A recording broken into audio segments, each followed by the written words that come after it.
The European Cricket Series is proudly brought to you by HCL Software, Fancode, and Grizzly Bear Sports. Good morning to you wherever you're watching from around the world. Welcome to another big day in European cricket. It is Sunday, but the cricket never stops on the European Cricket Network, and we are rolling into day 7. So 5 matches on the way today. I know that we're starting with a big one between Punjab CC, Amadora and Oweras. Match 31 on the calendar. Tyrone's off today, so Nilkesh Patel did the coin toss. He was there with the 2 captains a few moments ago.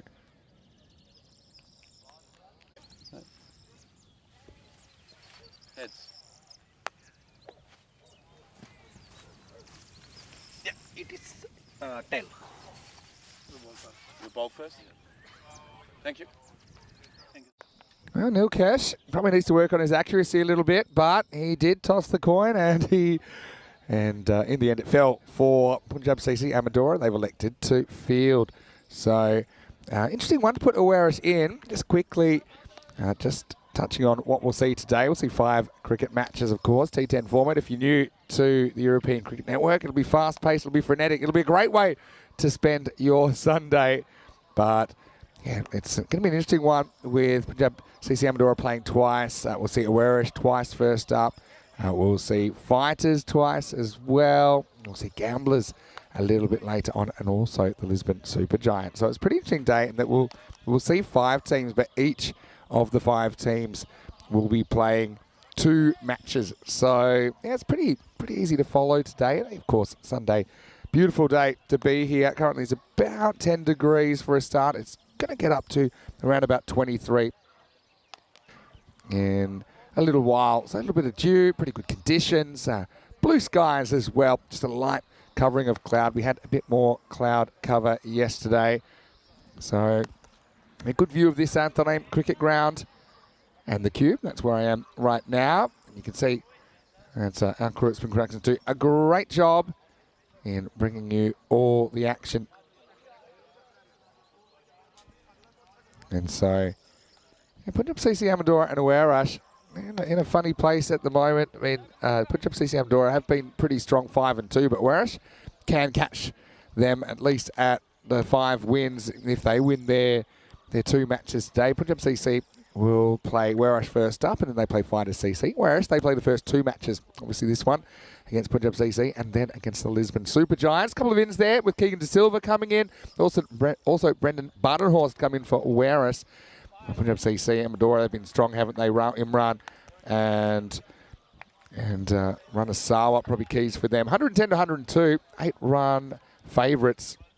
Punjab CC, Amadora.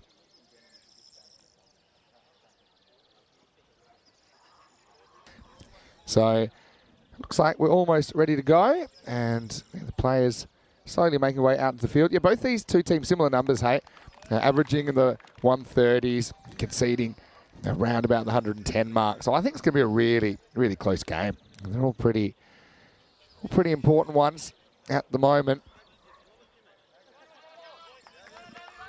And so there's the Oweras team who are on the sidelines. So Punjab CC Amadora coming out there, yeah, electing to field. So interesting that they want to chase. And Oweras, I don't think it's a bad toss to lose. And so it is almost time to get going. Just a reminder, you can join us on our live chat, ECN European Cricket Network. Rico's off for the weekend, but he will be back tomorrow. And had the pleasure of having Conrad Greenshields as our guest commentator yesterday. Probably hear a bit more from Conrad during the week as well, as I'll have a little mini break from tomorrow. But Conrad, you're not available to join me in the box this game. That's going to be out there in the middle. Probably see him in the 3 spot for Oweras. Oweras with the ECL representative team from Portugal after they won the league last year, winning the final over Friendship CC. We saw yesterday. Punjab CC Amadora, they're a pretty useful team. I think they're pretty well balanced. To look at their bowling, some of their top order hitting as well, pretty strong. In fact, they bat very deep, and I think that was pretty obvious yesterday. We saw Adnan Ali and Simranjit Singh doing some very, very good things, and they were batting down the order. As for Oweras, though, they've got Azhar Andani and Miguel Machado opening the batting. And I think the start's important. If West don't get in wicket trouble, I think they've got the power to, say 5 or 6 to pound a big score. But if they do lose early wickets, they're likely they'll have to take the brakes or put the brakes on a little bit. Just looking at these two teams and their performance throughout this series. And Werash, we saw them the very first game. They had a close game to Marlow. Just went down by 6 runs. And then they had a strong performance over of Gamblers. Werash at 161. As we're almost ready to go. Here's the start of day 7. You can swing up from Ranasawa. Push back to the bowler. As for Punjab CC, well, we certainly enjoy watching them. In fact, we didn't see them too long ago. We saw them yesterday. They played 3rd and 4th matches with wins over Team Tigers Portugal and Friendship CC. Azhar Andani is going to pick up from the Lisbon Capitals. And a slightly disappointing ECL. He'd be the first to admit that. And he's keen to make some runs.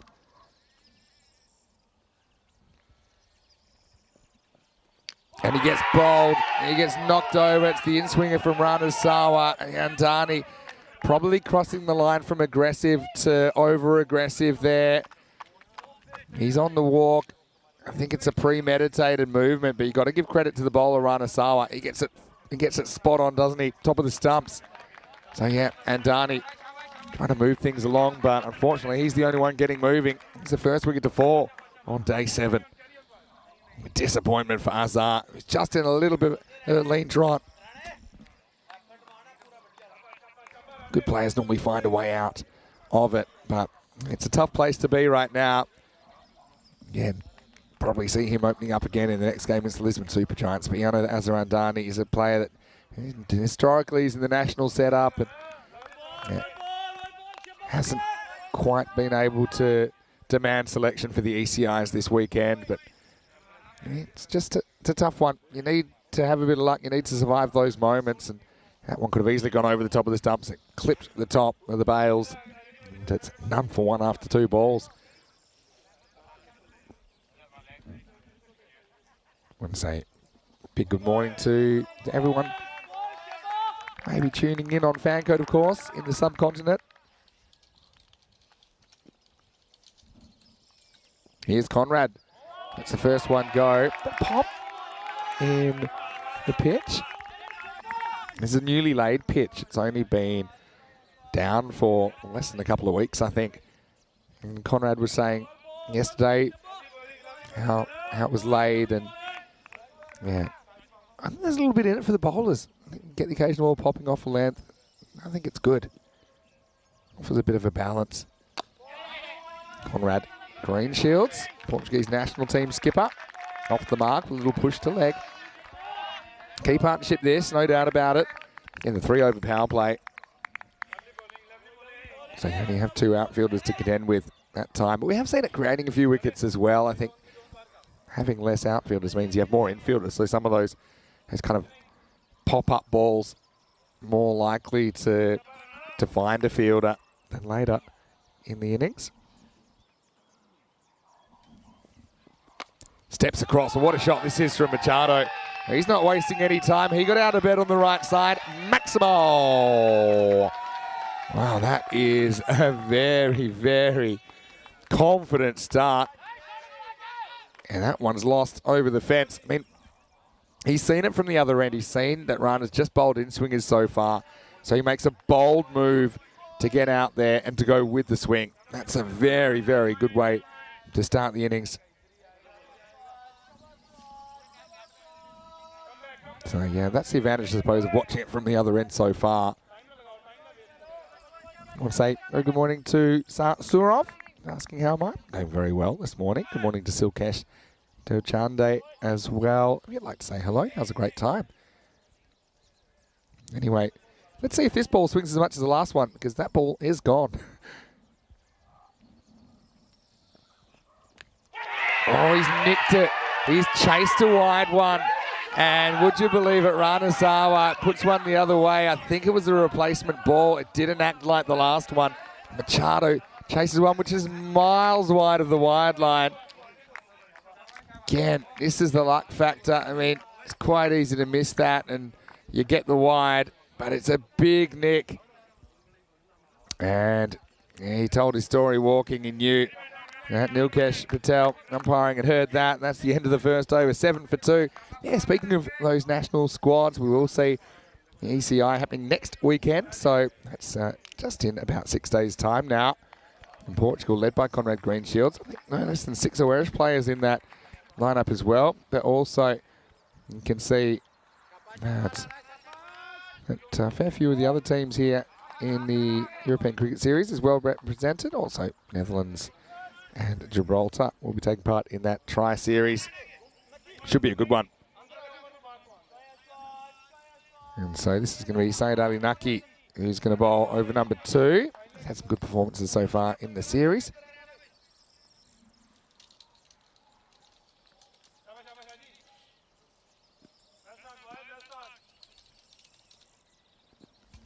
Here we go with over number 2. It's a good one first up. Just leaves Conrad Greenshield. So when you win the toss and bowl, you want to ask the right questions. And I suppose CC Amadora have so far. Also, I mean, you can't discount that. A little bit of luck which you need to succeed in this form of the game. I mean, that ball from Ranasawa, 9 times out of 10 it's a wide. Even if you nick it, often it just goes away for 4, but it happens to go to the keeper.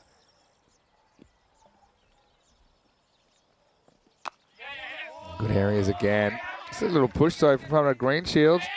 Almost finds its way to the boundary. It's well done down there to knock it down, at least keep it to 2. Hello to Rob Thompson as well. I'm saying it's an early 7:30 p.m. start in New Zealand because daylight saving ended today. Of course, yeah, a few countries, mostly in the kind of Oceania region. They are now back an hour, of course. Of course, originally I'm from Perth, which doesn't observe daylight saving, which I always found a bit unfortunate. This is off the pad. And they'll like it, but I don't think there's any way it's going to be given out. Won't be a wide, though. Nervous moments for the batters whenever there's such a big appeal, though. I wonder if the umpire's going to take the bait. Hello to Chris Smith as well. He's watching from work. You can see that one was clearly off the pad of Greenshields, who acted cool, like he knew he wasn't going to be given out, but he would have had a few little doubts in the back of his mind. This one isn't a good ball. It's knee-high full toss. Greenshields gets bat on it and gets 4. So the counter-attack's going to come, you know it is. He's been joined by Brendan Budenhorst, who's playing for Irish for the first time in this series, though we have seen him before. And easy put away for the Portuguese national skipper. So, yeah, Brendan Budenhorst he's a player which I always enjoy watching. He's a powerful striker of the ball. There's the Irish bench. He's Conrad Greenshields. And there's Syed Ali Naki. He gets the right of reply. Oh, this is going to be a real bonus. It's actually going to be a no ball.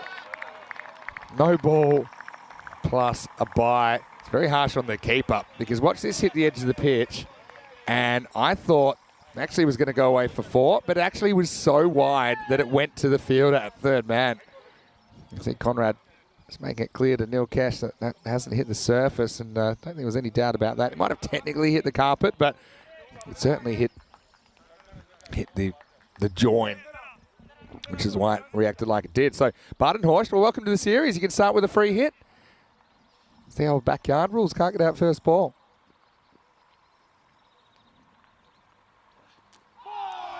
A little nick on this. Swings and misses, yeah. It's one of those things is an interesting one. I suppose you take every run you can. And it's an opportunity to get Budenhorst off and running with a free hit. But you feel that you'd rather have Greenshields, the man that's seen a few, to be facing the free hit and really go for it. Hello to Mohammed Mijanu Rahman. And hello to Matthew Wade as well. Chris saying it's a proper Gundy ball to Conrad. Yeah, it was. Also, a big hello to everyone who's observing Ramadan at the moment, of course, wherever you're watching from around the world. Budenhorst, there's another opportunity. Well, this is Gundy ball as well. It's an attempted bouncer. Down the leg side. This will be a wide +1. So Conrad will get the strike back. Yeah, so a bit going on with the new ball at the moment.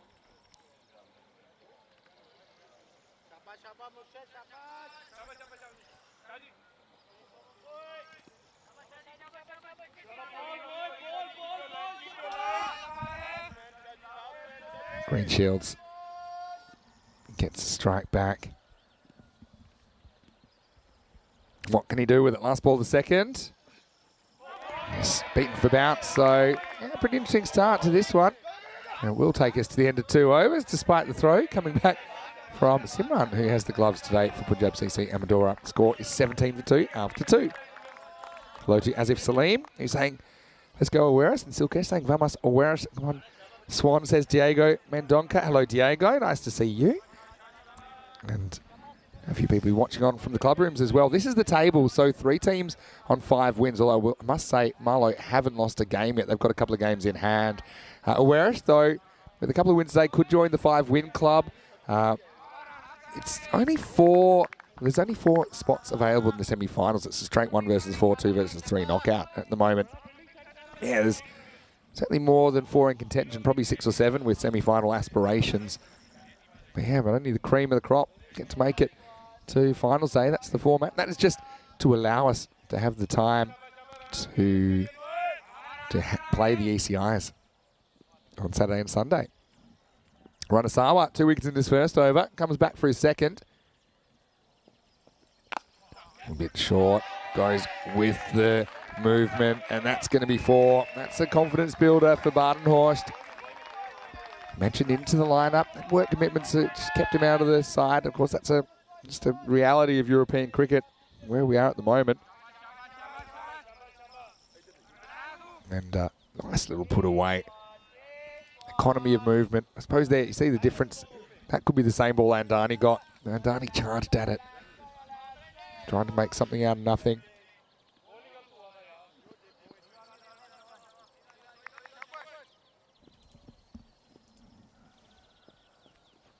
Oh, he's lucky to survive the next one, though. So, I tell you who was a big wicket was Machado, who came out absolutely banged a 6 first ball and then nicked it. The one that went the other way, really wide ball.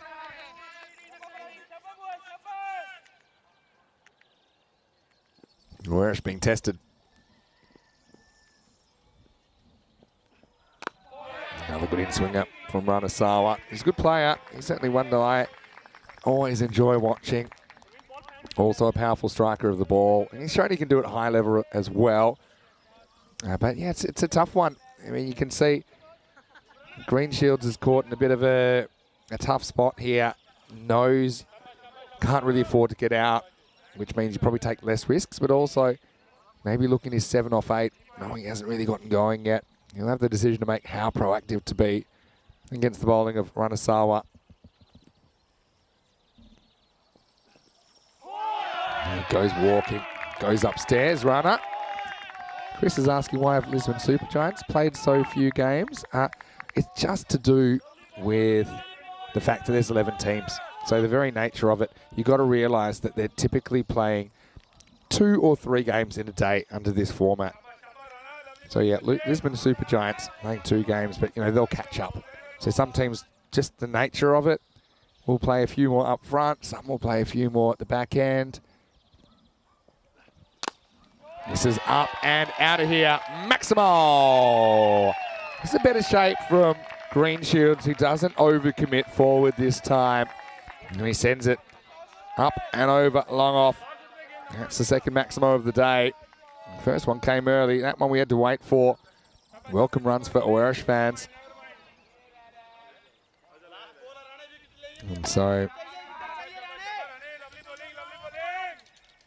big hello to Joe Foster as well, sending me a few messages. And looking at the table, saying who's ahead of, in games played and who's behind. Yeah, Lisbon Super Giants only playing 2. They look significantly behind. Gives them an opportunity as well, though, I suppose, to observe a bit more cricket before they play. This one's pulled back in length slightly. This will take us to the end of the power play. Pretty interesting one.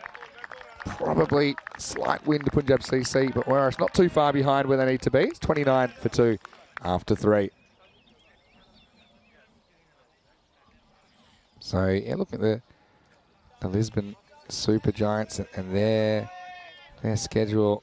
Okay, they will play 2 matches today. They play 2 tomorrow, 3 the next day, 1 the next day. So, and then they're done. They're actually done before the end of they finish on day 10, and there's 11 days of group matches. So that's just the nature of it. You might say, well, why don't you have 10 different teams playing in a day? If you have 5 matches, you could easily have 10 different teams playing every day. The simple reason is just logistical reasons. You got to realise that a lot of these players, they're travelling a fair distance to get to the ground here at Santarém. This is an uppercut and a very good one indeed. That's out of here. Maximo. Bit of width from Syed Ali Naki, and that one ends up the hill. Again, not a good ball. Powerful strike. I like that he goes with the line of the ball. And the result is 6 runs. Yeah, so that's the reason that you'll normally see around 4 teams out of the 11 every day, because it's just more economical for them to play multiple matches in a day. Occasionally you'll have teams just playing 1 game in a day, but a situation we normally try to avoid just because of the distance that teams have to travel. This time it's short again. He's on the hook, and this is going to travel as well. Maximo, back-to-back for Green Shields. He moves to 26. And remember, he was 7 off 8 at one stage, but he knew it was worth just getting in, having a look at a few. He certainly was able to do his homework as he was in the commentary box with me yesterday. So yeah, hopefully that explains why we fixture like we do in the European Cricket Series. Because imagine if you had to travel, some of these guys travelling over an hour to be here, some of them even more. And then just to play the 1 game, when it's a short game, it might not go your way. So it's nice to give the players multiple opportunities if possible. This is pitched up. There's the adjustment from Syed Ali Naki. And down to long on for a single. Yeah, it certainly has been challenging, though, with the fixturing and these kind of things, because we're always pushing the boundaries of what's possible. So, yeah, obviously now going from 4 games to 5 games a day in the European Cricket Series, the logistics of getting international teams in, again, which is, it's quite a complex task, but yeah, well done to everyone in the back end as well. The fact that we'll have so many of those European Cricket International Series during the year, I think is a testament to the hard work behind the scenes to make it happen. And I know that the viewers are really enjoying those series as well. The ones we've had so far. We've had a men's series, and we've had 2 women's series so far in ECI cricket in 2023.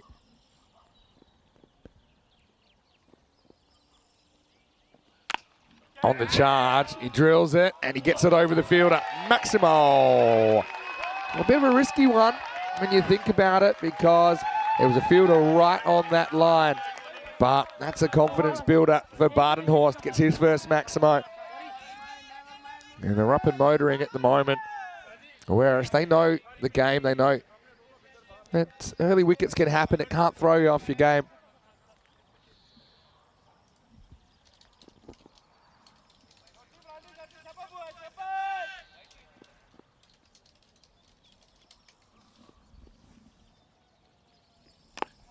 Yeah, good adjustment. Yeah, this is really good running. Yeah, so just have a look at Badenhorst here. He doesn't really know where the ball's gone, and he ends up just looking at Green Shields, who's running. So he's not really fussed where the ball has gone. And so many times I see run-outs that a result from the striker looking too hard for the ball and not recognising what's happening at the other end. You've got to trust your partner. Something that was talked about yesterday. Conrad was saying, you've got to have that trust. If your partner calls you through for a run, they know your capabilities. They sometimes have a better view than you do. So listen to them, trust them, and the result is a single. It gives the strike back to Conrad. Last ball, the 4th. He just flicks it away. Going, and gone. That's 4 runs into the gap. So the acceleration has come. And that also brings up the 50 for Warash. As we get to the end of the 4th over, it's 53 for 2. Yeah, these two came together. The team in a bit of trouble at 7 for 2. At the end of one, you can see that the acceleration has been coming. Now they're up to 132 pace, so that's a pretty good pace to be going on. Having said that, we know Punjab CC Amadora, they've got some powerful strikers of a cricket ball. And now we're going to see some different bowling options because the opener's bowling out. Ranasawa 2 for 19. Sayed Ali Naki none for 33. So yeah, not a great start to the day for Sayed Ali Naki. And this should be a good contest because Parveen Singh's going to bowl the next over. And he's been picked to make his international debut. He doesn't like that ball. Maybe he wants a left-handed ball. There's umpire Nilkesh Patel also be doing some of the ref duties with Tyrone off today. Yeah, again, it's not just a challenge to roster the teams on at appropriate times, but also things like staffing. Again, you'll notice Rico's taking the weekend off. I'll have a couple of days off. And I'll be back a little bit later in the week. Tyrone, it's off today. So, yeah, we make it work, though. We love to bring you the cricket. Here's Parveen. This will be a good contest. Left armour. This one sliced away. This is probably going to run away pretty quickly to the boundary. So even though there's this dew factor, this field is so hard. It's so fast. And Badenhorst, again, it's always a bit challenging coming in mid-tournament and throwing the bat.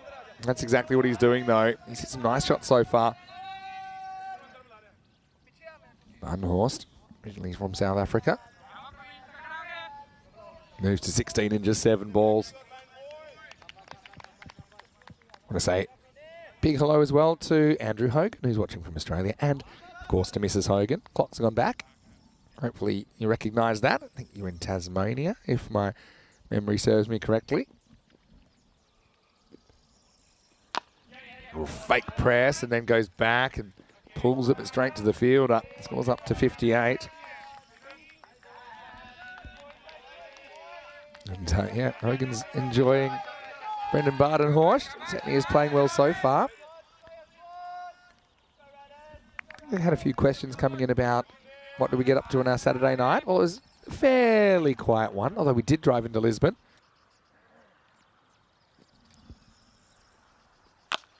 This one's a little bit short, and there's a bit of swagger from Conrad Greenshields. He puts it out of the ground, literally.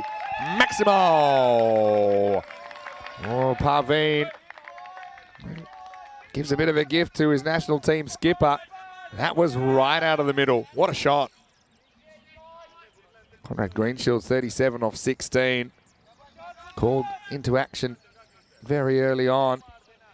And he's responded well. That was just a bit short from Parveen. Not the worst ball over bowl. But a really good technique to pull that one up and out of the ground. Just going back to what I was saying, I went to Lisbon last night with some of the crew. It was about an hour drive, but then we had a nice dinner. It was recommended by Alex Macy. I'm sure you're watching this, Alex. Thank you, it was excellent. Went to a place called Josephine's, and then we went back to bed.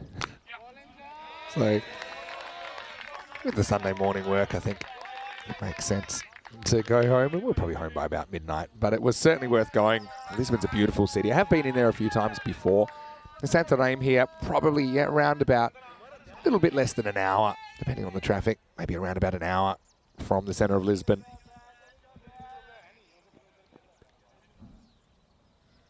$12 off this over so far. Badenhorst has been swinging it.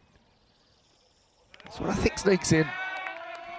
So perfectly executed by Parveen Singh. Yes, I do recommend Lisbon for sure. Portugal's a beautiful, beautiful place to visit. And Andrew Hogan, the reason I was laughing is because nice you saying that Mrs. Hogan's making a chicken palmy for dinner. Well, I'd love to come over and visit. That sounds delicious. So I think does grab a bit of the line.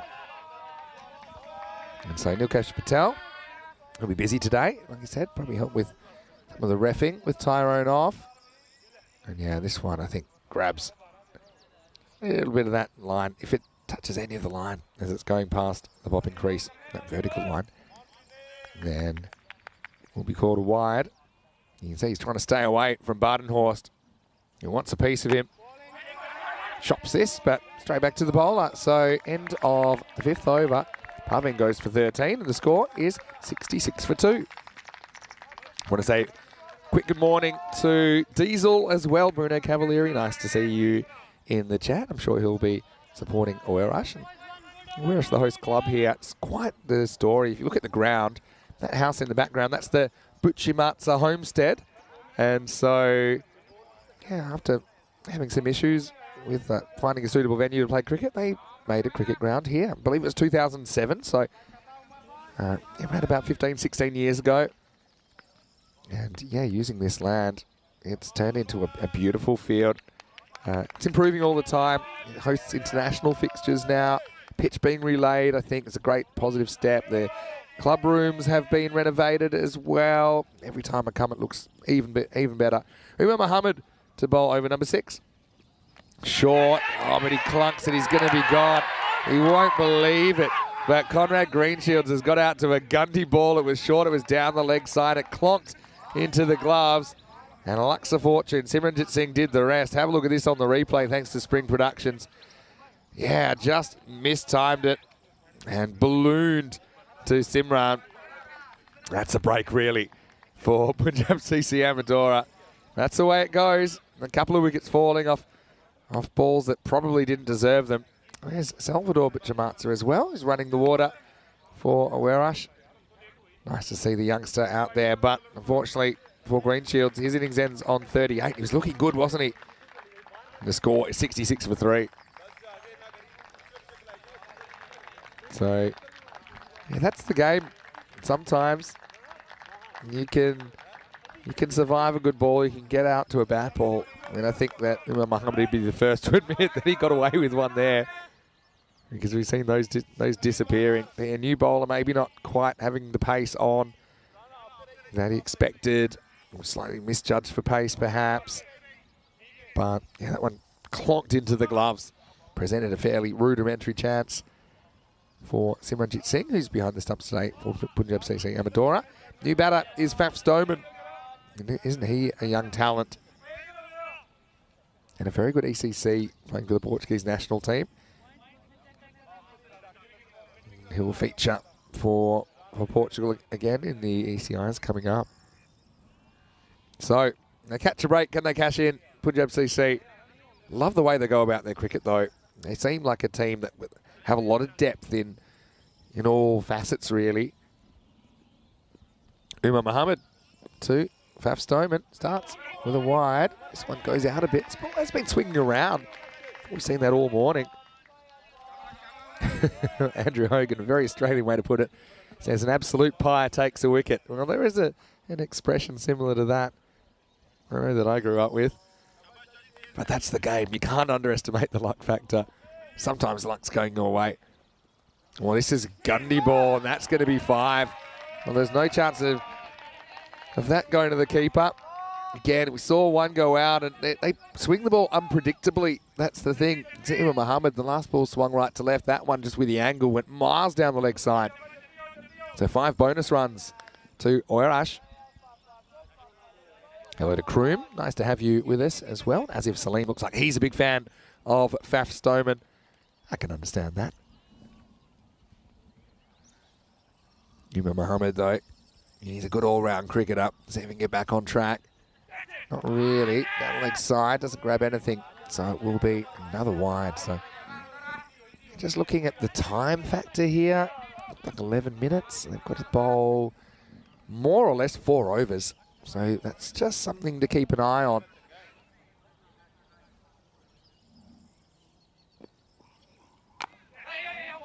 Soman feels for this and will get a wicket. Get a run, I should say. Hello to Michael Pocock, who's watching from New South Wales, Australia. What part of New South Wales are you watching from, Michael? Let us know. Of course, I've been around a little bit. Hope everything's all right in the tower. Seemed like there was something that shook it up. Anyway, Badenhorst, he's still there, and he's batted pretty well so far. Oh, this is a really good shot. Look at the weight transfer here. Just gets in his arc, and he uncorks the wrists at the right moment. What a cover drive. That was absolutely belted by Badenhorst. Bang. Oh, that was pure batting. Wasn't the worst ball, really. It was no half volley. And it disappeared at supersonic speed. So, yeah, they've lost some key wickets, but they'll still throw the bat. Whereas, of course, very experienced in the T10 format and a high-level T10 format. Recently competing at the ECL. Confident-looking Badenhorst drives down the ground, gets one this time. Yeah, as I was saying, yeah, he loves the Stomans. And I'm sure they'd appreciate that, Asif. Yeah, Michael, watching from New South Wales. I hope you hopefully put your clocks back. East coast of Australia, and I think New Zealand, all going back overnight now. He's got this one wrong. It's another hanger. Needs to be caught, and it is caught. So, a little bit short, and it's a brief stay at the crease for Stoneman. He took on the pull shot, but again, couldn't quite time it up. Look, he is tall. Probably the line of that ball made it difficult to pull. It might have been easier to cut than pull. And he didn't really get his feet in position at all there, Faf Stoneman. Just have a look at where this ball is and where he tries to get it from. See, that back foot never really goes across. It kind of stays in front of the stumps. And that's why he wasn't in control of the shot. And once again, good hands behind the stumps from Simran, who gets another key wicket. And it's 79 for 4. This will bring Keegan De Silva to the crease. His first entry into this European Cricket Series, though we did see him in the ECL recently. Here's the thing with that wicket, though. They won't get the minute credit for the wicket because the first 5 wickets are kind of priced into the clock. So I just got a feeling the fact that we haven't seen really any spin options or anything like that, we're going to see a situation where they need to bowl 3 overs in 9 minutes, which can be done, but it's tough. You're going to have to hustle. Here's Keegan on strike. Here's a nice looking shot first up. He'll get a single. He'll also get the strike as we get to the end of 6. The score is 80 for 4.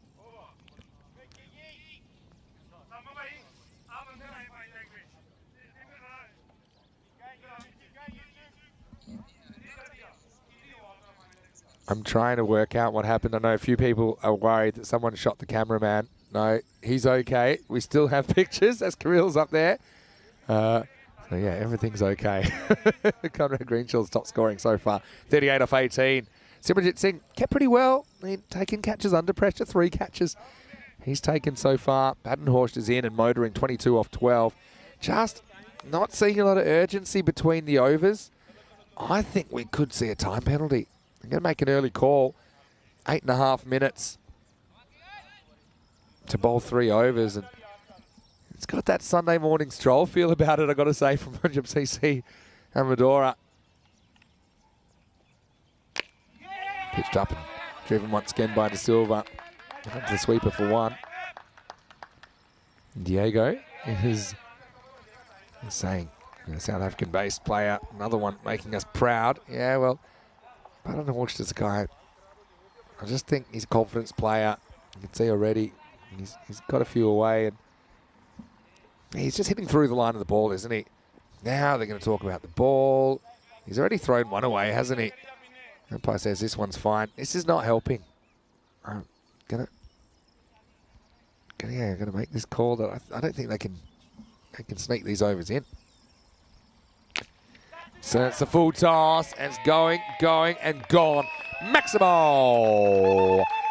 Well, Parveen hasn't quite got it right so far here on day 7. He just rocks in and bowls more or less an knee-high full toss. That was miles out of the ground. What a shot. So they've just been pretty good, Awarash, at keeping the scoring going even when they've lost key wickets and key players. And again, getting that ball back takes time. Even if they get another wicket, they won't get a credit for it on the time. Oh, this is a lucky one. Simran tries to change direction, but he can't. This will be 4. So there's the luck factor. Maybe swinging back. Badenhorst is the recipient of a bit of luck. And yeah, it's a tough one for the keeper. He's expecting to go one way. Late deflection. Goes another. I don't know whether you should get an extra 5 minutes on a Sunday morning just because it's Sunday. but I don't think that's how it works. Yeah, they're going at 140 pace at the moment.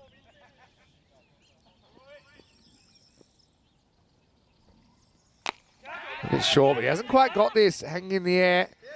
But again, that's the luck factor. If you hit that slightly better, it might present a catching chance.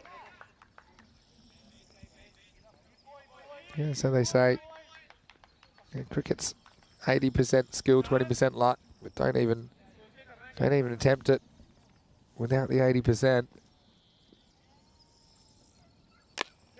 This is hit pretty well by De Silva, and it's going to be 4. Well, what did this hit? This will be a very interesting replay, because certainly the fielder had to change direction.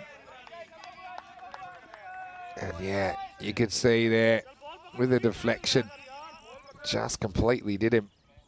So you don't have too long to react on this field.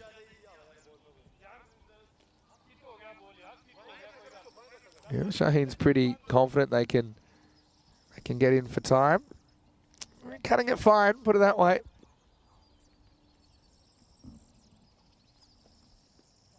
Oh, it's a slower ball. Works out okay, digs into the pitch. I won't get a run in the end, so be Badenhorst will face up as you get to the end of the 7th over. The score is 96 for 4. We have more cricket coming up on the European Cricket Network. In fact, we'll have cricket all year until at least December. I think our next day with no cricket is the 1st of October. So there's not too many in there that we don't have cricket. But we will have cricket every week, that's for sure. We're in Portugal at the moment. We have 2 weeks in Cyprus, a couple of weeks in Italy, in Milan, towards the end of April, start of May. Also, we'll be covering the T20 International Series in Gibraltar at the Rock, Europa Point. So hello to all my friends from Gibraltar that might be tuning in. Might be a few having a sticky beak at the ground they'll be playing at in about a week's time, because the Gibraltar national team will be playing in the ECIs, which will follow. So, I was checking. Looks like they have added a minute, because a minute was added for the ball replacement and for extensive time trying to find a ball. So they get 1 minute, but I think they're going to need more help than that. It's a good system they got in place now. They make the adjustments in play, so you can see that clock. Anyway, this is up, it's in the air, and it's dropped. It hung, didn't it? Now we got a slip, and it almost causes a run out.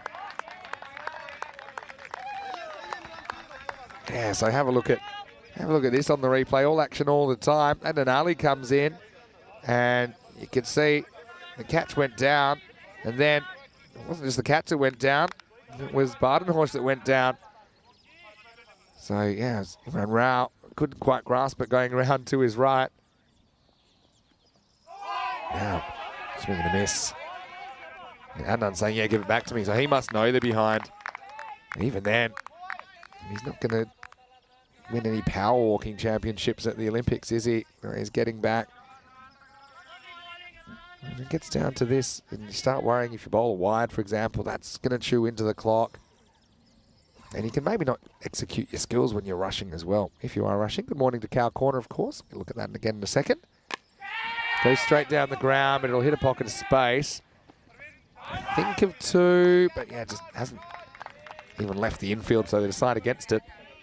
All you Cow fans, we'll try and get you some more Cow Corner shots. Saw a few horses on the way to the ground as well. It's a fairly rural kind of area where this ground is.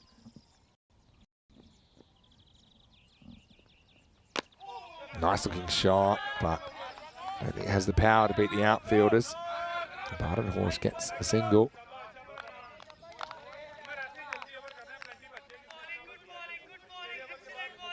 Silkesh saying that he'll be here for the final on the 7th of April, which is on Friday.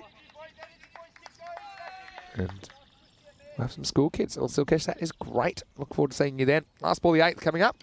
And he's bowled. So it's going to be a wicket to finish the 8th. And so down goes the castle. It's going to be 99 for 5. King De Silva played some nice shots in there, but pretty much just played over the top of that one. So he's going to have to go as the 5th wicket, 99 for 5. But here's the thing. I suppose it's good that it happens at the end of an over, but they won't get any extra time for that 5th wicket because it's only the 6th wicket and onwards where you'll get a 1 minute allowance. And yeah, you can certainly see how this has happened with a very pace-heavy attack. Had a few issues with wides early. And so when the clock comes back, I'll be curious to see how long they've got to bowl this 9th over. So we're 8 overs down, 99 for 5. Werash. I'm still hoping for that 125 or so, I'm sure. This one doesn't beat the bowler, Mohammed. So Mabeen Tariq's come out to replace Keegan De Silva. He's at the non-striker's end at the moment. Yep.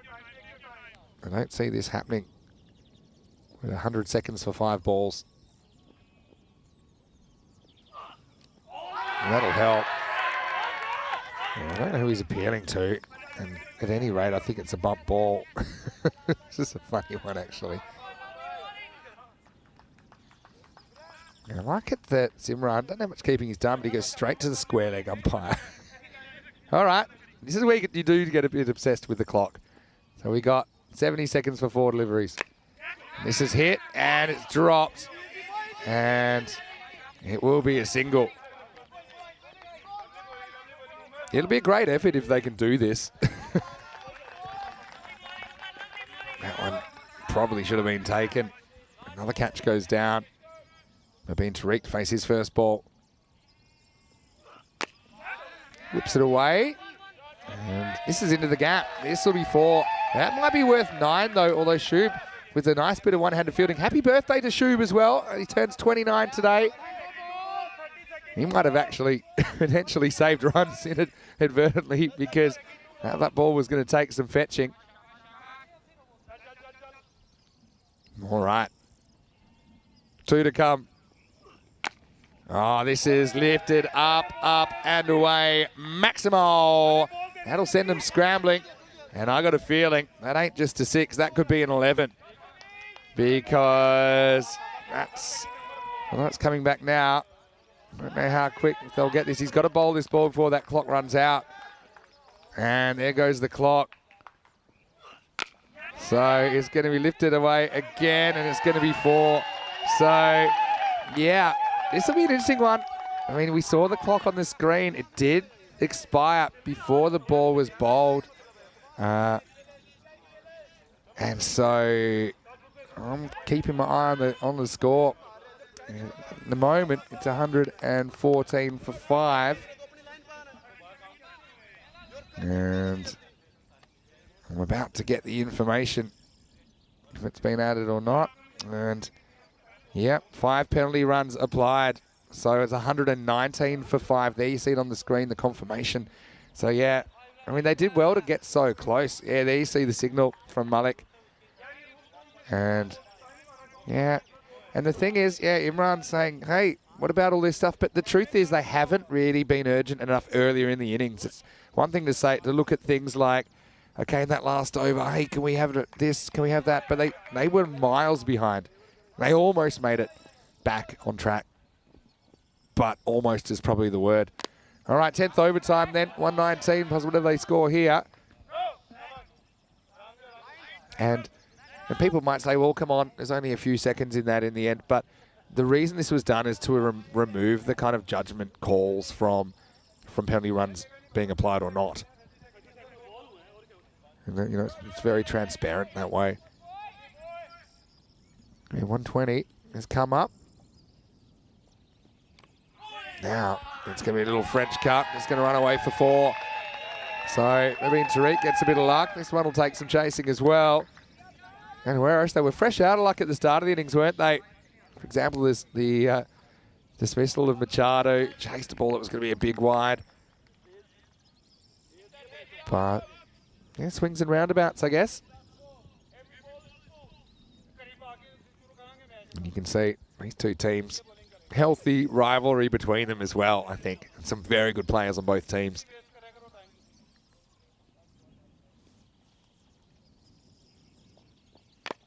Yeah, pretty well bowled by Adnan Ali.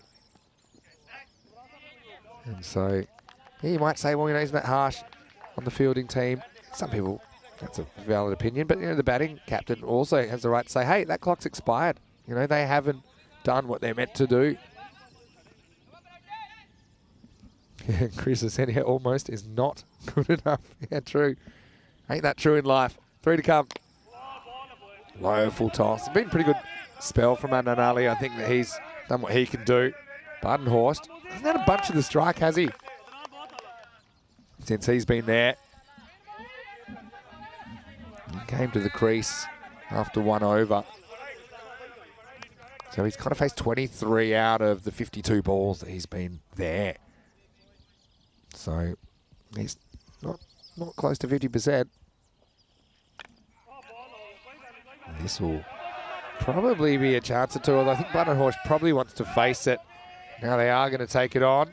And, well, it hits Badenhorst, so they won't look for another run, which I think they would have wanted because they go to the bowler's end. I would have thought maybe you take on an overthrow to get him back on strike, but he doesn't go for it because the ball hits him.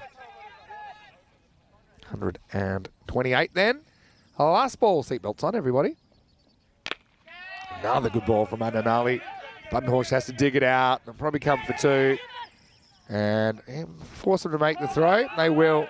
So maybe Tariq will be run out off the last ball, but a handy contribution from him. He scores 22 off 7 balls. And Awaris, they're going to score 129. 129 for 6 in the end. Mubin doesn't really get the MO, although I don't think that he was going to make it anyway. I've got to say, I like the keeping of Simranjit Singh in this innings. And in the end, probably a handful over par, but only just. You can see a lot of mutual respect between these two teams as well. And it will be 130, the target for Punjab CC Amadora. 2 teams with semi-final aspirations going head-to-head. First game of the day here from the Santarém cricket ground, and it was a horror start for Antani, who went walkabout, never came back. That one clunking onto the top of middle stump. And what a start this was from Machado, who grabbed that in swing and he put it out of here. But then he chased a ball where he almost had to call for the bat extender. It was so wide. Gleefully taken behind the stumps by Simranjit Singh. And this was off the pad of Greenshields, though, had everyone up and excited. But he played some nice shots, and along with Badenhorst, just kind of went about the business of trying to get this innings back on track. I liked some of the shots over the offside, wasn't afraid to go with the angle of the ball. Yeah, but that partnership of 59 in just 25 balls just got Awaris to a position where they could launch. Even though they had a couple more spanners in the works, you see this in a minute where Imran Mohammed, short down the leg side. Most of the time that disappears for 6, but that time it hit the gloves of Greenshields and presented a fairly easy opportunity for Simran behind the stumps. But Badenhorst played some very good shots here. The only thing is, didn't have a lot of the strike while he was there. Finished not out at the end.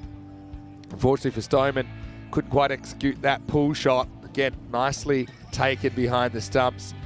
Parveen just had a little bit of an off morning, I think. He wasn't able to get the ball where he wanted it. His 2 overs went for 29.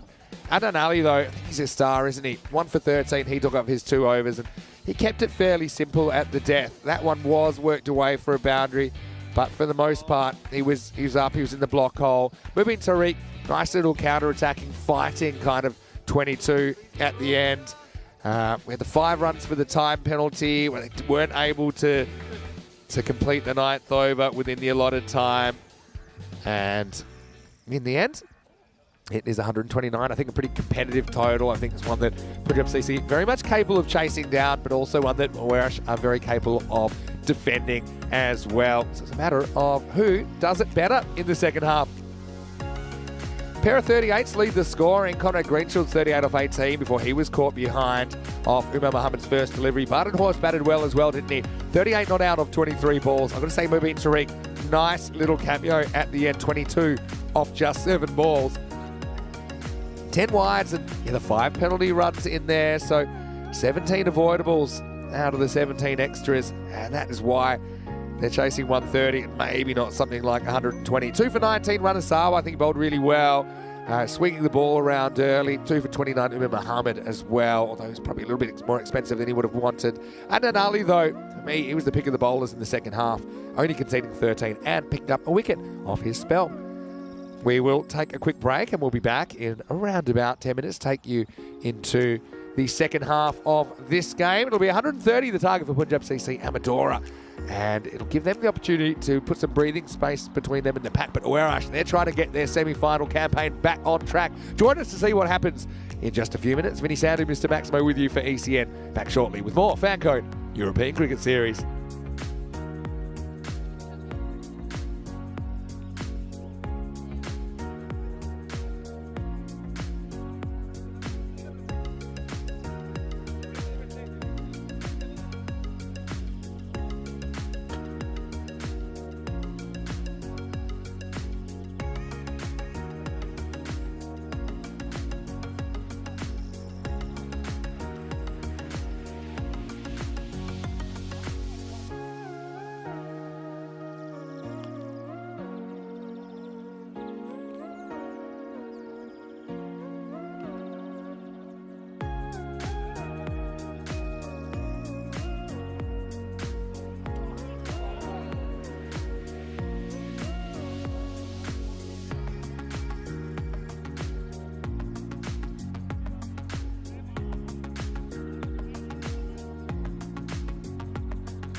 The European Cricket Series is proudly brought to you by HCL Software, Fancode, and Grizzly Bear Sports. Hello and welcome back to the Santarém Cricket Ground in Portugal for the second half of match number 31. Should be a good one because we've got two real contenders, I think, to go make a deep run in this Fancode European Cricket Series. Whereas the Swans taking on Punjab CC Amadora in the first half of this match. It was Rao Imran, the Punjab CC skipper, that won the toss, and he elected to bowl first. That meant Warish batted, and they have got pretty healthy score on the board, 129 to be exact. It was a kind of topsy-turvy innings. I think both teams had their moments where they had the ascendancy. Probably in the wash-up, it's a few more than par, but only a few more. And two very powerful openers stride to the crease for Punjab CC Amadora. I think this is going to be a good contest. Junaid Khan with a new ball for Warash. Let's go, 130 for victory. And it starts with a little pop-up. It's going to pop away to the boundary. Well, that is a bit of luck for Sawa early on. I mean, that wasn't really a controlled stroke. He just kind of popped it in the air. Didn't really try to keep it down, but because it was into the gap, it ran away. And it ran away for the first runs of the innings, 4 of them. So, Junaid Khan, he's a very experienced swing bowler. And so, I just think that he's on to take wickets. These are big wickets if he was able to pick them up. Swings in, but swing down leg side. And, throat comes horning in. It's away from the backup fielder, but only a little bit. Sandani, pardon me, that's King De Silva, who picks that up and gets it back in. So leg bye will bring Imran on strike. Yeah, I just think this is a really good contest. I'm going to say hello to Bapuji, who said that he's a fan of the energy of the European Cricket Network. Yeah, no doubt about it. You've got 22 players involved in this one. They desperately want to walk away with the points. Well, this is a really, really good shot. Just punches it straight. And that's 4. That was pretty emphatic, wasn't it, from Rao Imran? Check out the replay thanks to Spring Productions. Yeah, he got it up, and even though there was a long one in place, the fielder had no chance. So, Junaid, he's certainly a player that plays with a big heart. We see that often plays for the Portuguese national team as well, obviously. Where he fulfills this role on the first over. Then goes one a bit wider. It's well bowled, just sneaks inside the wide line. So that rate required, 13 and over.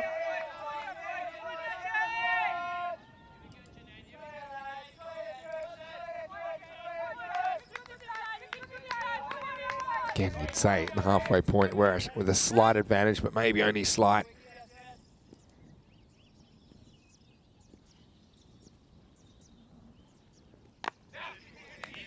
Land pushes. So intelligent stuff. I mean, these guys, they're not just sloggers, that's the thing. Ranasawa and Imran, they're quite clever. They've got the powerful strokes, but also they've got the in-between game as well.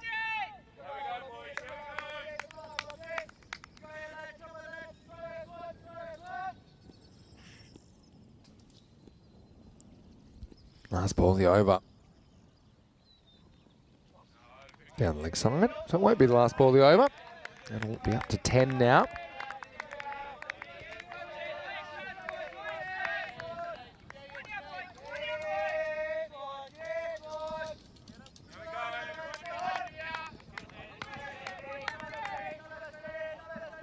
Always a nice chance to get into the chat as well. Thanks to everyone for their contributions. This one, interesting. I think he might get away with one there, Junaid. Although the batter does move across somewhat. Not really. Well, he maybe just sneaks in. Umpire's call on that one. So it's the end of the first over, and the score is 10 without loss. 58 matches since a golden ball. The last golden ball was in the ECL. It was our only golden ball in the 109 matches in that marquee tournament. It was Hornchurch versus Beveren So the English champions and the Belgian champions playing out a golden ball. It was Hornchurch that won it. And Beverin, they were a bit frustrated in championship week, although they did come up with a win in their last game. But yeah, Hornchurch, they made a run all the way to the final where they lost to the champions of France. Here's Faf Stoneman in over number 2. Full, straight, gets through the field. That's going to cost them a boundary. They'll be frustrated there, Awerash, because they would fancy themselves to make this stop. And pretty well bowled, low full toss, but not quite a Yorker. That's Badenhorst. He batted really well. Unfortunately, that one got past him. Dusts himself off.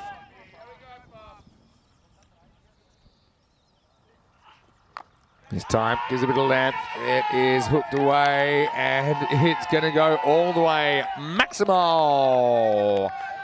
Yes, Stoneman tries a different length, and the batter put some length on it. That one flew with the pace of the bowler. And so, Punjab CC trying to make the most out of this power play. You can understand that. In the first innings, Awerash scored 29 off their power play, which is okay without being outstanding.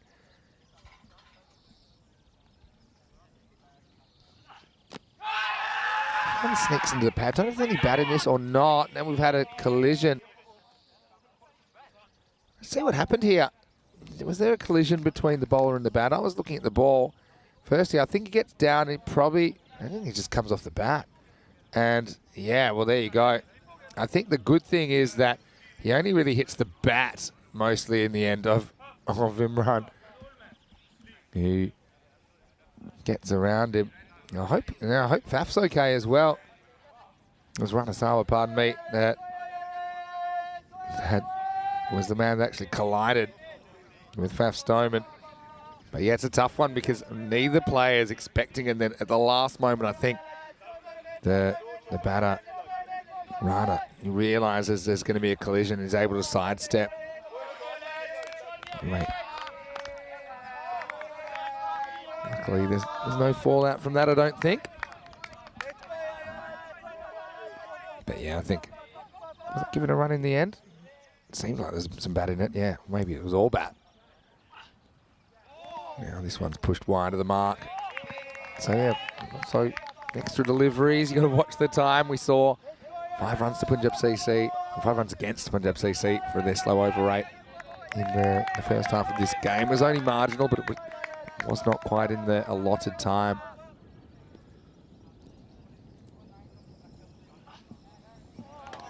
This is going to be another wide. So Stoneman moving it around, but just can't quite get the direction at the moment.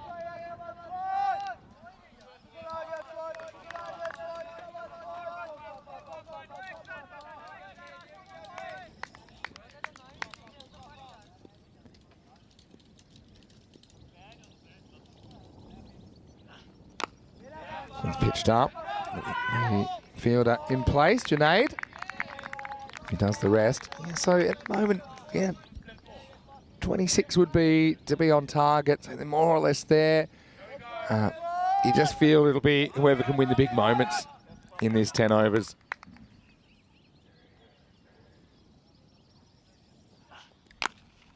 This one is swatted away. What a shot that is from Sawa. Gets his revenge. Maximal. 6 runs, just a little bit of length to deal with, and he goes and fetches it from outside the off stump. That's really fast hands from the batter. And he'll move to 21 in pretty quick time. That puts Punjab CC ahead of the rate. Ball to come. See, big price on these two. But the thing is, even if they do get out, they've got quite a few good hitters still to come. And Swan's trying hard to defend this target, but it's not going to be easy at all.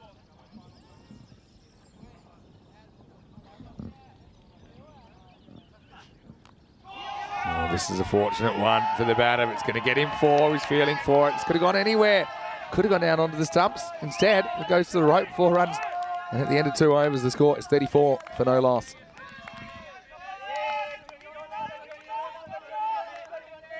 Maybe we'll get a chance to look at the table, and you can see why Irish are just in danger of losing touch at the moment. They hold a 3-2 record. There are a bunch of teams on 3-2 at the start of yesterday, but they're the only one left standing because they didn't play yesterday. And so they'll be hoping they can fight their way past Fighters and Friendship into the 4. Punjab CC looking pretty good at the moment, 5-2, but certainly some work to do for Awarish. Here's Junaid coming back for over number 3. Slides in and they'll sneak through for a run. Kapuji talking about the fielding, and I think that some of the fielding that you will see in ECN is unlike anything you'll see in world cricket. I will say that. And also the field. I mean, I'm really curious to see, for example, the Netherlands team, some of which have played ODI cricket and high level of cricket and playing here next week, how they go on this field where it's not easy. It is not carpet. It's got a few gremlins in it. This is edged and straight over the keeper. Wow. That was a good effort from Mickey Machado behind the stumps, but this is a huge top edge. He gets up and he does really well to get that close to it. And he was not able to get there. So another boundary. I'm going to say hello to Karan, who's watching from Nepal. Says really enjoys watching ECN. Well, big congratulations to the Nepal cricket team, of course. They've been doing some very good things recently. And hello to you, Karan. It's really nice to have you joining us. This one's whipped away, and it's going to be in the gap. It's going to scoot away for 4. So the boundaries keep on coming. At the moment, Warash don't have the answers to this opening partnership. Runner, powerful man, isn't he? And so it's a bit of a runaway freight train, this power play. 39 would have been par for the target in the power play. They're already up to 43. They'll be having visions of 50 plus in the power play.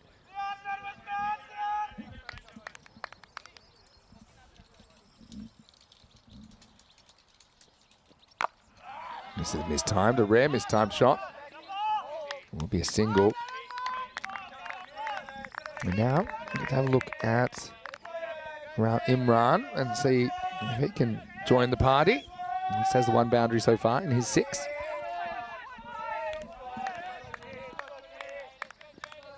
And these guys are 100% committed to the cause. Playing for their clubs. It's a good ball from Junaid. That's the one that goes the other way. And he is quite a dangerous bowler, Junaid, because he's got a kind of natural in-swing action, but he does have that one that goes the other way.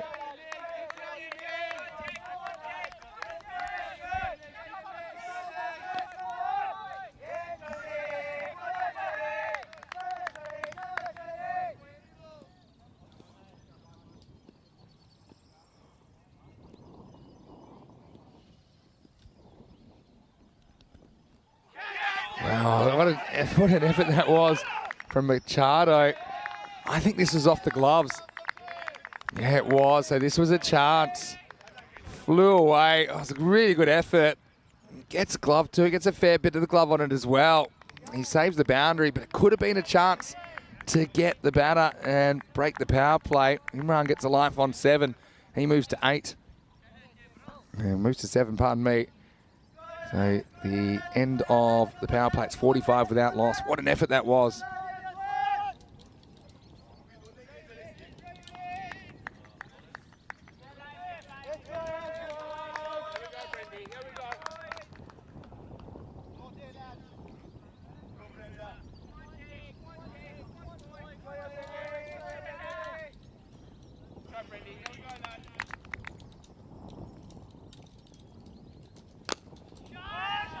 This is worked way down the ground. That is stopped by Conrad Greenshields. We know that he's been struggling with a shoulder injury. So that's slowly improving. We certainly haven't seen him bowling as much as we would expect in normal circumstances. He don't think he's meant to be bowling at all. So I'm starting the tournament with the gloves. I think Machado looks like a good option back there, though. This is whacked away, and it's off a length and out of here. Maximal. Barton Horse has come on And he disappears. 50's up now for Punjab CC and the 50 partnership. What a bit of ball striking. And this is the thing. I mean, it's just it's a normal ball. There's nothing too wrong with it from Badenhorst. But the batter, Sawa, has raced to 40 of just 11.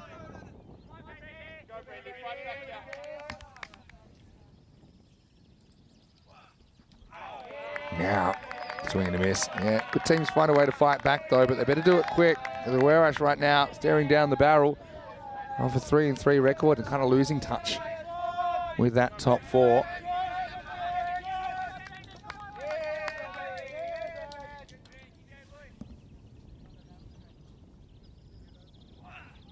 And this one on a length again. This will take some stopping. It's well knocked down though. Smaff Stoneman is a very good fielder. Keeps it to 1. You see where they'll just keep trying to keep their standards up.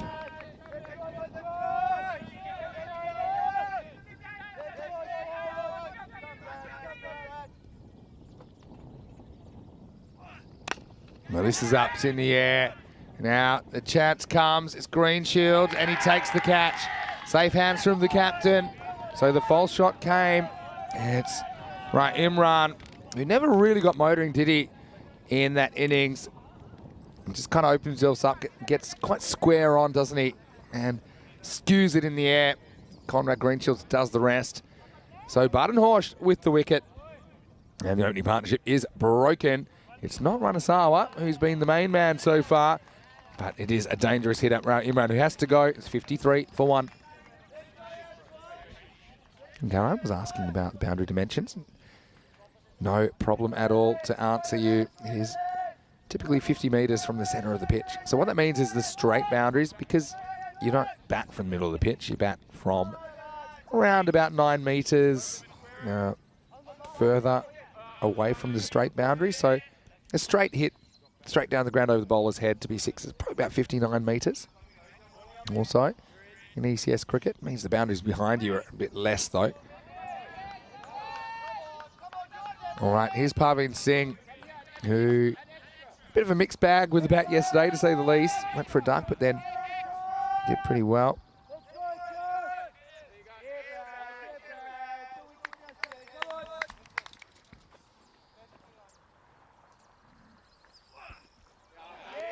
This is a swing and a miss for Parveen first up. That one goes across him. So, I mean, it wasn't the worst over from Badenhorst. Despite going for a maximum, only goes for 8. And after 4 overs, the score is 53 for 1.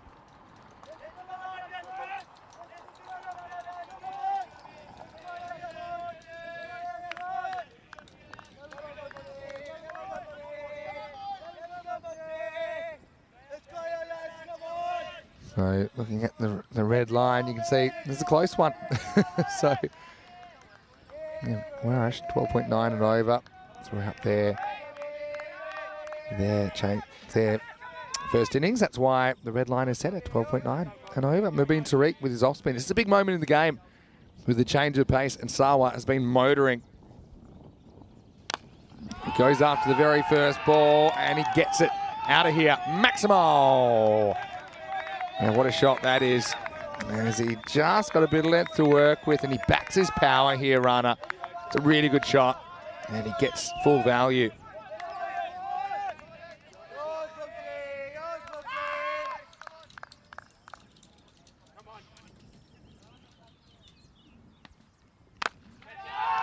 And so next ball goes the same way.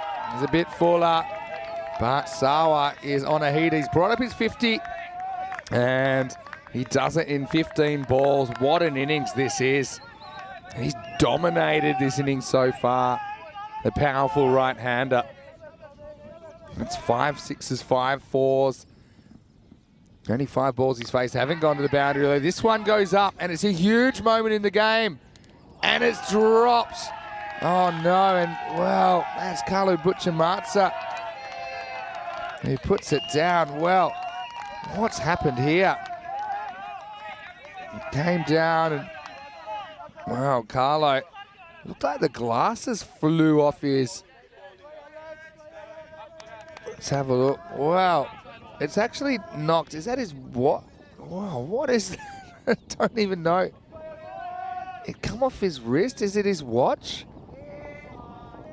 That's fallen off. Wow.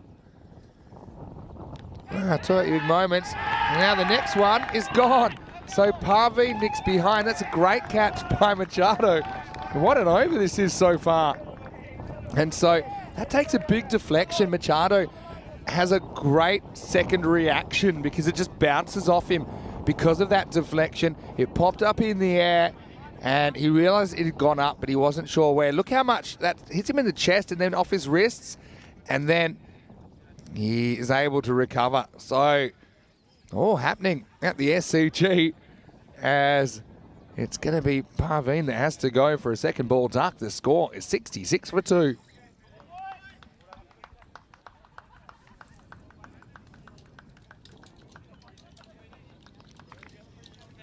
So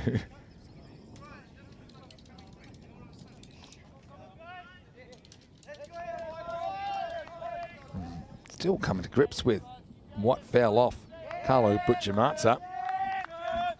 And I want to say hello to Kai Baines, also watching from New South Wales. I know you've put your clocks back. That must be a nice feeling to have an extra hour's sleep.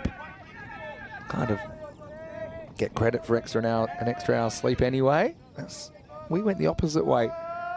And the clocks went forward around about a week ago now. So I'm happy. It just means that we're a little bit closer together to our viewers in Australia and New Zealand. Anyway, Adnan, pretty good player to be able to bring out. First ball. Wow. You can't believe this isn't a wide, and to be honest, neither can I. Yeah, that's a huge wide because he hasn't moved outside the off stump. He just stood in front of the stump until the ball was bowled. So it's certainly a break for Awaris there because it should have been wide and re-bowled anyway. Bottom edge next ball. So this game taking another twist as we get to the end of the 5th over. The score is 66 for 2. And 54 of those runs come off the bat of Ranasawa.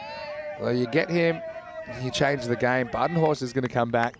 He had an interesting time, didn't he? Did get hit for a 6 by Rana, but did come back with a wicket. And it is going to be over number 6. Well, this isn't a good ball, really. It's just off, but it's off enough. And Rana is on a rampage here in match 31. This is into the pads, and look at that. Lack of footwork, but he doesn't need footwork. He's got such good hand-eye coordination. He just stands there, he watches it, and he just waves that bat like a magic wand at the right moment.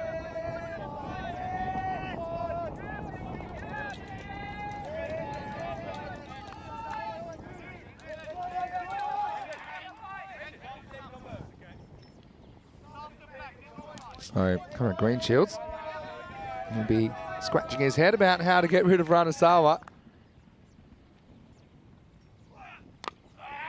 This is drags. Slight false shot from Rana, a rare one. Now here's the problem though. Ranasawa is an issue, but you've also got some dangerous hitters at the other end, including Adnan Ali, including, say, someone like Simranjit Singh, who we're still to see. Pitched up, sliced away, and this is going to run away for 4. So Adnan Ali, he certainly has come up with some handy contributions for Punjab CC Amadora. Again, opens himself up and just throws the hands at it, basically. That's how you describe that. Gets enough bat in it to get away from 4 for 4. And this is such a fast outfield. It's fast, it's sometimes a bit unpredictable with the bouncer. So the 4s rate is actually through the roof at the moment in this series. Typically we see about 6 4s per innings. We're seeing about 9.5 4s per innings during this series.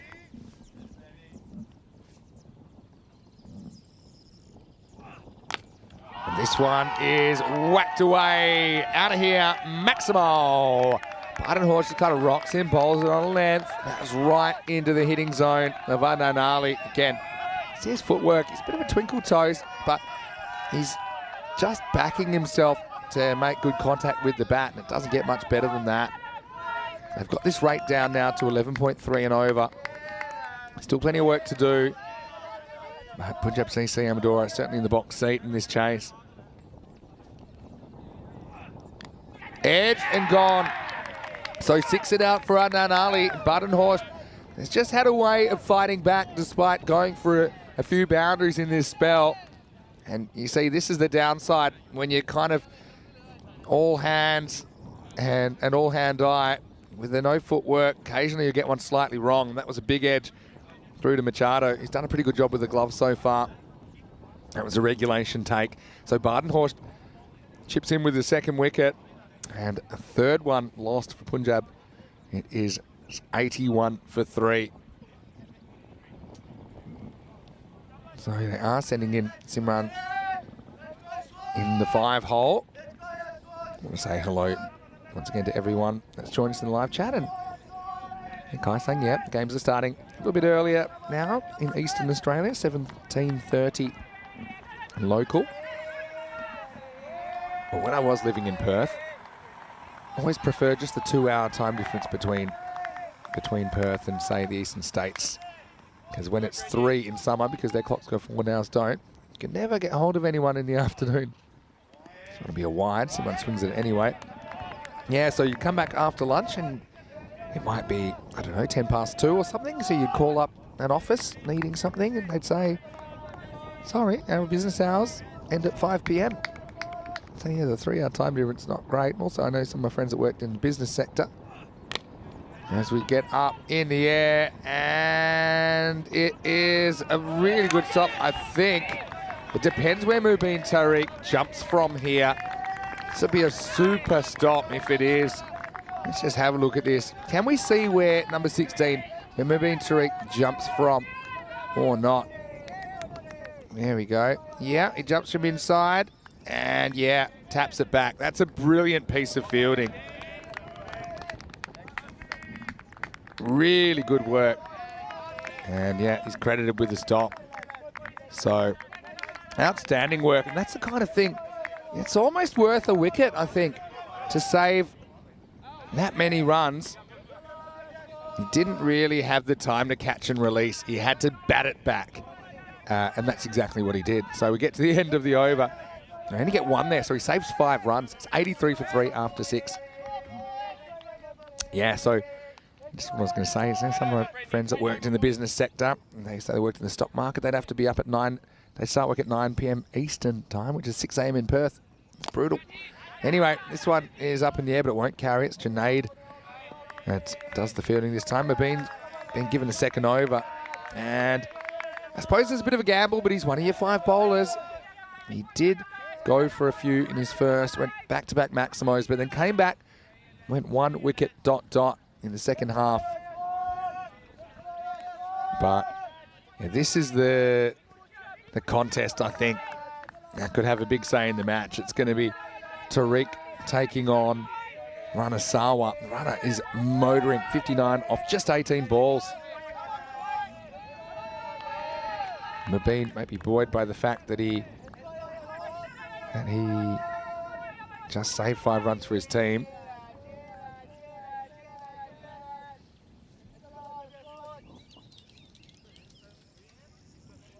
Let's just see, maybe it's just an issue with the scoring on that last ball. Just confirm whether it was 1 or 2. That's all I can guess. But yeah, Kai saying this could be a close finish. Yeah, tend to agree.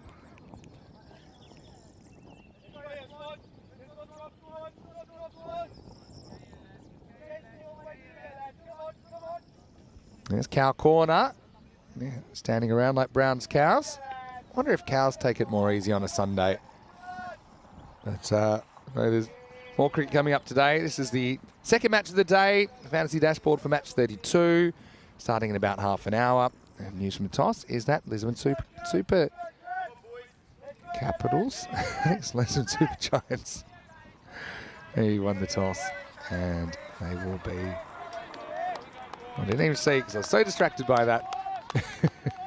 They've elected to bowl. Lisbon Super Capitals, unless they've formed a merger with Lisbon Capitals, then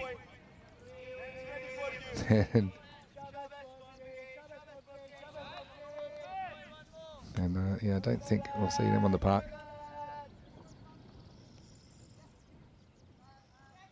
All right, we're back on.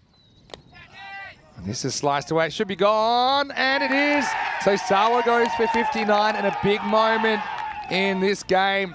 And look, credit to Tariq. He drew Ranasawa wide. He wanted to get him reaching. This is the ball that probably would have been a wide, and how the universe plays tricks with you, because remember, in the very first over, Ranasawa took a wicket off a ball that would have been a wide, and now I think he goes in a pretty similar fashion. Sliced away, and the catch was taken without any drama. So 59, and that's it for Ranasawa. But what an innings with 5 sixes and 6 fours in there. Azarandani takes the catch, and this game on a knife's edge. It is 84 for 4.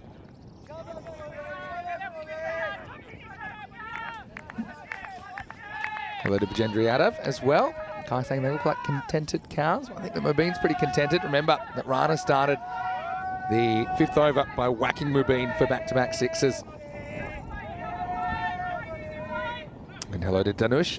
Hopefully you're well. Enjoying cricket on a Sunday. Umar Mohammed, he's a good striker of the ball as well. Well, there's just been a little bit more of a leniency. Okay, that's over the line. Maybe he started a toe outside off, so maybe that's fair enough. Now a dot, so he's still got some pretty good hitters to come, but they're not in, are they? The new batters. What a comeback this has been from Mubin Tariq. This time, swings across it. Just a single. And it's amazing how sometimes if you do something in one aspect of the game, it can carry through to your others. So Mubin with his stop, where he saved 5 runs for his team, and he's come out, he's got the big man, Ranasawa. This one's a little bit too straight though, and I think this will disappear. And it's worked away over the fine leg, and this will be 4. So Quattro Caderas, as Simranjit Singh gets his first.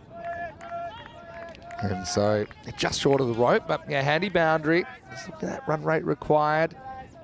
It's around about 13s. The score is 89 for 4 after 7. Let's have another look at what's coming up next. And that's a lot better. Warash versus the Lisbon Super Giants. And Lisbon Super Giants. Anthony Chambers in there playing for them. So it's a very good pickup for LSG. Warash, I also feel like that's a winnable game. And it starts in around about half an hour's time. This is the start of the 8th over, and it's Alex Macy who's going to bowl it. Starts with 1. Alex Macy did some good things in the ECL, the Champions League European Cricket, playing for Warash. Doesn't get a great throwback to him. Looking fantastic in the red headband, though. I think that's a good look. It's a solid look from Mace. Yeah, Thunder saying that the 6th save gave them confidence. Yeah, seems so. Still a lot of cricket to go in this one. That's not a good ball. It's actually a pretty good stop from Machado behind the stumps. Macy just completely loses his length there. Yeah, that has to be too high. So free hit coming up and another flashpoint.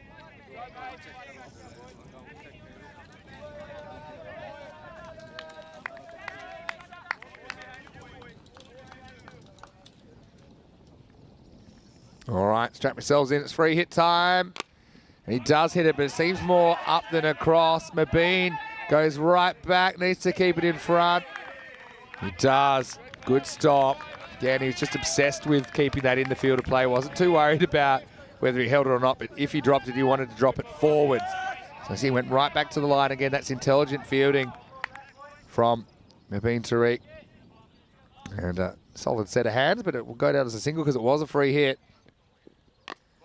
Macy, again, kind of challenge length, but the batter just decides to eat it and take a single.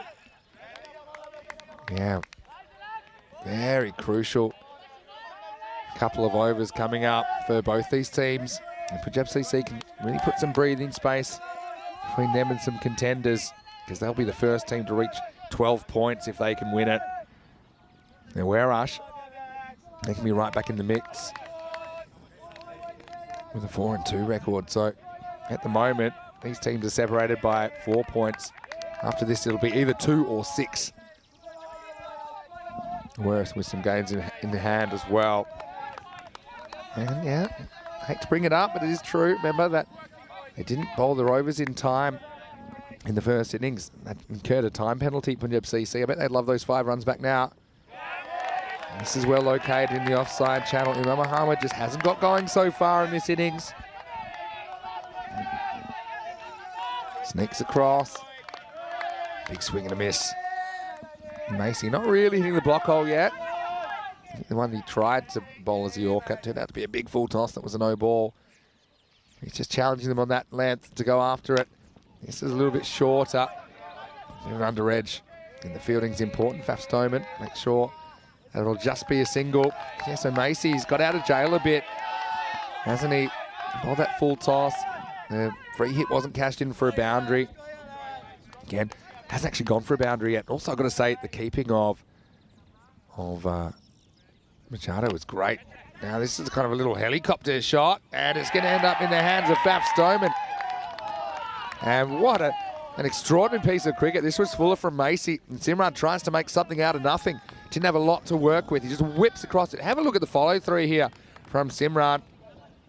It was the helicopter special, unfortunately. It wasn't a perfect landing. Unless you're Faf Stoneman, he was happy that it ends up in his safe hands at deep mid-wicket. So Simran, the next man to go, building the pressure. He goes for 9. The score is 95 for 5.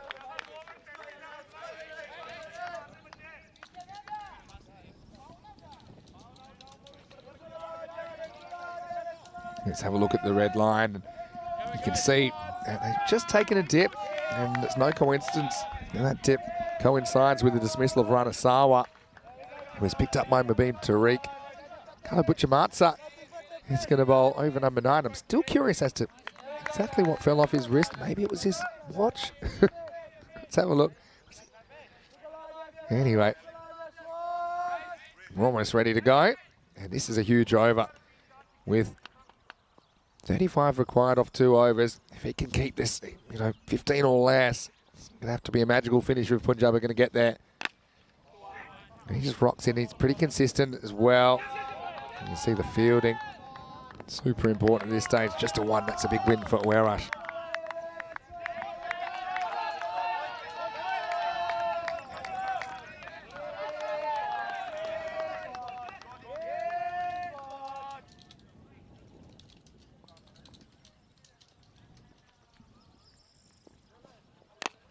This is a slightly slower ball. And this is Muzamil Abbas, who's come out there, just gets a single.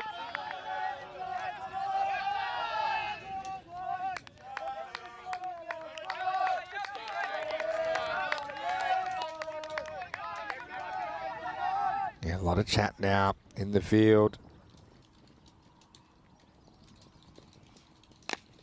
This is manufactured. Is it covering the boundary? It does. Maximal. So just what they needed. Connor Greenshields, bit of a hard landing for the skipper. I like this. He waits for it as a slow ball. And Umar Muhammad hasn't clicked yet, but they need more of this. Plenty more. 27 off 9. Let's see if Butchamatsa goes back to that slow ball.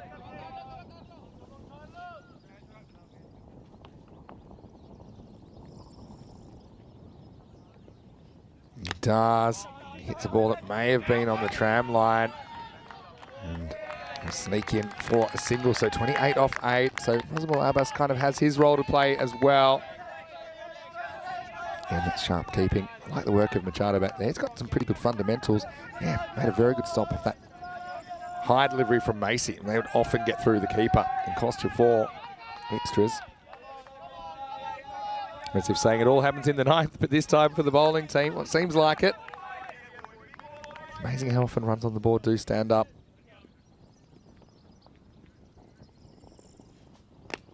And this is another slow ball sliced up in the air. Greenshields comes around and takes the catch. Safe hands from the skipper. So Abbas goes for just a single. It's Buchimatsa that chips in with the wicket, and all happening in the ninth and all unravelling in the ninth for Punjab CC Amadora. That's the 6th wicket to fall. It's 104 for 6. And really, aside from Ranasawa, no one has really stood up for the men in red in this game. 59 for Ranasawa. Next best is the 11 not out from Umar Muhammad, who's still there. There seems to be a lost cause. Adnan Ali with 10, but yeah, get Rana, get the game. That's been the story of the second half.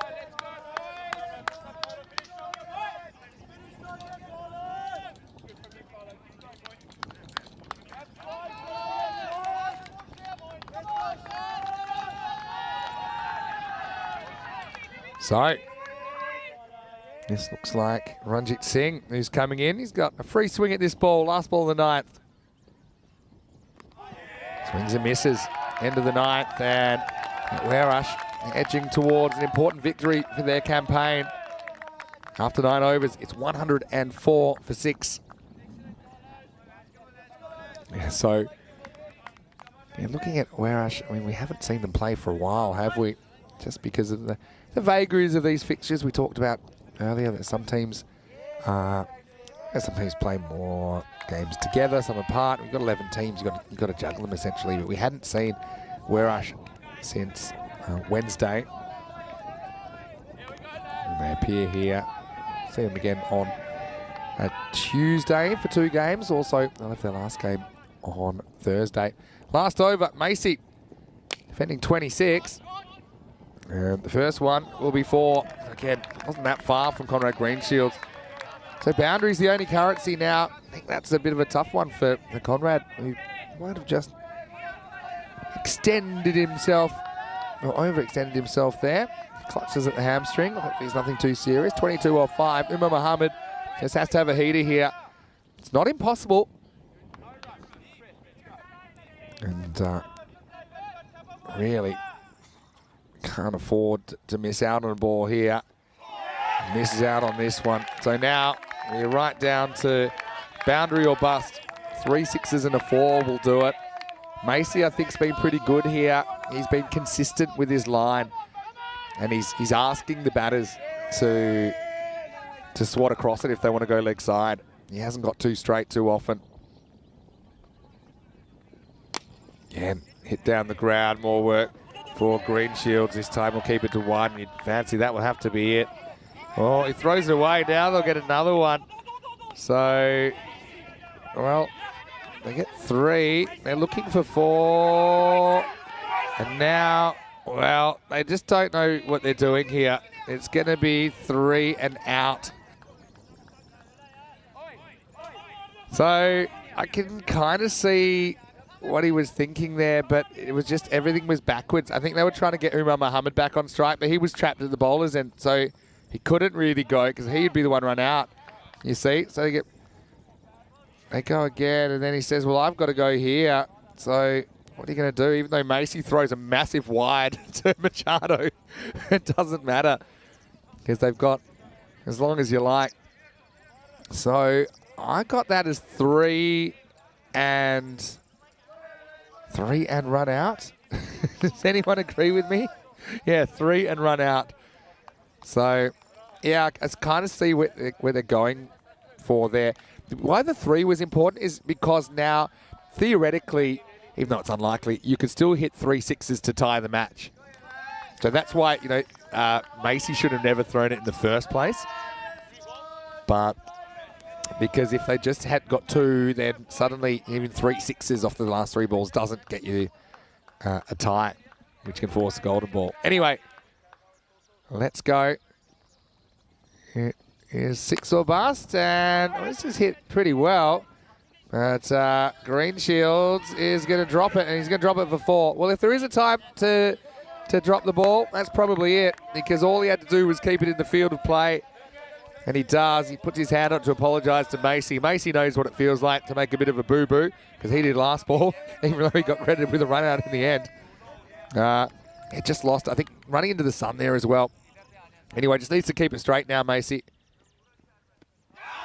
Does. It's just going down the leg side. Oh, they're going to throw anyway. One for the highlights reel. And kind of, I wouldn't say losing the plot, but probably getting a bit emotional under pressure a couple of times. But I suppose even a 5 would have been okay if it went for 4 overthrows. Last ball coming up of a very entertaining match. Imam Mohammed, he smacks it away leg side. I think this is 4. I'm not so sure actually. Let's have a look. And we'll have to look at this for the runs. And they will get the win. Just looking at this first stop. Okay, that is fine. Now, is he touching it next time? It doesn't matter if he comes from outside the field.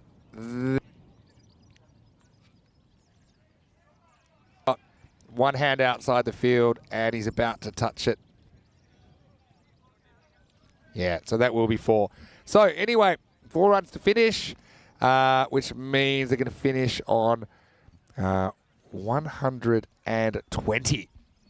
So, yeah, pretty entertaining game, wasn't it? 129 to 120. I suppose even if you factor in the 5 runs, still enough breathing space for Awerash to hold on. Very entertaining one. And putting up CC. Still hanging at the top of the ladder, but Awerash a little bit closer because of that result. But it was the Rana Sawa show. In 59 off 19. For me, I think he's the player of the match. I wouldn't think that anyone else touches him, even though he's not in the winning team. It'll be curious how they judge that. And had a bit of luck as well, you'd have to say. That one just sliced over the keeper, but there was nothing lucky about his 59. 5 big 6s and 6 4s. And that looks like man of the match has gone to Brendan Bardenhorst. I suppose you can understand that with the fact that he chipped in with a couple of wickets and is 38 not out in the first innings. So, yeah, close call. I probably would have gone for Anasawa, but don't think it matters too much in the end. I think that the main thing is the result. And that one, I think, knocks Carlo Buccimarz's watch off. But also got to say, I like the keeping in both innings, to be honest, in this game. But Machado seems to have found a bit of a home behind the stumps. I like his reactions. I like his natural instincts there. And nice little side skip there to make that catch look easy. Just seemed in control. Put that one down that would have been an absolute all-time hanger. But yeah, when it got down to it, they needed the boundaries, didn't they? And Mubin Tariq, this was kind of the bit of cricket that sparked them off, because he saved 5 runs with turning a 6 into a 1, and then he came back with the wicket of Ranasawa after his 59. And so that just started a chain reaction. No one else was really able to impact the scoreboard the way they wanted. I mean, Simran's a good player. He found a way to get out helicoptering to deep mid-wicket. Carlo Buccimarza came on in the 9th, and even though he went for that 6, he only went for 9 in the over and ended up picking up a wicket just there, caught by Greenshields. So they needed plenty off the last. As a bit of chaos cricket. There's 1, as easy as 1, 2, 3. They get 3 and a run out here towards the end. And then that one went across the boundary, but it didn't matter at that stage because they just had to protect 6s. They did that.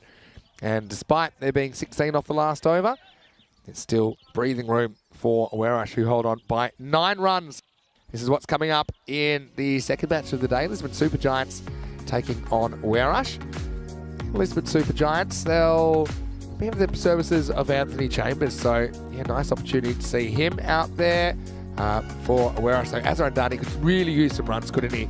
And that match is coming up in around about 10 minutes or so. Lisbon Super Giants winning the toss, electing to bowl in that one. Looking back at this, it was a bit of a one-man show, wasn't it? For Punjab CC Amadora, 59 off 19 for Ranasawa. 22 not out, fighting innings from Umar Mohammed, but it was a bit too little too late, and the rate had gotten out of control. Just 7 extras, I think in the end that's important as well. And that is a bit of a difference between the two teams in this contest. As far as the bowling went, Bardenhorst 2 for 25. Ends up with the player of the match for that, and his 38 not out. Mubin Tariq was important though. He sparked it with that stop and then picked up 2 for 19. So very good effort from him. Macy and Buccimarza held their nerve at the end. We'll take a break. We'll be back in around about 10 minutes. Take you into the second match of the day, match 32. And it will be Warash batting first after being sent in by LSG. Until then, it's Vinny Sandu, Mr. Maximo. Hope you're enjoying your morning so far. We'll see you shortly for more cricket on ECN. You're watching the Fan Code European Cricket Series.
The European Cricket Series is proudly brought to you by HCL Software, Fan Code, and Grizzly Bear Sports. Hello and welcome back to Portugal. Vinny Sandu here, Mr. Maximo for the European Cricket Network as we get ready for the second match of 5 today. Super Sunday action, 7 days a week, of course, in the European Cricket Series here in 2023. So Weresh got the points in the first game of the day, 9-run victors over Punjab CC Amadora. Now it's time for match 32. And once again, Weresh, the host, will be taking on the Lisbon Super Giants. Let's see what happens at the coin toss for match 32.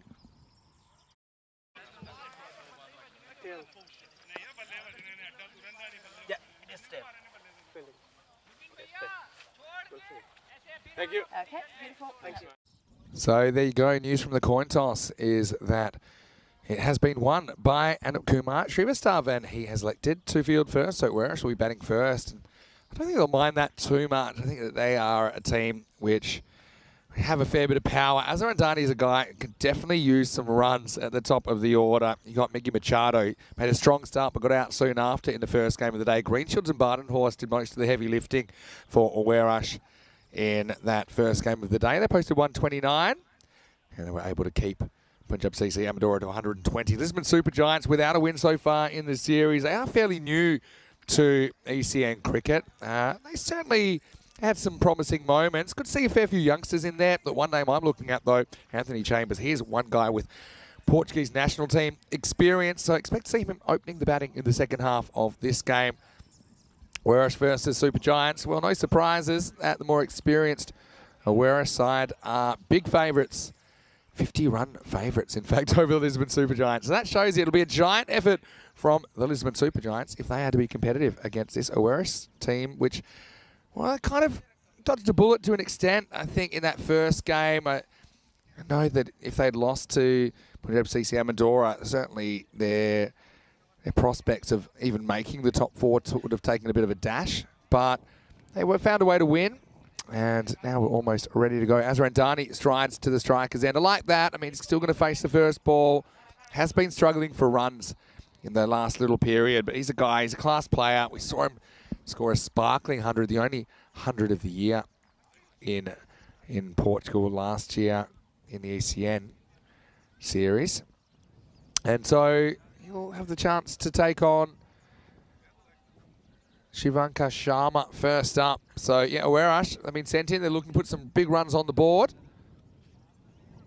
And beautiful conditions. I'd say the field's just tried out a little bit. Always a bit of dew first up. And see the players just doing their final warm-ups. There's Anthony Chambers. Nice to see him out there. I think it's great that he'll be providing just a bit of experience into this LSG lineup.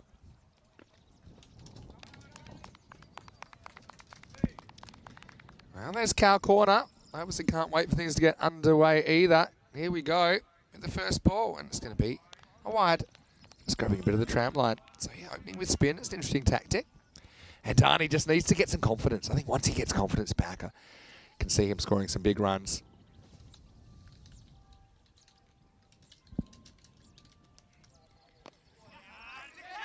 Worked away the leg side. He'll be able to get through for a run despite the direct hits. Bring Machado on strike. Not a bad start. And yeah, I like the fact that they are opening with spin.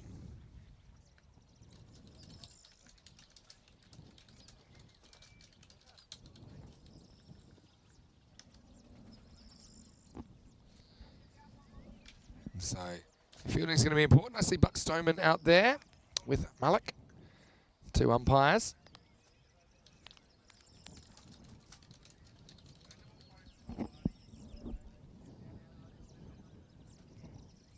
Short and whacked away. That was pace on to Machado. He knew what to do with it. Puts it back to the fence. 4 runs. And so, yeah, probably not the best delivery to bowl to Machado.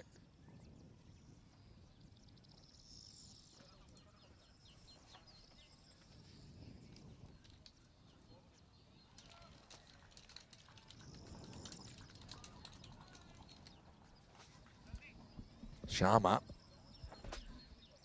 just needs to find that offside channel, but it's not going to be easy. I mean, Machado's a class player. We saw him chase a real wide delivery and nick one to be caught behind earlier.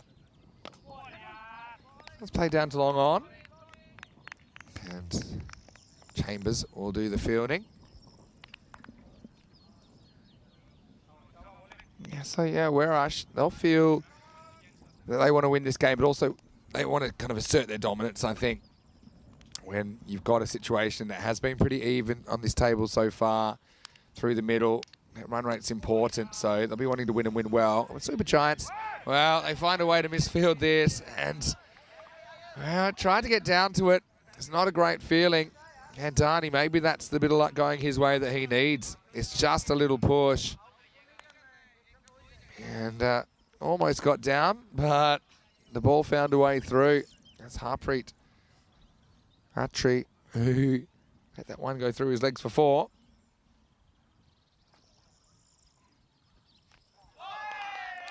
Swing and a miss this time. It's a much better channel.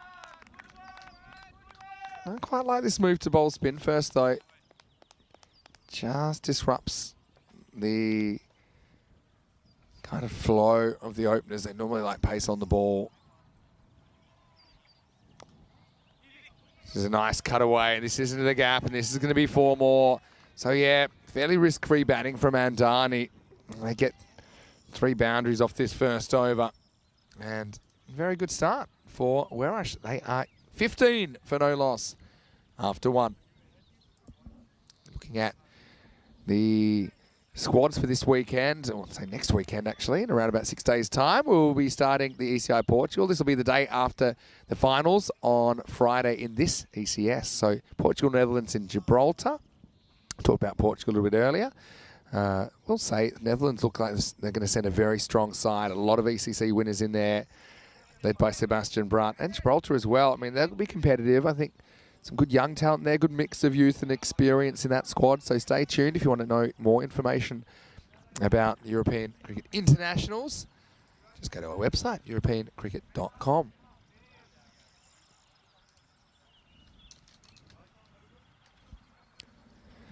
So, second over coming up, and it's going to be Ankit Singh to bowl it.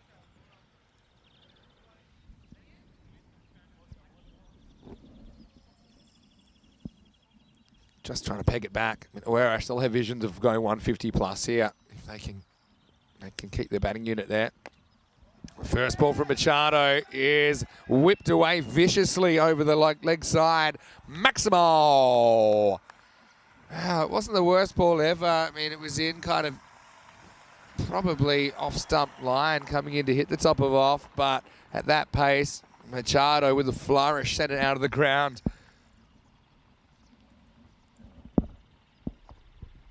What a shot that is.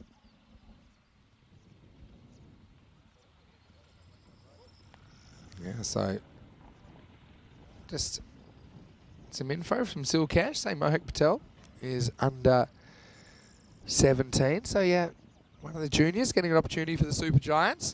See if he can make the most of it. This is in the air, and this is going to be caught. So 6 and out for Machado. He cannot believe it. That's twice today that he's looked really dominant, hit a big 6, and twice he's chased a ball that's not as wide as the one he went after earlier. Gets a bit more batting at this time. It's a bit of a juggle catch, which is taken. And so it's a bit of a disaster for Miggy at the top of the order, even though he has 2 or 3 shots for the highlight reel. He goes for just 11 here in match 32. It's the first wicket at 4. It's 21 for 1.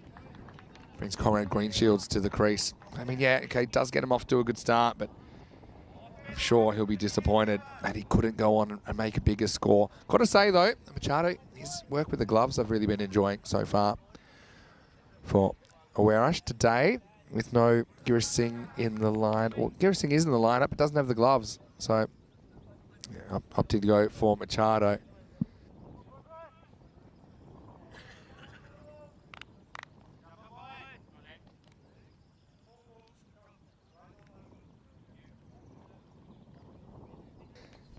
Conrad Greenshields is coming out at 3. Again, fair few spectators arriving for this Sunday action at Sands Rem. Now Conrad gets the first ball on the hip and he swings from the hip, goes large. Well, that is a big hit. Maximal, new balls please. That is pretty dominant. You can see everyone's pointing to where that went. I don't think anyone's quite sure where it landed. What a shot.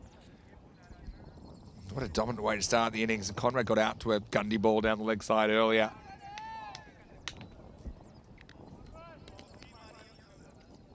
This one was dispatched. Now goes through the offside, finds the gap and gets 4 more.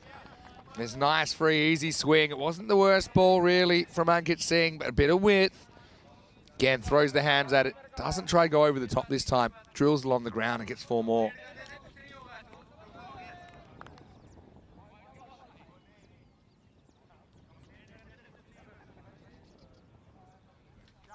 So, very confident start for the Portuguese skipper. 10 off 2 now. Now, he decides to go to leg, and he's going to get 4 more. It's just a bit too short, and he could have put that wherever he wanted. I think that's the intelligence of knowing where your field is. So, he knew that there was nobody back in the mid-wicket region, so he decided to go for that gap, and he got it pretty good. So this over has gone 6 wicket, 6-4-4. It's gone magical, though it does have the wicket of Machado in it.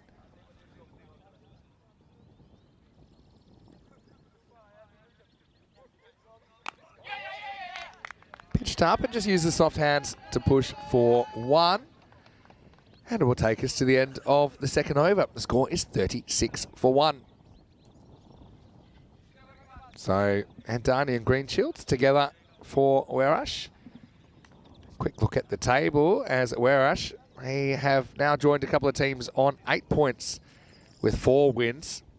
And they have played 1 more game than Fighters, who have a couple of games in hand. If they could win this game, Werash would go to 10 points and join 3 teams on 10 points. So pretty fascinating table taking shape. Of course, there's the issue of teams having played an uneven amount of games. So it's a bit hard to make comparisons at times. But in the wash-up, every team will have played 10 matches, and the top 4 are through to the semi-finals, which will be on Friday, and the final on Friday afternoon. Hello to Kai, as well as Chris, and nice to see John Gray in the chat as well. Why don't you drop in and have a word, ECN European Cricket Network. It's going to be Jignesh Kumar Maheta to bowl over number 3. This is a whitish ball, and it's dropped, and oh, that could be a nasty one for Singer. Oh, and this is one I think it's just burst through the hands. Probably going to need to be looked at. That is nasty, but it was also a big moment in the game because Greenshields, he has a life on 15. It was just a similar kind of shot to the one that got Machado out. It was Shivankar Sharma that took the catch on that occasion. That time it was Azan Singer in the hot spot. He couldn't hold on. And now next ball is driven through the covers and Dani gets a boundary. This one was into a gap. Did get a boundary earlier by pushing through a fielder's legs. But you can see the runs flowing from Werash, who I think might be a blessing in disguise that they bat first. They're sent in by the LSG skipper, Kumar Srivastav. But I think they probably would have batted first anyway.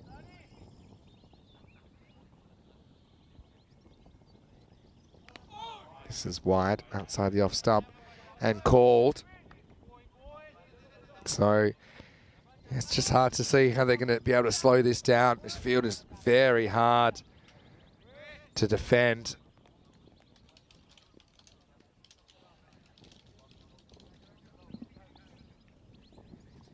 Well, this one goes wrong. It's going to jump almost over the keeper.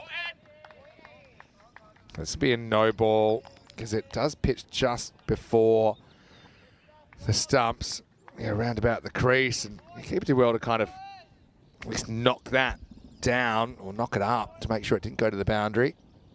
So free hit coming up. It's going to be Greenshields, the man to face it.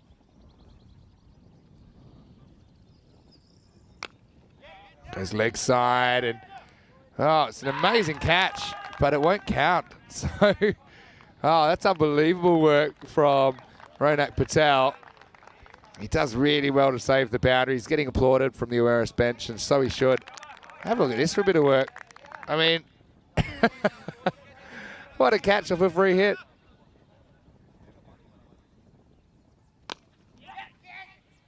And Dani checks his shot. It was played on and then played back. They're going to go for two. They're going to get there. That's really good running to get to there. I love the footwork, though. Look at Harpreet. He had a bit of an issue earlier. He kicks it, and then he puts it back for his teammate. But still wasn't enough to save the two. What an interesting power play this has been.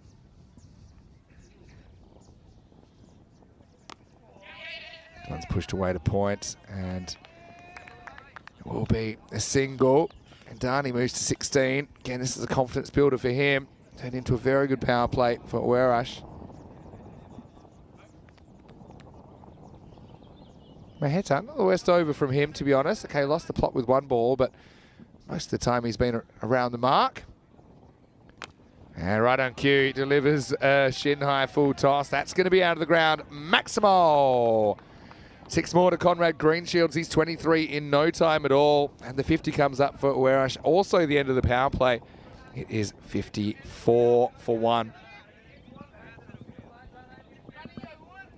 So, Andani and Greenshields head into the middle overs. Maheta did some of his good work there with that last ball. That over ended up going for 17.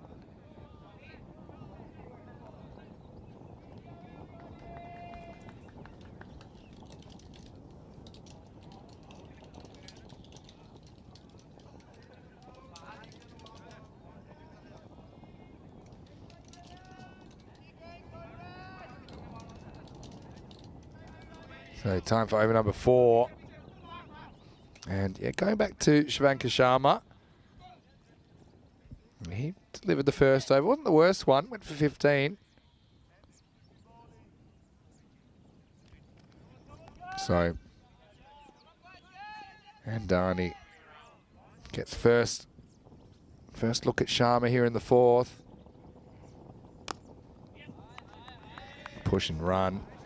And they'll get a single. Greenshields, top score of 90, not out on the network. Very experienced.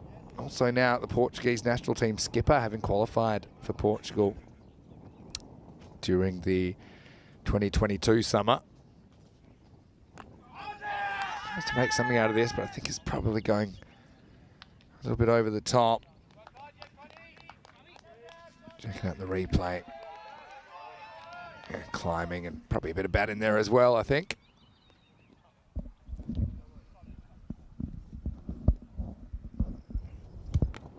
Oh, this time he sweeps and sweeps nicely. This one's up and out of the ground. Maximal!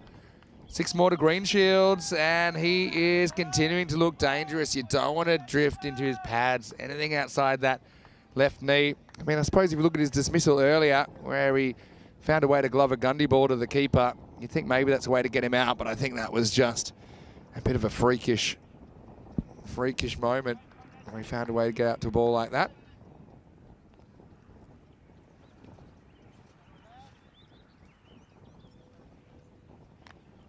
Now beaten for bounce, so come back from Sharma. Again, this is a learning experience, I'm sure, for the Lisbon Super Giants.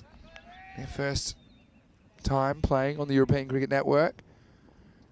The fact that 11 teams get exposed to it in Portugal this year, I think is a really good sign. A little dab away. This will probably run down the hill. And it does beat the fielder. So again, low risk option. They do pick up 4 more. And yeah, right now, things are looking a little bit ominous for the fielding side. Well, there's the LSG bench. I'm not sure if they've got any ideas about how to stop the flow of runs. Right now, they're on about that 170 pace. And now he's chopped on. That's probably a loose shot from Greenshields, really. Tries to make something out of nothing.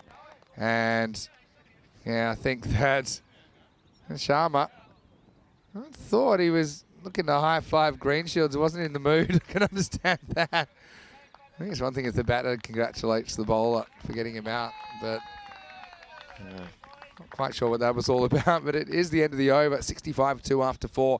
It was just probably a little bit too close to him to play that shot. End up getting an inside edge down onto the stumps. So a good finish to the spell for Sharma. He's going to finish with figures of 1 for 26. Greenshields goes for 33 off 12 balls. So certainly wasn't a long innings, but a pretty useful one for Uerash. And this will bring Badenhorst to the crease. And he scored 38 not out earlier. Thought he batted very well on his return to ECN action. And he's a player we didn't see during the ECL due to other commitments. So he gets his opportunity at number 4 once again. Adani still there, 17 off 9 again. Confidence building in for him so far.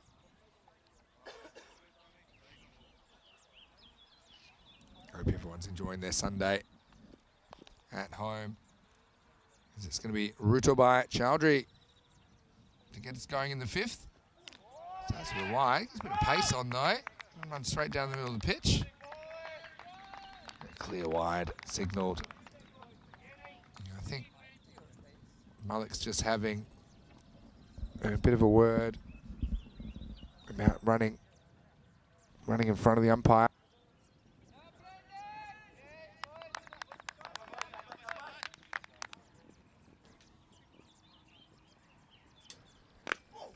This one is just hit down till I'm off for 1. Yeah, so Rutul, not a bad start from him, gets it through. That's natural kind of in-swing action. And lots of sunshine here. What's the weather like in your part of the world? Let us know. Looks like Chris would like a bit of sunshine in the UK. This has just worked away for 1. And so, Badenhorst, like what he brings to the table whenever he's available for Uerash. He's on the charge, and Dani's keen for it, but he changes his mind pretty quickly. That one never really left the pitch area.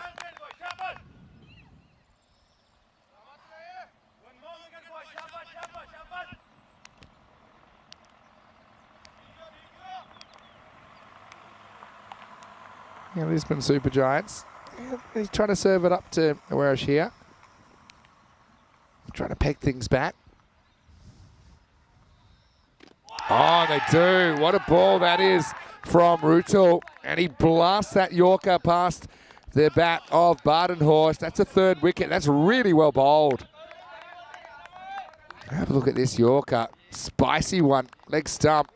And fired up, why not? Super Giants have had a bit of tap so far in this 5 overs, but they've had their good moments as well, as Badenhorst can't move the needle in match 32. He goes for 1, and the score is 69 for 3. I don't care who you are, that's a really difficult ball to play. And so it's a very good bit of bowling. I think it would have got a lot of batters out.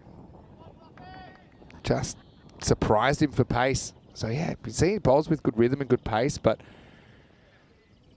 I suppose the accuracy is the thing which will determine if he's successful or not. Rutul. So yeah, a couple of big fish going in pretty quick succession. That's the beauty of cricket. I mean, at the end, it's a one-on-one contest. Bat versus ball. And so, yeah, despite what the game situation is looking like, I think you always need to be trying to win that next contest. Here's Faf Stoneman coming to the crease at number 5.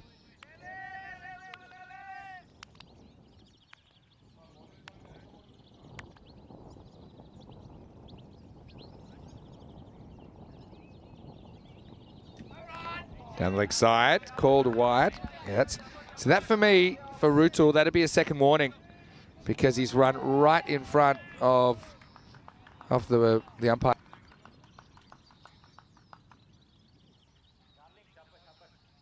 Just cannot do this at this level of cricket. Just have a look at where he runs. He bowls it and then follows the ball because the ball goes down there. So, yeah, that's something I think we're going to see crack down on a bit during this season. And that's much better.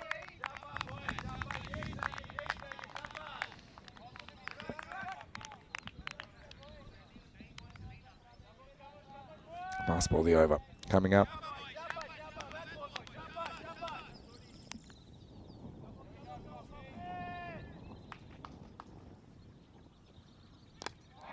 Another good in-swing up.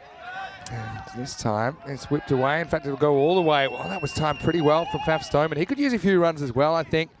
He's having a bit of a lean trot himself with the bat. Still contributing in other areas, but yeah, when he's at his best, he's a very talented stroke maker. Made a lot of runs last year in the domestic competition. That takes us to the end of the 5th over. The score is 74 for 3.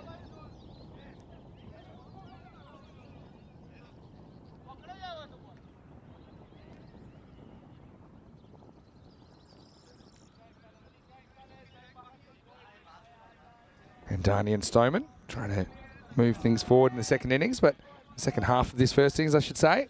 Gives me a chance to say hello to Kroom, who is joining us, as well as everybody else that said hello. A lot of people have sent me messages on my social media as well, at Mr. Maximo. Hope you're enjoying the weekend. Let's get cracking with over number 6 now.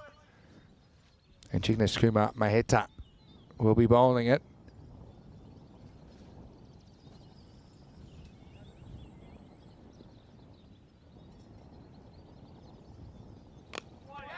Yeah, pitched up, and Darnie with a pretty powerful looking drive, but picks out the fielder. They look for 2, but it's not quite there.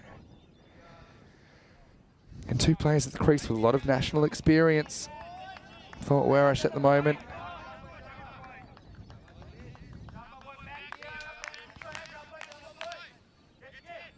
I love their energy from Lisbon Super Giants here. They're really trying to press, really trying to restrict as much as they can.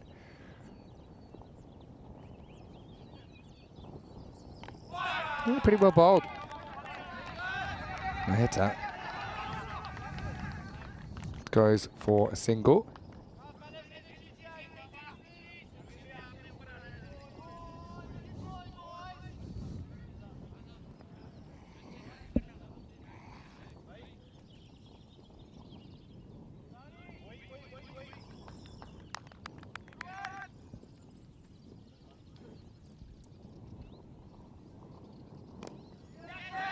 This is just whipped away. It's up here, it's going to get through the field. It's going to be 4. That's disappointing. And that looks like Vishal Kumar Patel who's come on to the field. Perhaps, I think it might be Arjun Singh that's had to go off with that injury sustained during that catching attempt earlier in the innings. But yeah, he's not able to deal with the bounce. There's no easy stops here. That one results in another 4 for Warash. Yeah, you don't have to take undue risks on this field, I think, to get value for money for your shots. I think when you're batting, yeah, you can just hit the ball hard, hit it pretty correctly, and it's not easy to field. This one, he just checks his shot, knocks it back to the bowler, and Darnie's moved to 23.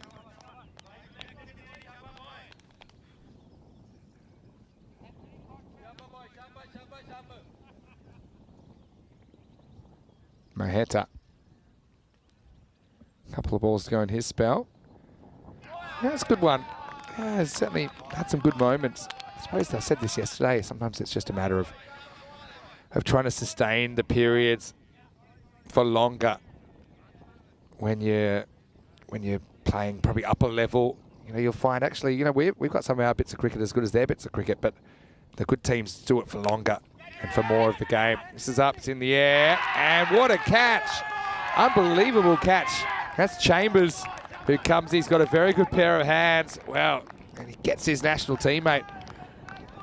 Anthony Chambers, low full toss, came in and, well, I question his choice of headwear, but I cannot question his commitment in the field. As it was just whipped across, wasn't it? And Adani, well, just when you thought he was getting going, he finds a way to get out for 23, but that was brilliant from Chambers. Outstanding bit of work. That's the 4th wicket to fall. It's 80 for 4 after 6.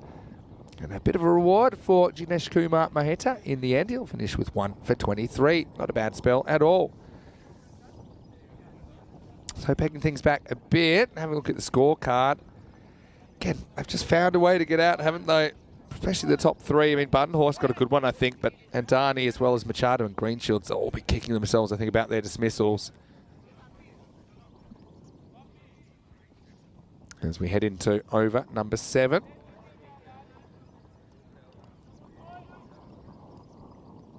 And yeah, Rutul is going to continue.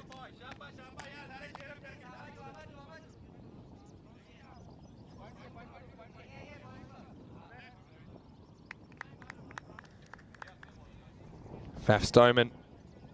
Again, a real good opportunity for him to try and get amongst the runners. He's been joined at the crease now by Keegan De Silva. Rutul starts with a wide. Yes, what I've noticed, see, that one, it doesn't even look to run in front of the umpire, but often I think when bowlers bowl a ball that they lose down the leg side, they tend to follow the ball. They start to think of themselves as an extra fielder. So it's not really a consistent follow through that you're getting. You're kind of following the ball all the time. That's where his issues came from. See there, that one's straighter, so he runs straight down the middle of the pitch. It's just something he's going to have to work on again. This is called a wide, rightly so. I was discussing it with Conrad yesterday when he was in the commentary box with me. Conrad was saying, you know, maybe that should just be a no ball if you cross the middle stump in your follow through, because it just makes the umpires chop so hard. I'm not so much concerned about the damage to the pitch, because it's not going to damage the pitch. But, you know, the umpires, they're on show. They need to be able to do their job. They need to be able to see the play.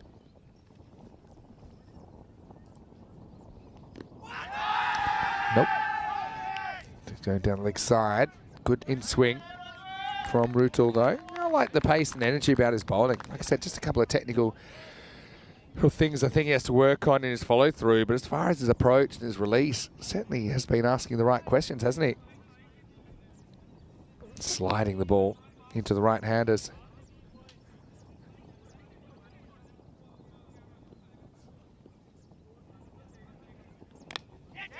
This is sliced in the air and it goes down. Well, it wasn't an easy one. In fact, it'll even go for 4. De Silva slashes away, likes to hit through that point and cover region.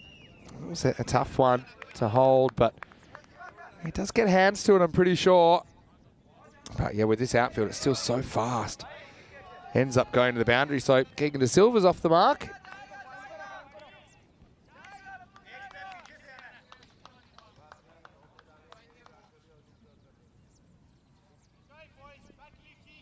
Rutul.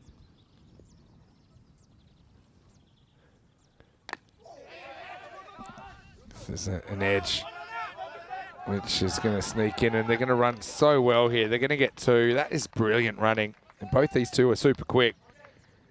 And so, yeah, De Silva probably didn't deserve 2 for that shot, but he'll get 2. Again, it's good teamwork. I mean, it's a bit of a mismatch, has to be, between these two teams. You've got Oeiras that just went to the Champions League of European Cricket. They were domestic champions here in Portugal last year. You've got Super Giants playing for the first time at this level in this tournament. So, yeah, Super Giants probably learned a few things in this one as well, but they're holding their own. Slightly mistimed pull shot here. And I'll get through for a single.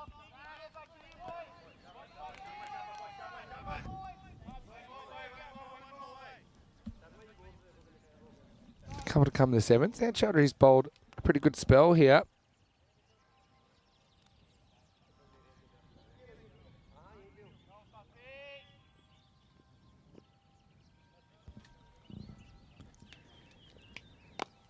Oh, clever slower ball as well. Almost befuddles the batter. It'll just be a single. They've done well to peg it back. Remember at one stage, Oeiras were on for about 170. Now it's down to about 130 pace, and who knows, they might even be able to keep it below that. Then, of course, the question will be where will the runs come from? But they do have Chambers, who's a pretty experienced campaigner, into the lineup. Ankit Singh listed to open as well. This one's called wide, down the leg side. And so that will be re-bowled. Yeah, Steve saying if you run down the middle, you can't get caught behind, or you can't get a caught behind a decision or an LBW. That's so true, Steve. So the issue is we're seeing umpires missing wides as well when bowlers are walking down the or running down the middle of the pitch. So I think that's probably an issue, which in this form of the game, it's a bit more crucial than in a longer form of the game.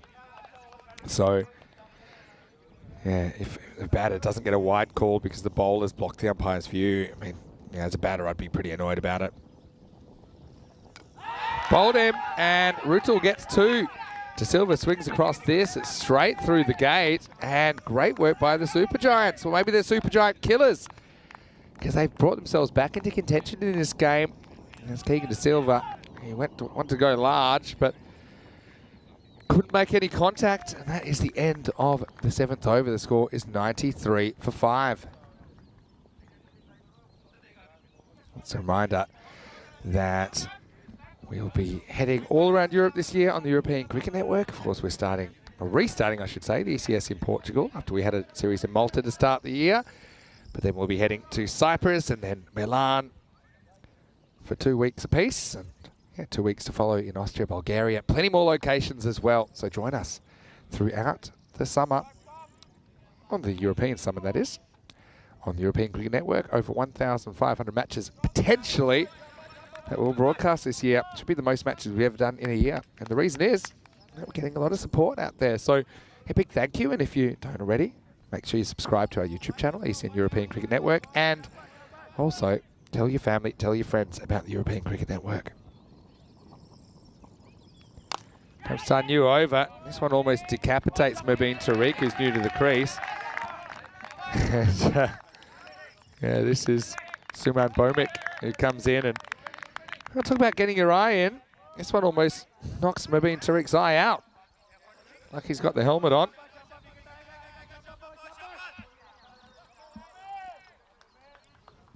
Yeah, see there, Chambers, he's ready for action. And this is up, and it's in that direction, but it's going to be over the head of Chambers. Maximo! Mubin Tariq played a really good cameo in the first game of the day, and I think he wants more, and he might get more. And Mubin Tariq, yeah, I like the way he stays pretty still.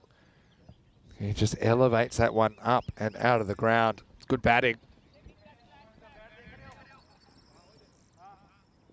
The Bomik wasn't the worst ball, but you can see under 3 overs remaining.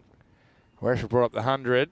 They want more. Mubin, though, it's a bit more of a top edge. It's hanging in the air, and they're not able to turn it into a catch. And what's worse, it's going to be 4. So Mubin, he's just given that the old up and under job, and the fielder, he just couldn't quite get in the drop zone, could he?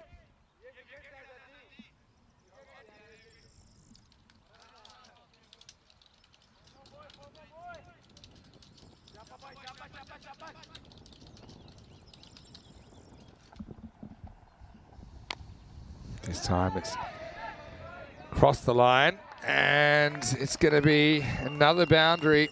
So Tariq has been very, very quick to get on the pace today, hasn't he?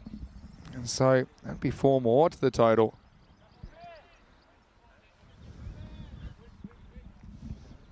See there, a few preparations in the Weresh dressing room for the second innings. Trying to keep themselves loose.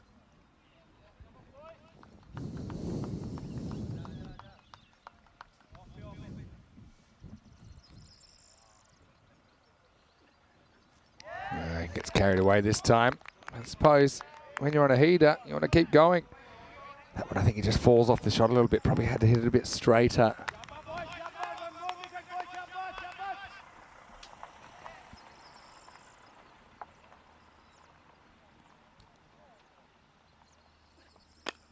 This time he does go straight up, and it'll pick the gap. So, well, it didn't quite have the legs to go for 6, but it will be 4. We'll check out the replay thanks to String Productions.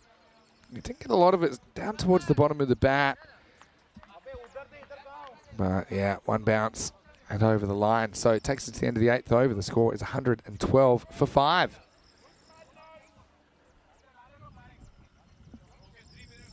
We head into the 9th over very shortly. Looking at the run rate. Took a bit of a dip, coinciding with wickets in the 4th, 5th, 6th and 7th overs. Yeah, they have done well to take 5 wickets in this innings, Lisbon Super Giants, but yeah, still, it's a lot of runs, and Stoneman, again, he hasn't quite clicked yet, but he'll be hoping to as we start the 9th over.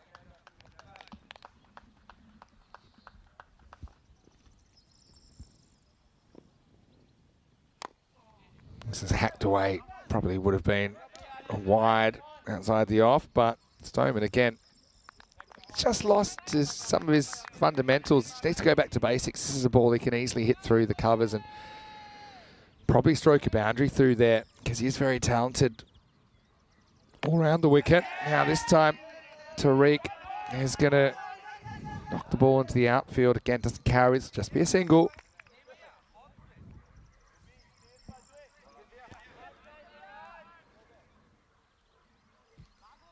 Stoneman faces up again. They should be okay for time here. They have cut it a little bit fine.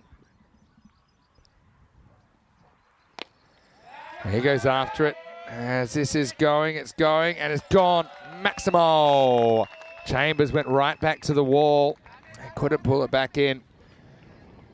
So this will be a bit of a confidence booster. I still don't think it's quite out of the middle from Faf Stoneman. But we'll get him 6 and give him a bit more of that confidence than he needs with the bat.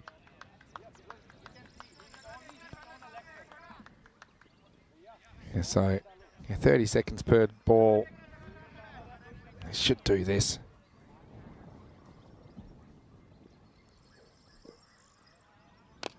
All right, go straight again, and it's going to be the same result.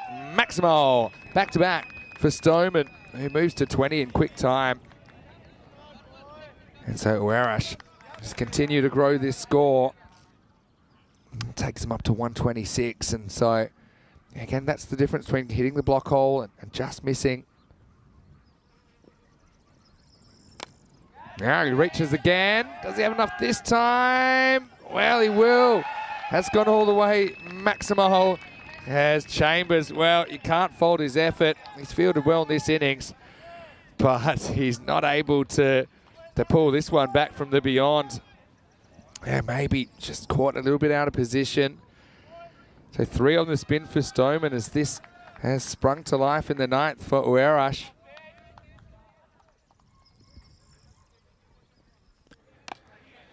Now he wants to strike, coming off the back-to-back-to-back 6s. They're going to go 2 actually. Oh, taking it on and winning. So end of the 9th over. Uerash are 134 for 5. So it looks like that 140 plus is on, maybe even the 150 if they have a good finish.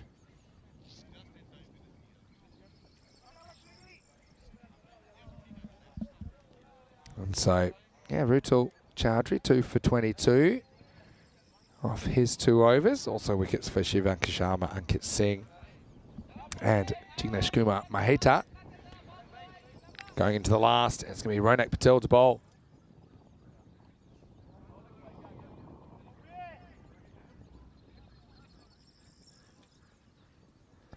Well, he gets it wrong first up.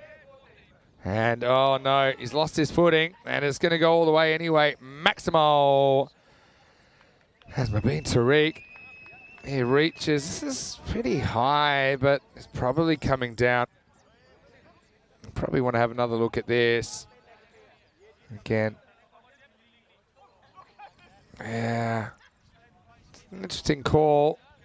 Probably leaning towards no ball, but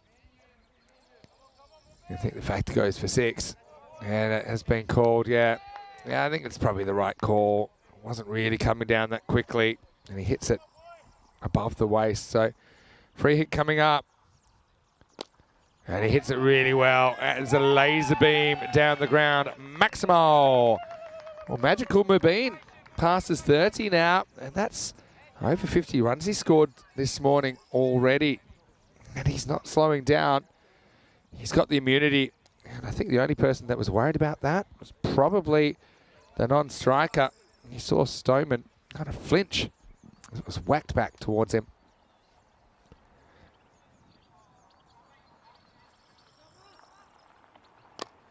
Now, you see Stoneman running hard. He wants to give Mabeen the strike back, but he's picked out the fielder. Chambers won't allow it. Just a single.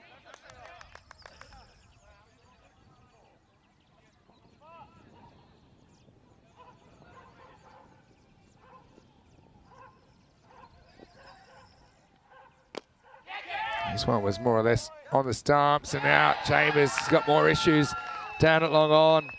Maximo, it's going to be the 150 up as well. I mean, yeah, did he have a play on that? Maybe. It's just the pace of the ball, I think. It jumps on you. It's not an easy field to judge. And so, Faf getting some handy runs, both these two doing their job. And I think you can see here, 7 batters that we've seen. They're all very capable of doing the damage, aren't they? Now, there's a bit of length on it. It's all hands, and it's all out of here. Maximo. As the runs just keep on coming. That makes it 160 now. This was always a danger, wasn't it? With Awerash. Yeah. Up and away. They've certainly made the most of the second half of this innings. 86 off it already, plus this.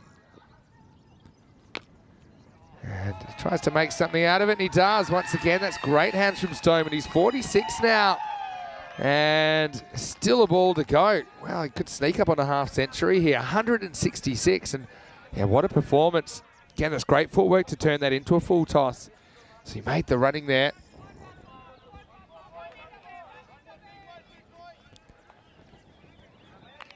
Last ball of the 10 coming up.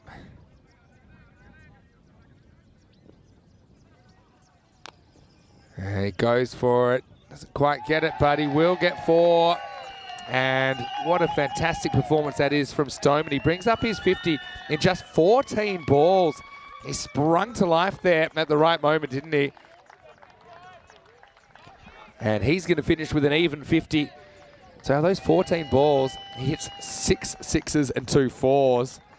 And yeah, he needed that, didn't he? I mean, Mabeen was also excellent in that partnership. Things just got out of control, didn't they, for Lisbon Super Giants? I mean, didn't start well for them, to be fair. And you can see all the Awerash batters, they had that kind of attacking intent, didn't they? That's the way they play. Machado, again, looked like he could go big, and he did a couple of times, but then he found a way to slice himself out. Greenshields came to the crease. He put the first ball into the cow paddock, and he looked very good while he was there. I feel that he's been threatening to put a really big innings together, Conrad. And I thought this might have been the one. Went down one knee and escorted that one out of the Santarém cricket ground, but then he found a way to chop on. And so he had to go, but not before he'd made a brisk 33 off just 12. Badenhorst got a good one, didn't he, from Rutul. That rattled his leg peg. And then, yeah, you can see the Super Giants are fired up, so they should be. Chambers with an inspirational bit of fielding down there as well. He was able to get Andani for 23, so Andani, again, he's a guy that needs a big innings. He can make some runs, but I think he wanted a few more. Kicking to Silva had a bit of a life, but then no second chances with him as he got rolled. Going down for just 7, but then that brought Mabeen Tariq to the crease. And between Stoneman and Tariq, they were able to get this score up and away. 170 they finished with.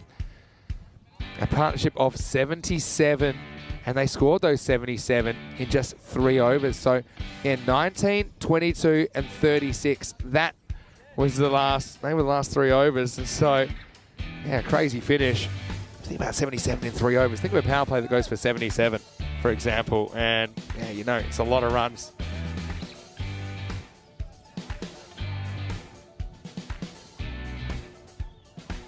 But you sit back and enjoy the hitting. And they were flying a long way out of the ground. And Stoneman, in the end, brings up his 50 off the very last ball of the innings. Maybe Tariq, probably if he had another over or two, he probably would have made it too, the way they were going. As we look at the scorecard, 50 off 14 balls. Stoneman stole the show towards the end, but how about Tariq as well? 32 off 9. 33 from Greenshields in quick time, set the pace, didn't he? And Dani and Machado, again, not bad from them, but I think that they feel that they would like a couple of big scores along the way. 10 wides, 2 no balls and a bye, so 13 extras, 170. It's a lot of runs. I don't think it'll be easy. Brisbane Super Giants can they just be looking to score as many as they can. 2 for 22. Chowdhury gets the figures. Singles for Shivankar Sharma as well as Ankit Singh, Jignesh Kumar Maheta. We'll take a break. We'll be back in around about 10 minutes. Take you into the second half. It'll be LSG chasing 171 for victory. Vinny Sandu, Mr. Maximo for ECN. We'll see you after the break for more Fan Code European Cricket Series.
European Cricket Series is proudly brought to you by HCL Software, Fan Code, and Grizzly Bear Sports.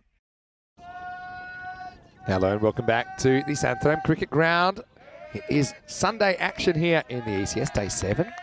Vinny's hand to here, Mr. Maximo for ECN, and we're halfway through match number 32. So it was Awareness that was sent in by Lisbon Super Giants. They put on 170, so 171 to win. And Atri, he's batting like someone that is chasing 171 to win. Big swing and a miss. Junaid Khan is the opening bowler for Awareness. I think it was an interesting innings, wasn't it, the first half? Awareness certainly attacking all the way down. Even when they lost wickets, I think the guys coming in, they know the aggression required and they'll back their teammates to do it. They still get a very healthy score. Atri skies this one and it's going to be gone. So it's perfect start for Awareness. Goes dot wicket. It's Conrad Greenshields that takes the catch, just hovering in the cover region. So without a run on the board, we have a wicket. Vinny Sander here, Mr. Maximo, special guest commentator. And I don't even know what to call it. I know she's a project manager here in Portugal. She's also an umpire, international umpire last week for us. And pretty much everything else. Meta Dowd. Meta, welcome to the commentary box. I know it's not your first time here with me, but yeah, it's nice to be back in Portugal, isn't it? Thanks, Vinny. Yeah, it's awesome to be back. Yeah, that's early wicket. Have you seen? It's Anthony Chambers in there. Anthony Chambers. He's a very good in for Lisbon Super Giants, isn't he? He's a guy with national experience, and yeah, I'm sure he knows it's a pretty big task, but a chance to him to get some runs. Anyway, tell us about how your week's been in Portugal so far. I know that I was a little bit late to the party, just arriving on Tuesday night, but we're very well looked after here, aren't we, the ECN crew? It's always my favorite event to do. Obviously, apart from ECO and ECC, they are just special events for all of us. But yeah, from the ECS events, it's always my favorite. It's so nice to be welcomed the way we are here. And the teams are all really friendly, very organized. I think it's the first event where I did not have a single captain coming late to the toss. Wow, that's good to know. Yep. There you go, you run a tight ship. Here's Junaid. Kit gets a bat at 3. I also think it's great every time we've come to Portugal, we seem to have more and more teams involved. I think we had, well, the first ECS I was present for, I think we had 7, and then I think 10 last year, 11 this year. So it's a sign, and we were speaking to Conrad yesterday as well, that you know, they've grown from something like 5 to 18 teams in a pretty quick amount of time. There's divisions now. I think that it's really a step in the right direction. This one's a little bit wrong from Junaid. Yeah, it would be interesting to see a side angle here because that must be really close. Yeah, going for the Yorker. Let's see how high it actually was. Oh, yeah. That has to be a no ball. Has to be called. Yeah, so no ball. It means the free hit is coming up. And so, yeah, a little bit of an opportunity for LSG. But isn't it great to see them mixing it up? And look, I know they went for 170. They had some moments, though, where they were quite competitive against Awareness. And they picked up some pretty handy wickets along the way. I suppose this is the thing. Teams that are a bit lower down sometimes just struggle to get the consistency in their performance. The free hit doesn't go too far. It definitely started well, but between all the wickets, there were some runs coming in. That last partnership was just took it. I think it was 80 runs or something. It just took it over the edge. I think it's just hard to chase 170. Going at 17 and over is just. Yeah, the last 3 overs went for 19, 22, and 36, and it wasn't the 6 sixes, but there were 5 sixes in it, and a no ball, and a 4 and a 1. So that's how you get to 36. So yeah, Ronit Patel, unfortunately with him, didn't really go the way that he was planning, but still an opportunity to try and put a competitive score on the board. But it won't be easy against Awareness because Awareness are hunting up. They didn't have the greatest start to the tournament, and won a tight one against Punjab CC. This is their only other match today, so we'll see 5 teams, each of them playing 2 matches today on day 7. This is sliced away, and Nabeen will keep it to 1. Yeah, I mean, Orange really needs this win, and they need to win big because they need to put some effort in here to get their net run rate up. There's, I think, currently sitting on the 5th spot, so they need a big win to get up there because only the top 4 are going through to the final stage. It's going to be competitive, isn't it? With certainly more than 4 contenders for those semi-final spots. Put the long off back now. Chambers gets his opportunity. bit of a mammoth task for him to try and take on, but still, it's nice to see him out there. You can see he's quite organised, and he's a player we saw playing for Portugal in the ECC last year. Took a memorable catch to seal a win against Spain, and we loved that because it made Corey very grumpy, didn't it? As we get to the end of the first over, it's 3 for 1, 59 matches since the Golden Ball. But yeah, it's always great to get back on the domestic circuit. Obviously, ECL was really exciting for us. And exciting, I think, for European cricket with Drew, the champions. What did you make of that? Well, yeah, I mean, Drew is such a team. When if Nabi fires, it's obvious that they are always going to be very, very competitive. I think like the past 2 ECLs they participated in, they looked very good, but because Nabi and also Hamza Nias are a bit on and off back then, it could always happen that they drop an important game. Yeah, exactly right. We wondered if they could do it consistently and against the big opposition. You can see that just a single, as Chambers not too keen on a 2. Yeah, but it was certainly pretty memorable. Uwerish as well, we saw them in the ECL, and we know that they've been working very hard on their cricket, trying to get to the next level. I mean, they mixed it up with CRYMS. I mean, they beat CRYMS from Ireland, a team that ended up finishing 3rd in the whole of Europe. But as you can see here, I mean, these games aren't gimmies for them. They've been tested domestically, and I think it'll be a very interesting domestic season in Portugal as well. Who knows who'll be at the ECL next year. But this guy impresses me. Good young player. He's worked hard on his bowling. Faf Stoneman. Here he is. And yeah, good contest between him and Chambers. Chambers knocks it out and has to work hard, but gets a single. Yeah, I'm happy he went well in the batting innings. I think he was a bit down on confidence after the last 2 performances. I think he didn't bat as well as he probably expects from himself. Then he went for plenty against Punjab Sissi as well. So I'm happy that he got a 50 here in the first innings just to get his confidence Needed those up. runs, didn't he? Yeah, his confidence just looked a bit down with the bat. He's a very good player technically, and scored a bunch of runs last year in the domestic league. You can see Chambers and Kit Singh not really on the same page, I think, with the running between the wickets. This can happen when you haven't really batted together before, especially when you're in a pressure situation. Yeah, but big ECS calendar. I know the events you'll be doing coming up. I know we're doing Cyprus, and then will you be in Milan?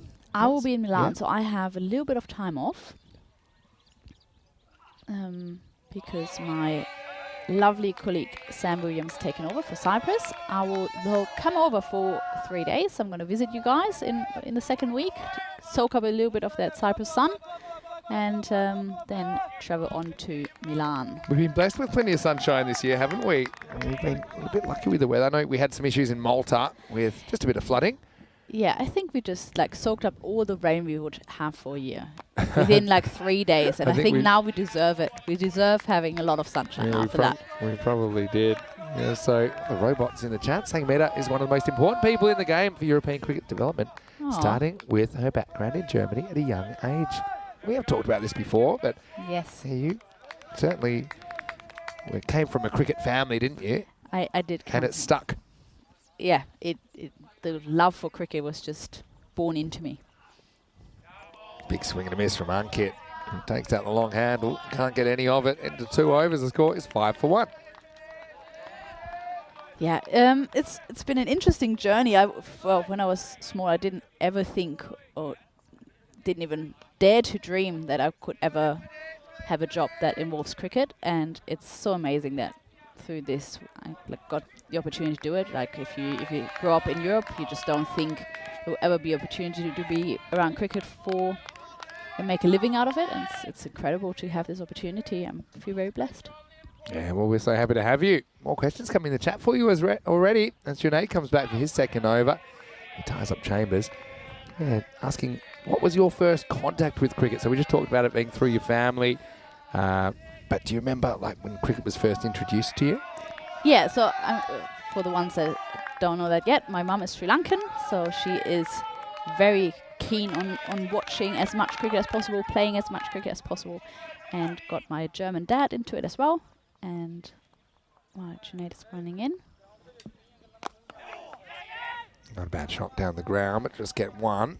I'm just trying to build an innings here, Chambers. I don't think he's too concerned with the target. Yeah, so go on. Yeah, so my mum got my dad into cricket, and me and my brother Mahi, who's also working for ECN, basically grew up on the side of the cricket ground because my mum played for the same team as my dad, because women's cricket back then wasn't as big. So they both played on the Sundays games in Germany, and me and my brother were just sitting next to the ground and just playing around a little bit, and that was basically my first experience of cricket. And Well, that's good effort in the field, but unable to turn it into a catch. As we'll sneak through for a single. And the other question was, whereabouts in Germany do you hail from? So tell us a bit about where you're from in Germany.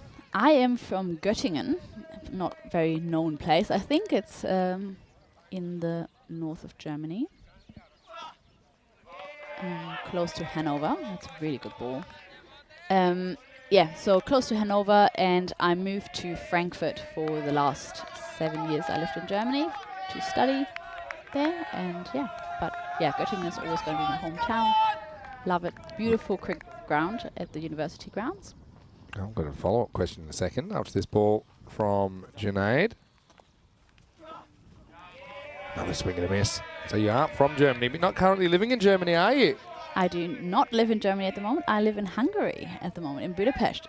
Beautiful place. Now, those of you that might not be aware, we finally, I say finally, it didn't take too long, have our first ever ECN wedding, because you and Steph, you did meet through the European Cricket Network. We did. Steph Actually, and Gooch, here in Portugal. one of our tournament referees. Also did a fair bit of umpiring at the ECL recently. And yeah, you guys are going to be married this year. It's something we're all super excited about. Into the power play. Not too much power from the Giants. 6 for 1 after 3. But something you must be looking forward to, hey? Absolutely looking forward to it. That's where also I think Portugal is just always going to be a special place to the both of us, because that's where we both saw each other for the first time back in September 2020, which was,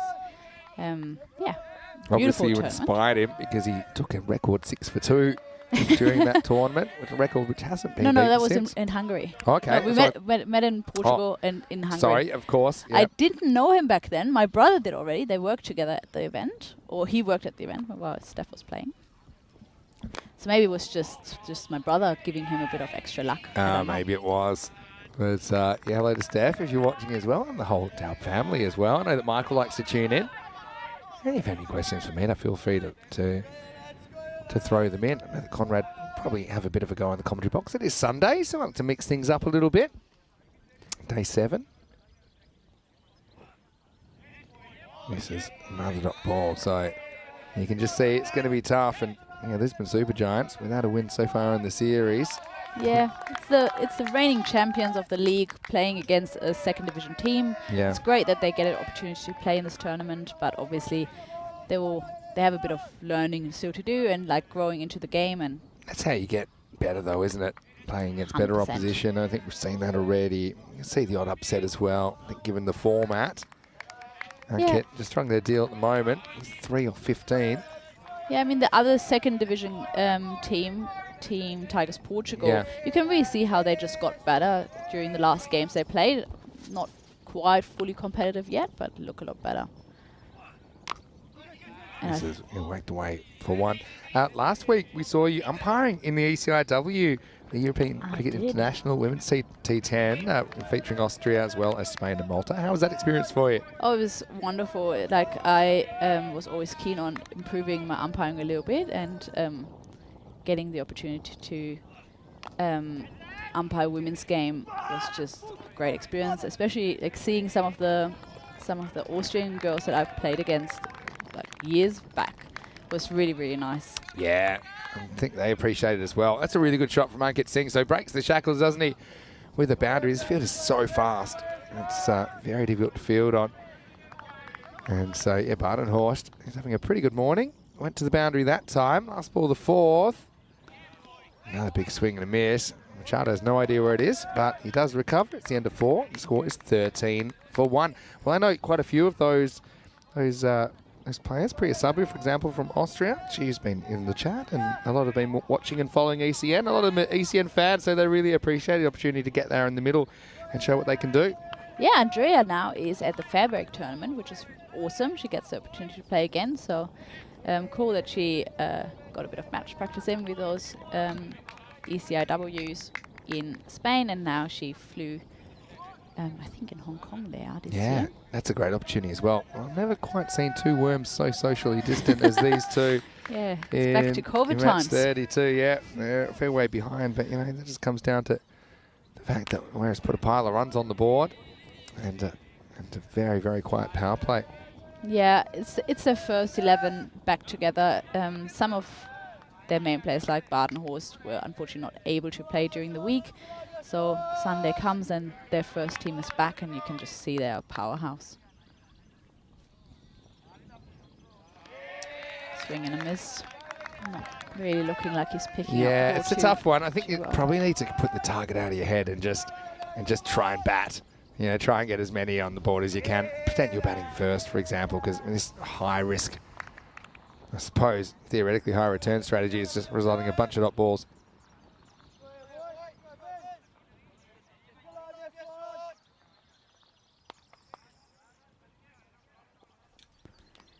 And this is a nice bit of keeping as well. I like Machado back there. Looks like he's done the job before. I've had a few issues with the keeping spot, or just on deciding who they should have keeping. Yeah, without any offense, like I think it was a good idea to not have Conor Gutierrez having the gloves anymore. He didn't look too good in that first game, and Did okay in the ECL, I thought, actually. You know, he did some good things. Has done a little bit in the past, but yeah, I just think there's probably ways you can stop him throwing that aren't giving him the gloves. Now, look, got a few things to take care of in the second half of this game. Now, I'm going to leave you at the controls, Meta, okay? Thank Do you you think very you handle much. that? But I want everyone in the Absolutely. chat to make Meta feel welcome. yeah, fire in some questions. I'm Yeah. happy to answer, and we go through the rest of the game while Vinny's taking a little break and having some important things to do and prepare. Yeah, of course. But, you know, we'll be back. And yeah, right now, you can see it's pretty quiet on the Super Giants bench. Let's we'll get to the last ball of the fifth over. It's been a pretty good one. Balwinder Singh's come into the lineup, and he's doing very well so far. He might have a wicket, and he will have a wicket. So Hankit was there a long time. Wasn't a particularly good time for him, as Balwinder gets reward for keeping things tight. Just swings across. He's very square on there, isn't he? And yeah, fairly simple catch that was taken. And so that's the end of the fifth over. The score is 14 for 2. All right, Meta, you're at the wheel. Now, you can do absolutely everything. So I'm sure 100% that you've got this covered. So, yeah, to Wayne and I'll give it a Helix and go. John, I'm leaving you with Meta Dab now. So let's keep that interaction going. All right. Yeah, I think like 14 for 2 at that point, it was probably not the worst thing for the team that Ankit Singh got out of that point. 7 of 22, not really a strike rate that you want to have at T10, 31.8, not looking too good. So probably good that he gets a little rest, and hopefully it looks better in the second game that he's playing today. So Mubin Tariq coming on to bowl. Had a pretty good last game as well.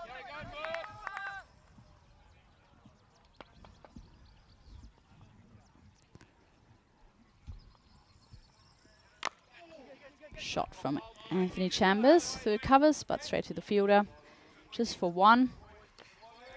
Definitely have to work a little bit on this run rate here. 14 of just 5 overs is not really competitive. Machado definitely looking a lot better with the gloves than the other players have been at having the gloves so far for Irish. I think Girish looked quite good. I think he's the second team keeper for them. Swing again. Suman Bomik is coming out for them now after Ankit Singh got out. Let's see what he can do. Another dot ball. Mubin Tariq looking very tidy over here.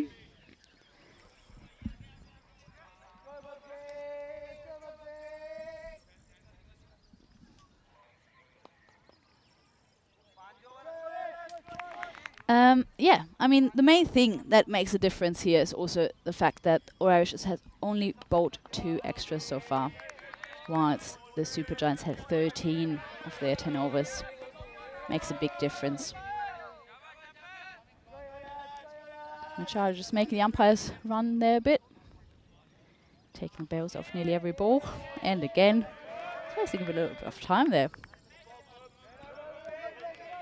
And as we know from the last innings, being slow in the over rate can theoretically even cost you a game. Punjab, CC, Amadora could have definitely gone without those 5 penalty runs that they got in their first innings. Having a look at the chat. Steve, it is Meda with DHA, so not the H before the D, it's after. It's a Sanskrit name from Sri Lanka. Means wisdom, apparently. Not sure what my parents thought when they gave me that name. I don't think I'm that wise, but, well, let's see. Maybe I grow into it. So, after 6 overs, they're 15 for 2, just 1 run off that last over, and the new bowler is Arslan Naseem. Hasn't really gotten the opportunity that much so far. Let's see what he can do. Shot, but straight to the fielder again. They're really struggling, the Super Giants, to find the gaps here in the field, while the All-Irish players are looking really, really sharp. Not many misfields so far. Good field setting from captain Conrad Greenshields. Arslan coming in again. Shot. There you go, split the covers. Straight through backward point. And 4 runs. It's a beautiful shot. A little bit of helicopter action there.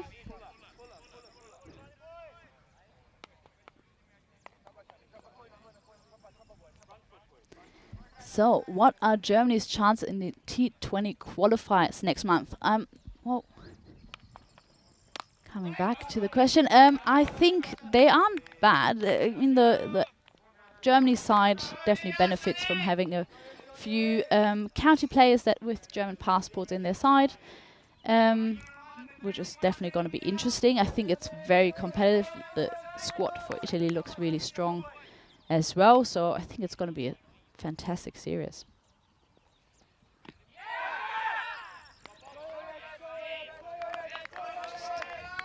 Just small little shout there for Abu Dhabi, but I think there was bat involved. Let's have a look at that. Yeah, also going, no bat, but definitely going down leg. Good call from the umpire.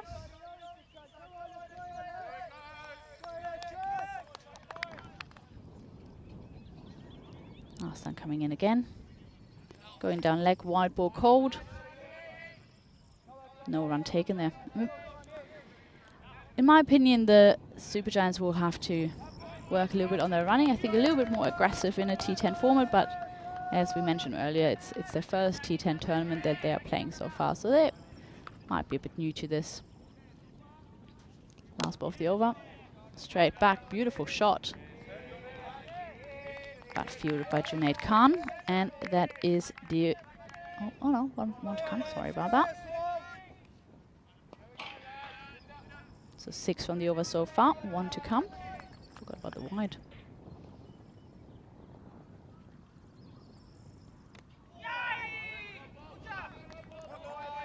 It's actually a really nice ball, but he gets an outside edge on it, 4 runs, runs away.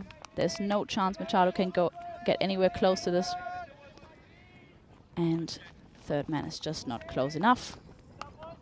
So that finishes the over. And that is what we see now. The fantasy dashboard for the next game. Punjab CC are taking on Fighters, who are, I think, at 4th spot. So it's second against 3rd or 4th. Let me just double check. I think 3rd actually, Fighters. But haven't played much and haven't played against the stronger teams in the competition. So that's going to be an interesting matchup.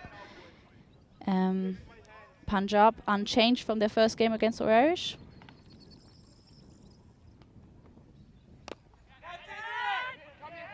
Bhavinder Singh getting a second. Oh, good effort there in the field. And a little dramatic roll from Junaid Khan there. Didn't quite get there, but definitely good effort. Made a lot of ground there. Straight on the air.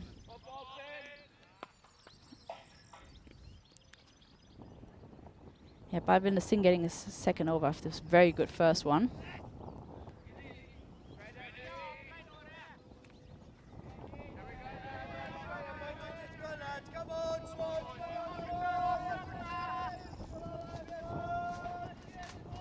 Yeah, 27 for 2 after 7. It's not very competitive score, unfortunately. I was really hoping they would be a bit more competitive with Anthony Chambers in their lineups, but unfortunately that score, a bit of a mix-up. But batter sent back. Anthony Chambers did not want to go for that second run.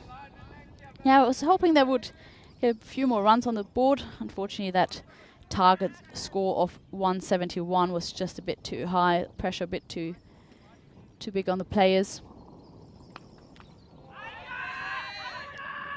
Oh, did it bowl him? Definitely want to have a replay of that.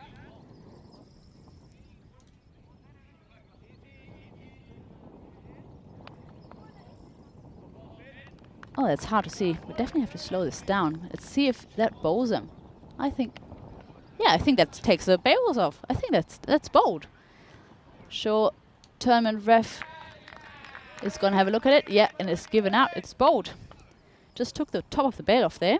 Interesting one. Yeah. Suman Bomik definitely looking a little bit confused about what happened there, but yeah, just clipped the top of the one bail off. And Balvinder Singh is getting his second wicket. Yeah, Helix, I definitely need my umpire counter. I've given it to the standing umpires. I should definitely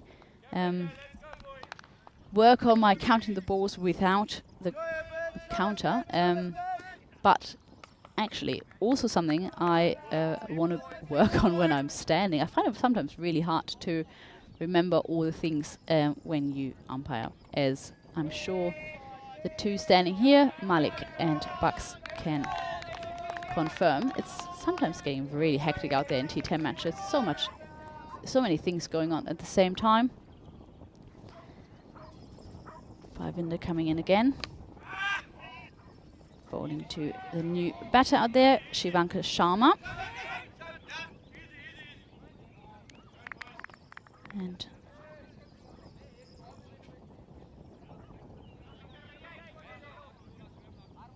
I think it's his first game as well for this tournament. Hasn't played in our format yet.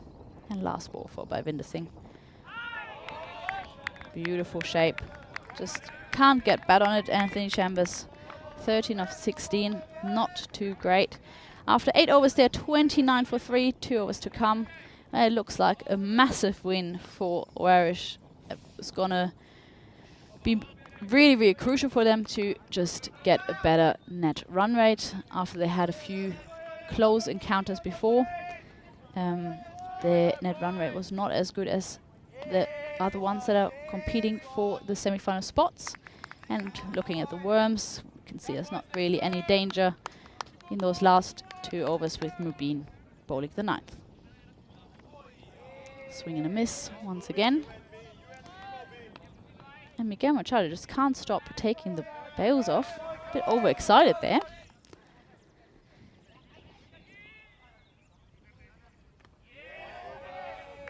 Stopped himself this time, but beautiful shape from Mubin. He's just bowling fantastically so far.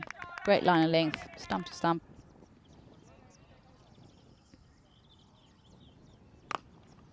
Gets bat on it. Drew it down the ground, but Junaid Khan safe at long off. There's no issues fielding that. I mean, the ground is a bit of a slope, so it definitely sometimes gains a little bit of momentum, the ball, when it's drilled down the ground.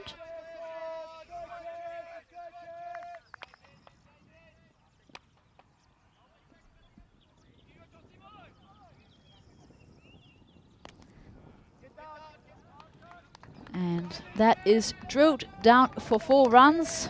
Finally a boundary. Has been a while. Beautiful sweep shot. Just guides it around the corner. 4 runs on the board for the Super Giants. And Steve saying he has to go to work, unfortunately. Well, I wish you a wonderful day and hope to see you very soon in the chat. Another shot and another 4. Beautiful cover drive. And they're going up to 38. been just being a little bit too far offside with that ball. Probably also called a white, but Anthony Chambers rather takes a 4 runs, puts him to his name. Last ball of the over.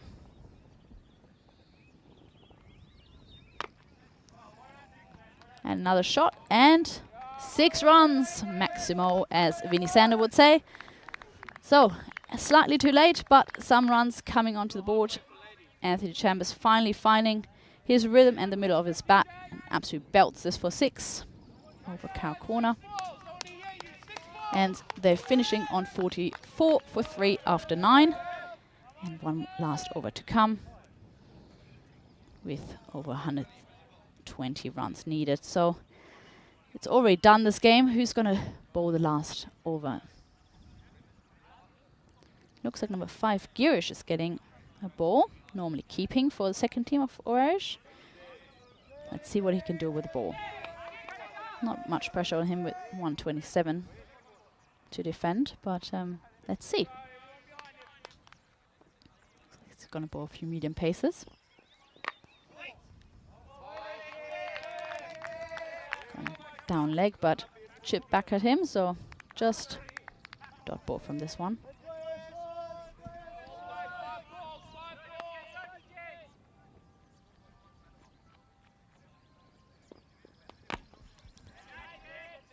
Hits it hard, but straight to the hands of Conrad Greenchills. He doesn't drop him, does he? After a little bit of a struggle there from him. Shivanka Sharma does not find it. The middle does not find the strength and can't clear the boundary, even though he tried. So he gets out there 44 for 4 with 4 balls to go in this innings. Let's see who comes out next. Maybe next batter can do some more damage. Just get that score a little bit higher.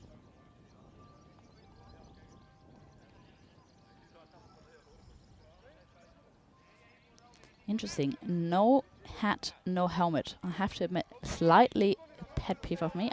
I do not like neither. Either helmet or hat. Not the biggest fan of nothing. What do you guys think?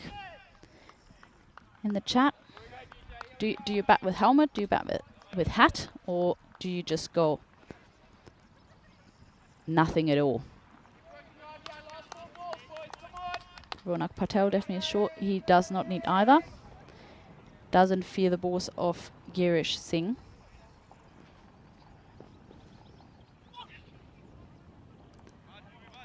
I think you got a little bit of pad on that.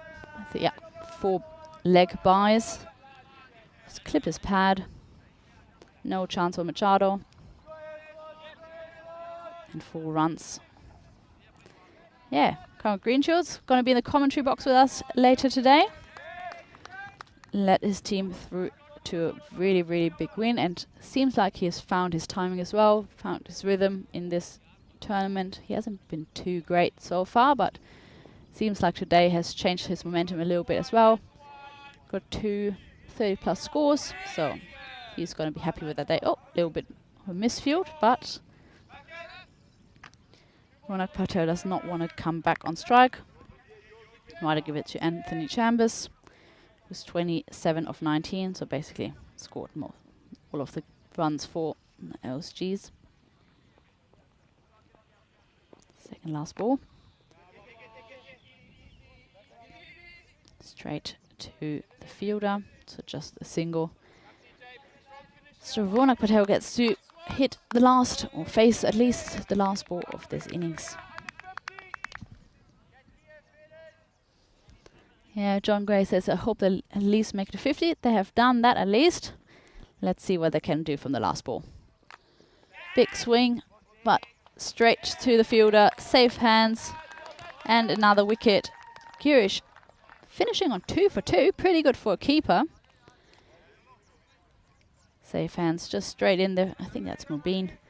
And it is, they end up 50 runs. That is a very convincing win for the Orange boys. They win by 120 runs. Well, we have a little look at this innings. started off with an early wicket, safe hands from Conrad Greenshields. A few shots in between from Anthony Chambers, who was the top scorer with 28 of 20 for the Super Giants, but it didn't stop Irish boys to take some wickets in between. They never really found their momentum. A couple of edges here and there. One goes for 4. The dramatic row of Junaid Khan in the middle that did unfortunately not get the wicket, and the very strange wicket where Suman Bomek got bowled but did not realize that he did. In 9th over, Anthony Chambers went to attack the bowlers a little bit, got 2 4s and a 6 before in the last over Girish Singh takes another 2 wickets, one caught by Con Greenshields and the last ball getting caught by Mubin. Convincing game by Irish, who will have done that to finish their 2 games for the day. Next we see Punjab against the Fighters. We will be back in about 25 minutes and Conrad Greenshields will be joining me in the commentary box. I wish you all a pleasant break and see you then.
The European Cricket Series is proudly brought to you by HCL Software, Fancode, and Grizzly Bear Sports. Hello and welcome back to Portugal. We're at the Santarém Cricket Ground, the SCG, on a sunny Saturday, and we are heading into the third match of 5 today. This will be a match between Punjab CC and Medora taking on Fighters CC. A little bit earlier, we had the two captains for the coin toss. Let's see who won the coin toss here in match 33.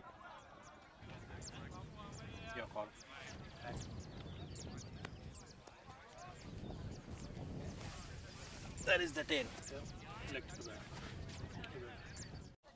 Well, Nilkesh Patel, he had no problem locating the coin there, and you saw that it is Punjab CC and Medora.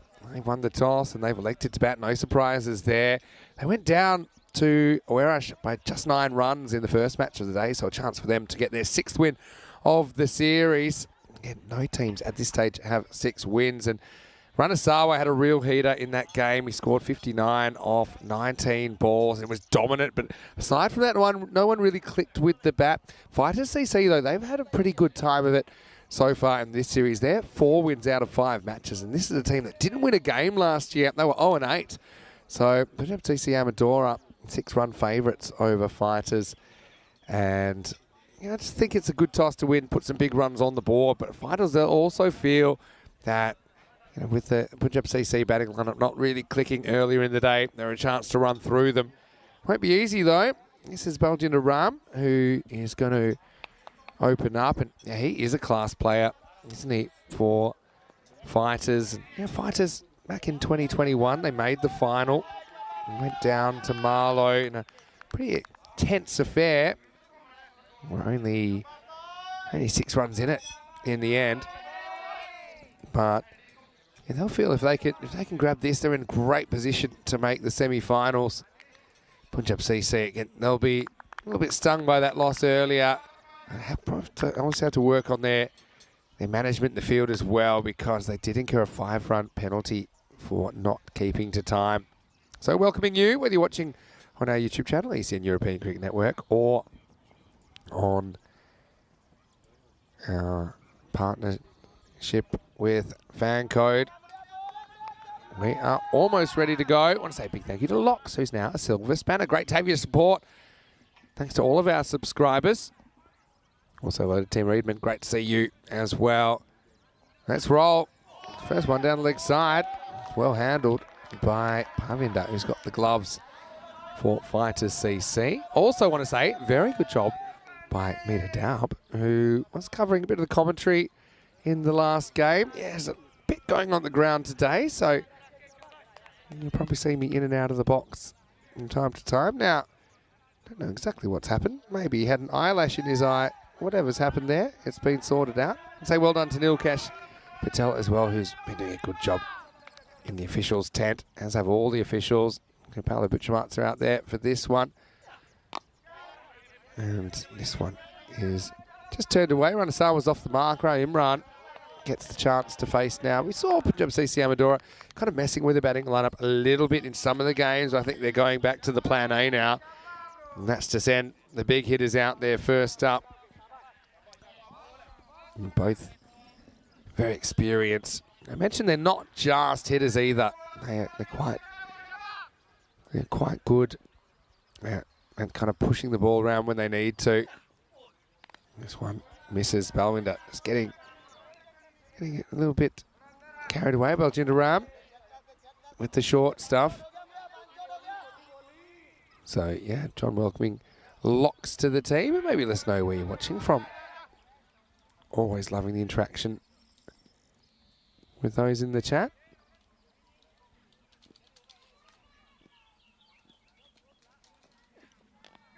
Goes short again. And so, I know that these two, they do like to kind of get forward and pound the ball. We know that. Just got to be a bit careful of that sideline at the moment as well. At this time of day, it's hard to tell, but Baljinder getting a bit wide of the crease. There's the Punjab CC Amadora dressing room.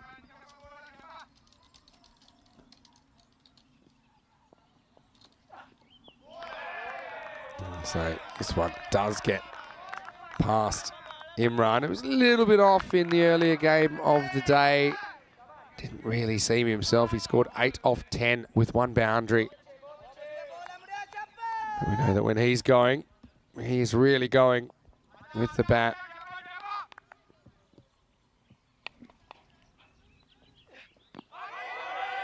Comes off the thigh pad, bit of hesitation, but they're going to go. So yeah, just thinking back to that 2021 series when Fighters made that run. They ended up going all the way.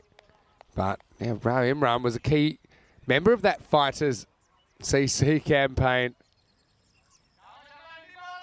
And so was Ranasawa. So yeah, you got two people playing against Fighters that were key back in that 2021 series. Baljinder just cannot find his radar at the moment. That's going to cost him 5. That hurts. And that's 9 runs on the board. There's only been 1 off the bat. Yeah, that's pace bowling for you. Sometimes you got it, sometimes you don't. And here is a person that has always got it when she's at the ground. Made welcome back to the commentary box. Great job in the last game. And yeah, a bit of a rough start this one for Baljinder, hey?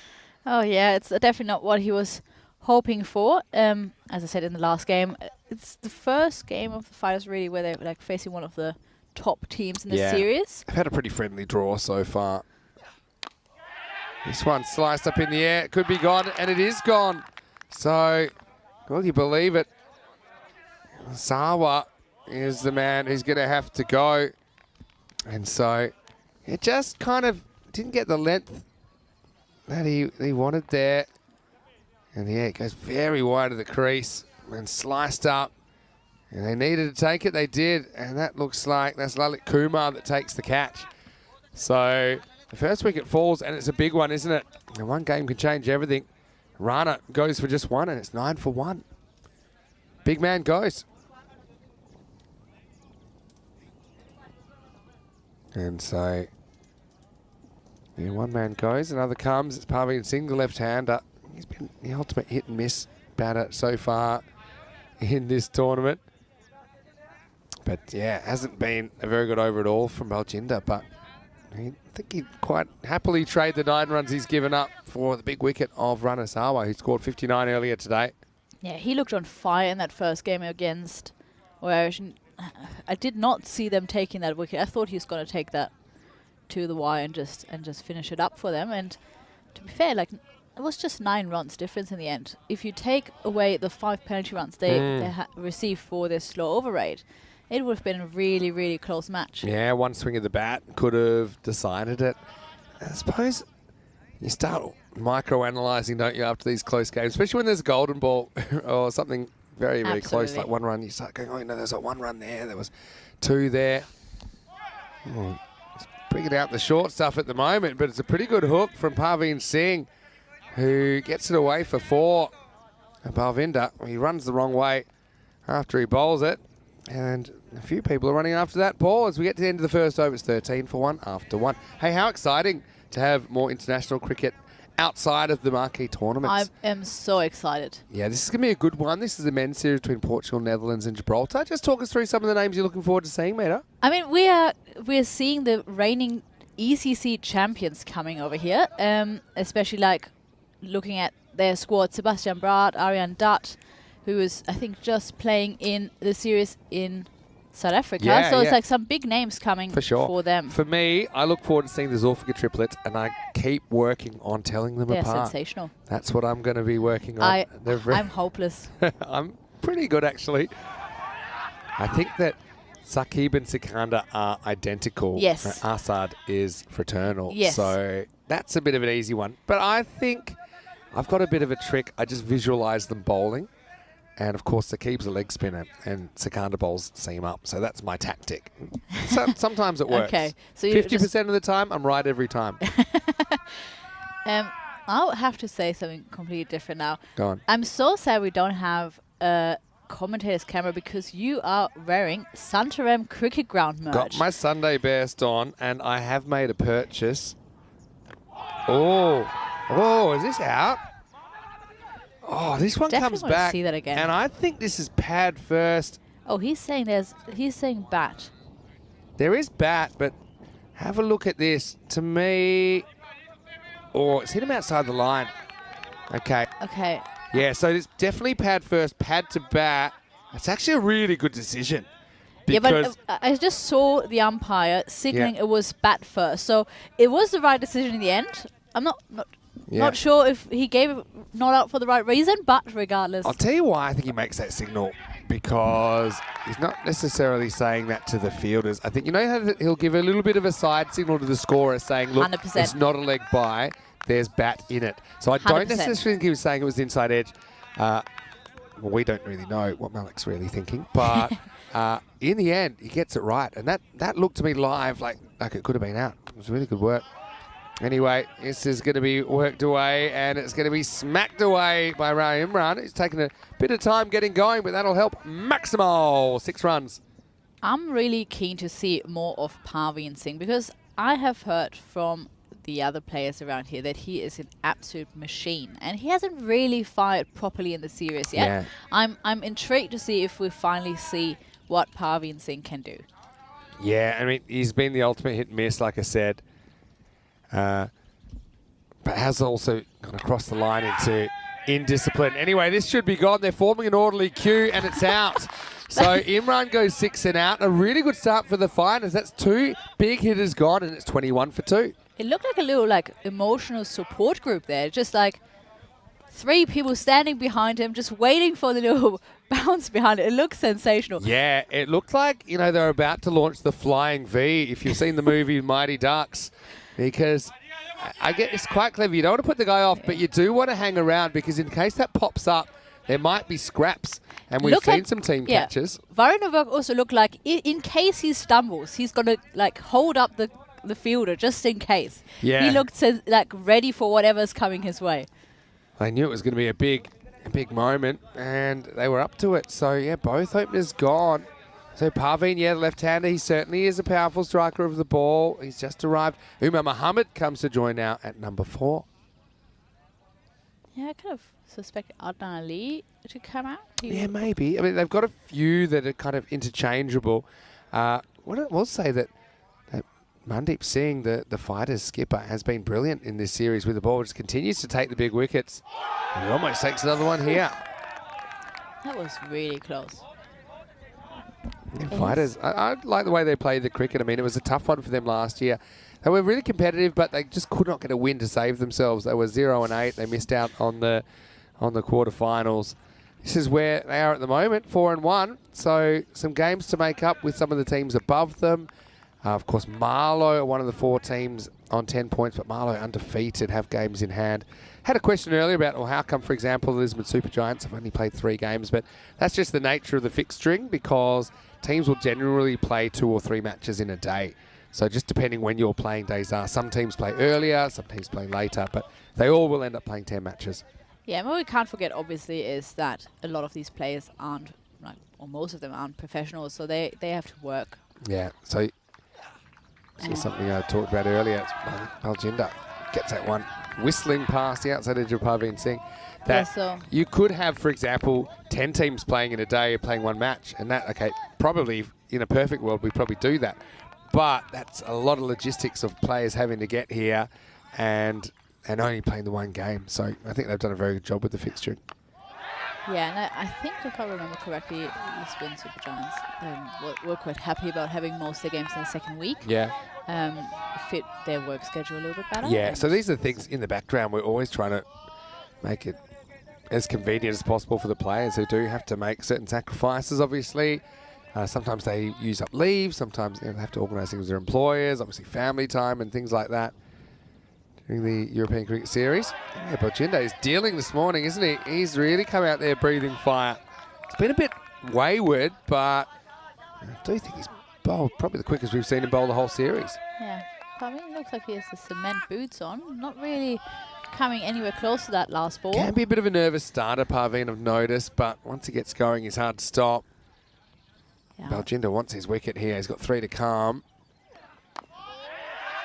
Yeah, Parveen just kind of putting away the attacking strokes. Probably feels like if he can survive this over, he might have other bowlers that are a bit easier to go after.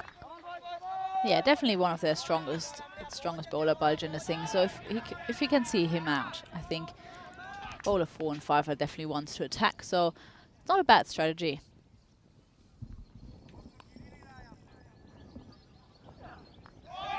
This is down leg side, but grabs a bit of the leg, I think. It'll be leg bias. Yeah, leg bias signalled. So in the end, it's turned out to be a really good power play for fighters, hasn't it? To restrict Punjab CC to something in the 20s.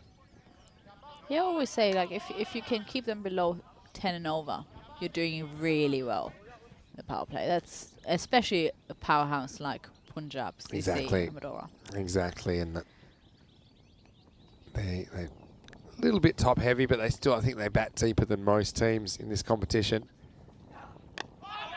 Last ball of the over, push, run, single, and fall down at the end of 3 overs. The score is 23 for 2.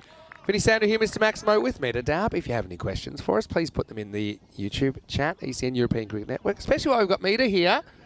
And yeah, you've been project managing for a while. A lot of people might not understand what that is. I don't even understand what it is sometimes, some of the stuff you have to do. Try and explain what your role is here at ECN. Well, at the event, it's a little bit of a firefighter role. So at the event, I'm here to make sure everything runs smoothly. If there is anything going wrong, it's my responsibility to make sure everything goes smooth from that point on. But the biggest thing that I do is the preparation before the tournament. So I register all the players to the teams. I'll make sure the fixtures fit for everyone, and work closely with James Cantor, who is our head of Head of operations. Head of operations, thank you. Judith's got a bit nervous then. Yeah. Operations, and he helps me with the pre-tournament organization. That's what we do together. I think it's incredible because no one's ever attempted anything quite as ambitious as this in cricket or maybe sport. So the fact that I think something like over 7,000 players have played down the European Cricket Network, hundreds of teams, and no one to give that opportunity. But also, yeah, the logistics, the back end of it, obviously. Yeah. Everyone's got to play a profile, everyone's got their stats and all of these things.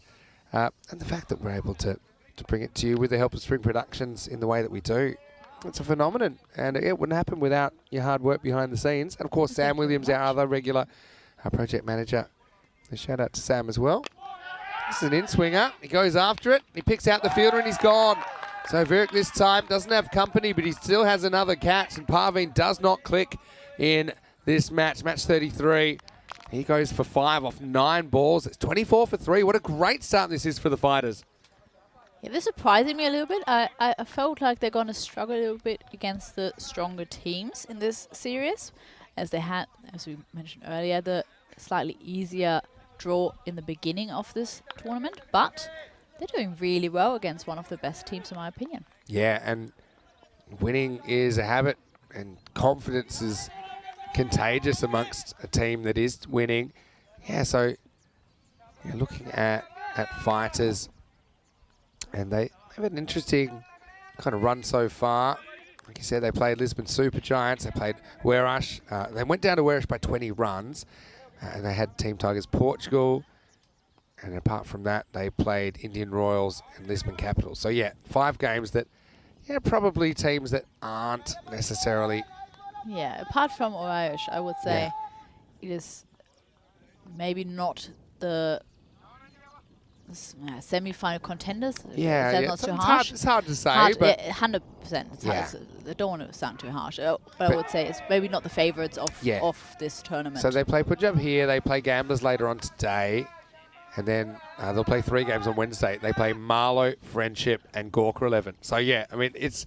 Put it this way, if they do make the semis, they're going to do it off the back of some strong performances against good teams. And so, yeah, who knows? Once we get to the semis, everyone's 2 games away from the trophy. So I've got to say I really like this format. I know it's quite a lot of cricket, obviously, having the 5 matches instead of 4. Maybe it's not as clean as just having the double headers, which I kind of like the double headers because one team gets a right of reply. But what I will say is it means we get to see 11 teams instead of 10. And typically, we'd have 10 teams in the series last year. And I suppose the top 4 get rewarded for their group play. And the fact that only 4 teams out of 11 make it through to the semis. And so, yeah, it allows us to then freeze up 2 days, doesn't it, for the ECI, which is going to be pretty awesome. Of course, yeah, a lot of our friends from Gibraltar will be here as well. They've been looking forward to it. They were talking about it all the way back when I was in Gibraltar for the ECIW. Yeah, a lot of the Lethbury Lightning players that Yeah. I think performed sensationally in the ECL are going to be back representing Gibraltar this time. Yeah. I think they played really well, exceeded my expectations a bit. Yeah, to be on the honest. rise. They look like a good unit. They look like they're playing well together. They look confident. Yeah, and I think there's no coincidence. They're playing better with the facilities now have been upgraded there at the Europa Point Stadium. 28 for 3 after 4. And Punjab CC still being held to something fairly pedestrian so far in the first 4 overs. So, yeah, I'm sure that a lot of the Netherlands and Gibraltar players will be taking note of this ground. And it's a beautiful ground. What I will say, though, is fielding is difficult on it. I'm intrigued Yeah. to see how the Dutch players are going on this because, as we know, the grounds in the Netherlands. Oh, by the way. Yeah, by the way, again, blink and you'll miss it. This is getting smashed away. Have a look at this. It is going to be... Well, one more look at that. Again, it's a pretty powerful up and under shot. Let's see if we can have a look at this one more time. Yeah, it's gone all the way. In fact, it's gone so far that you see it there. And yeah, it does carry the rope. So Maximo time. Yeah, so yeah, what do you think about Netherlands and Gibraltar trying to field on this as we see another ball turn around the corner? Netherlands, okay, probably not quite any fields quite like it that I've seen in the Netherlands anyway. Yeah. And Gibraltar, their field is now AstroTurf. Yes, and it has been for a little while. Yeah, So a couple of years now. compared to also the beautiful grass that we have in the Khartoum Oval, it's going to be a bit of a challenge, I think, for both these teams. Yeah, well, guess what? The counter-attack is on, and Umar Hamid pumps this one over deep mid-wicket. Maximal, 6 more. And so Punjab CC, they've lost those 3 wickets, but they need to hit back, and that's exactly what's happening in this 5th over. Yeah, it's a beautiful shot, powerful. And I said this a few times over the last couple of days. I think cricket should be like golf. So the best golfers in the world, they've got to play on the hardest courses, don't they? They don't get it, these nice, easy courses with big, wide fairways and flat greens. I think that I'd like to see, if you're the best fielder in the world, you should be fielding on difficult fields. Not these... That is an not these- interesting idea. Not these billiard tables where anyone can stick down a leg and pick them up. No problem at all. I just think it's interesting. And, you know, I always like to see players in different situations and with different challenges. So, yeah, I think it'll be good. They're going to have to be courageous on here. Because this field, if you just joined us, it's like an upside-down salad bowl. That's what they say. Because the pitch is the highest point, and then it slopes down to all the boundaries. So the ball actually gains pace on the first bounce.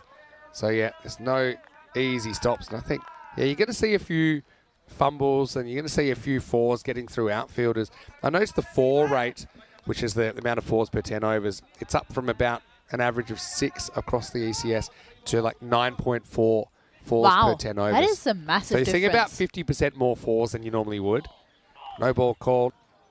Oh, and he's hobbling a little bit. Yeah, just follow through. Let's have a look at it on the replay. And we don't get a great look at the line here. But yeah, just must have overextended. Or maybe it was a back I think foot. it was a back foot no ball. And then the little hobble. Yeah, it was a Yeah? back foot. Yeah, That's a great good call. work, girls. Good spot there, Meter. Some bowlers have been going close. So free hit coming up. Free miss. Umar Mohammed. So Rahul dodges a bullet. It'll be the end of the over. 16 came off that one. It's 44 for 3 after 5. It's a very impressive call from Paolo Bucimata there because I think that's the hardest decision to make as an umpire. The back foot Yeah. no balls is so hard. Because, yeah, it can be in the air. And how are you meant to see from your position as an umpire if something's grounded or in the air? Exactly. And because I sometimes set my little mobile office up next to the referee, and I've heard Tyrone Peters giving the umpires the instruction to just take 2 steps back, just so you can see it a little bit better if there is a bowler that cuts fine to getting no But ball. I'm telling you, that's one rule that's got to go. I think it's so unnecessary to have a back foot no ball rule at all. If I could change it, I'd just say as long as some of the front foot is within the sideline and behind the front line, it's fine. Because it's so hard for umpires to watch 2 feet and then look up and look at the plate. I just think that's one that you could bin, and the game wouldn't be any worse off. Anyway, this is case in point. These balls get hit so hard, and on one bounce that hurries onto Virak, who's a pretty good fielder. He just tries to slap it back, but the result is 4 runs. I think he did it quite well. The ball stayed in play first, but then just spun around, and he couldn't help it anymore. But I think he did pretty well to even get to the ball. He had to make some ground for that. Slower ball. The grunt gave it away. They decide they don't want to take a run. Yeah, so it's going to be super interesting to see how the fielders go. Yeah, but that back foot no ball rule. Give you a bit of a history lesson because you're much younger than me. I think there's no doubt about that. Anyone that sees us would be able to tell. But in the old days, you could actually have your front foot wherever you wanted. It's your back foot had to land behind the stumps. And that's why actually the line in line with the stumps is still called the bowling crease, even though it's really got nothing. It's got no function actually anymore, except you know where to bang the stumps in. All right. So yeah, that was the old rule. And so you used to have people that, as long as it landed there, they would actually be pretty good at sliding their back foot. So their front foot would sometimes be way over the front line. This is going back to kind of the 50s, 1950s, mid-20th century. By the way, this is before my time as well. Are you sure? And also, because you were looking at the back foot, they also said, okay, and also the back foot can't touch that sideline. So that's where the rule comes from. You see another slower ball. They go on their hit. And, well, that'll take some backing up. Does really well, actually, to keep that to a single, because that had 5 written all over it. That was Mohammed Bilal. That had to... Well, first, we saw a good bit of fielding here, but couldn't hit the target. I thought maybe the fires that in. I thought Wallace might have been on there. 50's up as well for Punjab CC. Another slower ball. Goes for it down the ground. Again, he keeps it in the field of play. So I don't think he's really trying to catch that Baljinder Ram. I think he was just obsessed with keeping it in the field of play because he worried if he caught it, then he might have run out of bounds or the ball could have kind of snuck off his fingertips for 6. So I think it's a pretty good stop. The man with the top 5 hairdos, I would say, of the tournament. I'm liking it. Sensational. This is well bowled. Turns out to be a pretty good over, I think, from Dalvind, who's having a good series. And it does take us to the end of it. So after 6 overs, it's 52 for 3. So yeah, in the old days, the very old days, your back foot couldn't, it had to land behind the stumps and it couldn't touch the sideline. And then they had this idea, they didn't like this idea of people being able to drag their foot and getting bowling from well in front of the popping crease. So they said, look, we're going to make a rule that your front foot has to land, some of it has to land behind the front line. And that's fine. Obviously, that's how we still have cricket today. But they never changed the sideness rule. They never changed the back foot.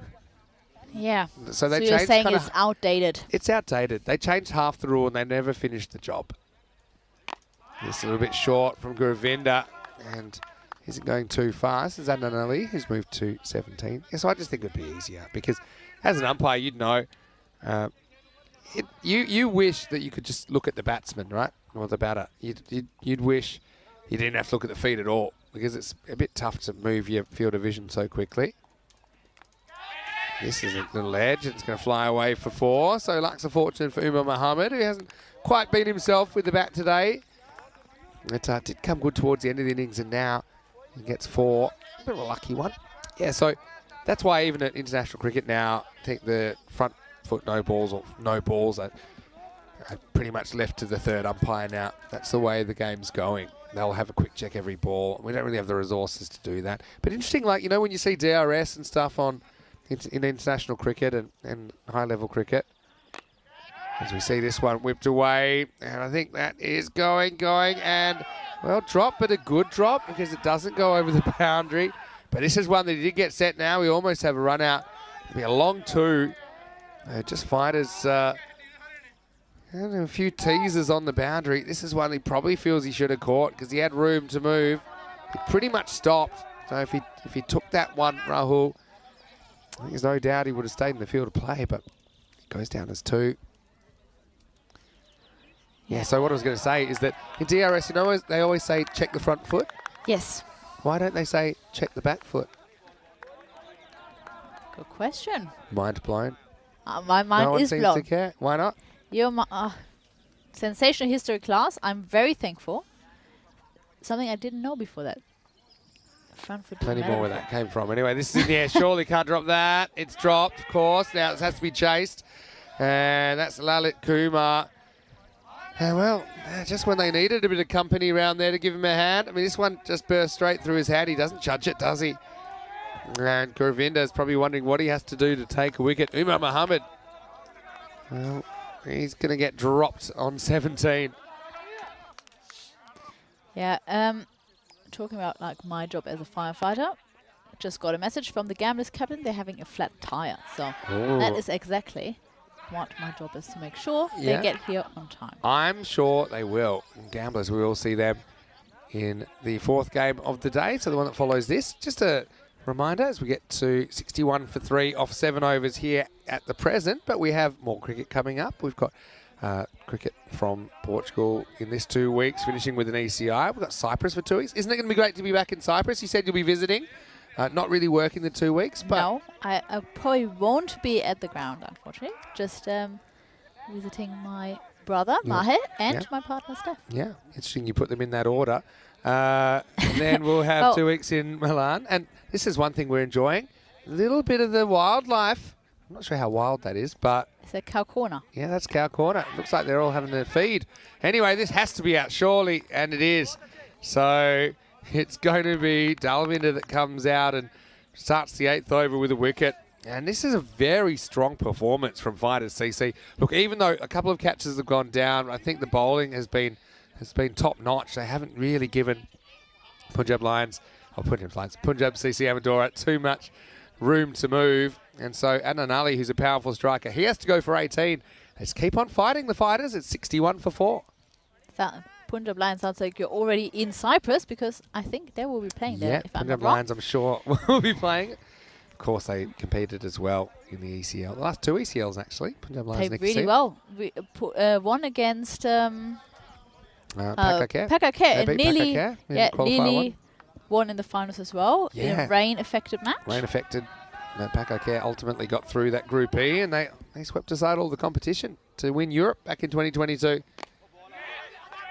This is a push and run. I think a throwing was probably not worth it. Simranjit Singh, also another good hitter of the ball, coming in at number 6. So I think they've just done really well to restrict the run rate. Okay, yes, they've done that partly by taking wickets, but you know, outside of that first over, it was pretty wayward from Baljinder since the first wicket. They've been flying. Anyway, this is flying out, and out of the ground. Maximo Umar Mohammed will move into the 20s. He is a bit of a key, because you can see he's got the long levers, and that's just on length, and he wasn't running, was he? As you knew, as soon as he hit that had the journey. I think Punjab should call themselves Punjab Giants, because they are by far the tallest team I've ever come across. There's some big boys in there.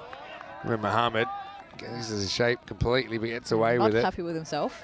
No, because that wasn't really a cricket shot. Yeah, no, smacked the ground there.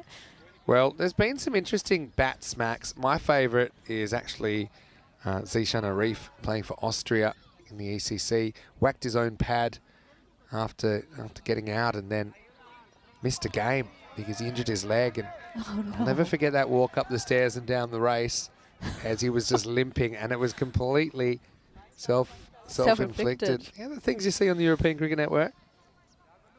I think one of the best flicks was also in Greece, where the player flicked it so hard against his leg that it flew out of his hand and nearly hit the umpire standing at square leg. That was pretty impressive. Got a one-match ban, actually, for that. Yeah. we do see a bit of emotion, but you're going to see a lot of things when you see around about 1,500 cricket matches a year. So you always think it's quite funny when something happens. For example, Sydney Thunder got bowled out for 15, and it was like, oh, no one's ever seen something like that. We saw Gozo bowled out for 6. This is a bit of a thick under edge, and they're not going to be able to make the stop. It's a good effort in the circle from Mohammed Bilal. I like to see players putting their body on the line. That's what he does here. But again, it's just lightning fast. It's grease lightning as the 8th over comes to an end, and the score is 73 for 4. Yeah, so what are some of the stranger things that you've seen, either on or off the field, in your extensive career? Because I reckon you'd be over 2,000 games now. I must be. I think must be close at least. Yeah, I think. Yeah. I have never counted, but like I've been there from You'd be, ECL 2019, yeah, exactly. so it must be quite a few. Let's say give or take 2,000 games. You've seen a lot of stuff. I have to say, one of the weird things that happened to me is at the ECL, I had to explain one of the captains how a toss works. Okay, I want to hear more about this, but first, there's a catching opportunity, and it's taken.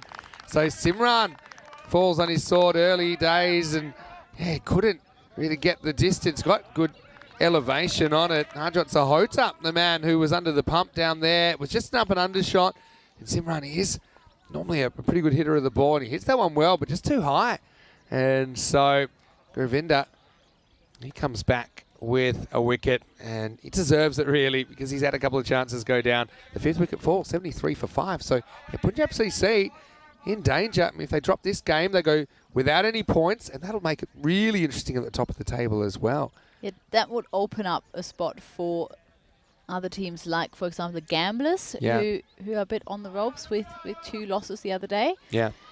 So I'm sure they will be happy. They will probably watch the second innings. You had to explain to a captain how toss works. I'm not going to say who that team was and who their captain was. Edge, and he's caught it. Well, you wouldn't believe this. I mean, shades of Gozo in Malta. This is the thick edge. It has bounced off the keeper at supersonic pace, and it's been caught one-handed. Just have a look at this. It's deflected up. He's going the wrong way. He grabs it one-handed. He probably dislocates his shoulder as well, but it's worth it. What a piece of fielding. Sensational catch. It's outstanding. That one-handed grab is incredible, absolutely incredible. Gursevak Singh. Yeah, Gursevak Singh. It bounced off Parvinder Singh initially, but unbelievable cricket. And this is what we say. You will see things on the European Cricket Network. You just will not see anything else like it. And the thing is, it's not even the first time we've seen that this year. This happened in Malta. On that occasion, the short throw man was a bit wider and caught it left-handed, diving away. But what a piece of cricket! I love how the keeper just runs away. Parvinder does not care about Gursevak taking absolute snare there. He celebrates with the bowler, takes a little bit of the credit, I think, and Gursevak Singh still on the ground holding his shoulder, but he seems fine, continues to play. Yeah, I tell you what, this cricket is crazy. Saeed Ali Naki comes to the crease, and now it's another edge, but this one's going to go for 4. I think that has bounced inside, yet has, but a tale of 2 edges. One works for fighters, one doesn't. Talking about crazy, that is an interesting bowling action. Yeah, it's very, so whippy. Yeah, I'm impressed that he keeps it straight, because his whole upper body falls to the side. I'm very impressive that he keeps his line, keeps his length, because I've not seen that before. I think. Well, I'm sure that previous one will make the highlights reel. Maybe the last one won't.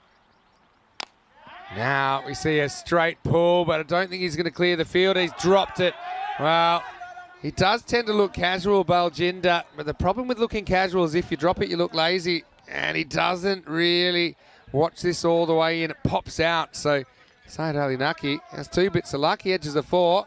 Baljinder almost kicks it back up to himself, but he can't. Yeah, little handstand after that. Yeah, you're not going to get too many style points after the ball hits the ground. Couple to come here. Goes one-handedly to the leg side. This will probably take some stopping.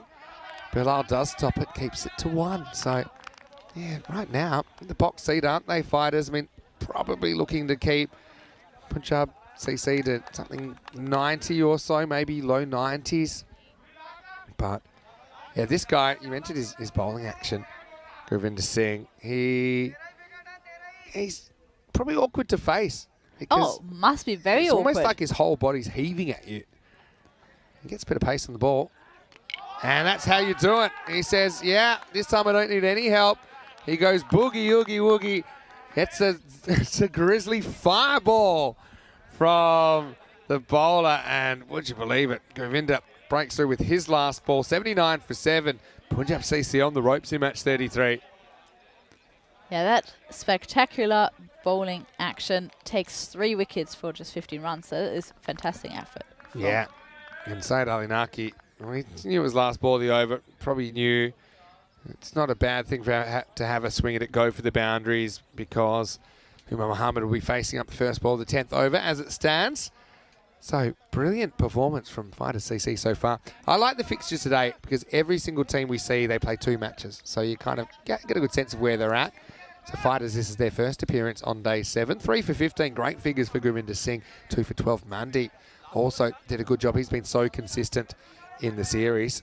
And apart from that, and wickets for Baljinder Ram and Dalvinder Singh. Probably Rahul coming back for the 10th. Here we go. And the first one angles in, and it's just flicked away to the leg side. This will be 4. It's a good start to last over. Yeah, I would consider if I was Umar Mohammed, maybe just not wanting a 1 here. Just having 6 balls, facing them all, seeing how many I can get in boundaries. What do you think? Yeah, I would probably refuse to run, especially after he had creamed this for 4. Now, we got thrown off a bit, but Shrug really wants to know what the toss story is. Okay. Because you said that the captain, you had to explain the coin toss. Yeah, to the it was a really interesting one because especially like as a captain of an ECL team, you've already won a league. So yeah. I would guess you're an experienced captain. And well, this should be good because I don't know this story. Anyway, he wants more and he's not going to get any more because that's the time he finds the fielder. So it's going to be 4 and out to start the last. Rahul with his first wicket. So yeah, all 5 bowlers used, getting amongst the wickets. Fighters working well as a team. And so, 4 balls remaining. It's 83 for 8. Okay, we don't need to talk about the dismissal anymore. Let's just get this toss story down. Yeah, so I went to the toss, and before the first toss, we always explain a little bit, like the few extra things that we do. For the camera. For the camera, because we often ask the captains to, when they make the decision, if they want to bat or ball, just make a little gesture just in case the microphone doesn't pick it up. Yeah. Or we want all our viewers to be able to see what our players have decided. Yeah. And I told him he is the home captain, so he won't be calling. Yeah. And then I explained, and he's like, I don't really need to know that because I'm not calling. I said, like, but you just Now I do remember this toss. you still can win the toss even if you don't call. Yeah. And he was very confused by that answer. As we see, Just dropping the short. 4th last ball here. This is Ranjit who's come out to bat.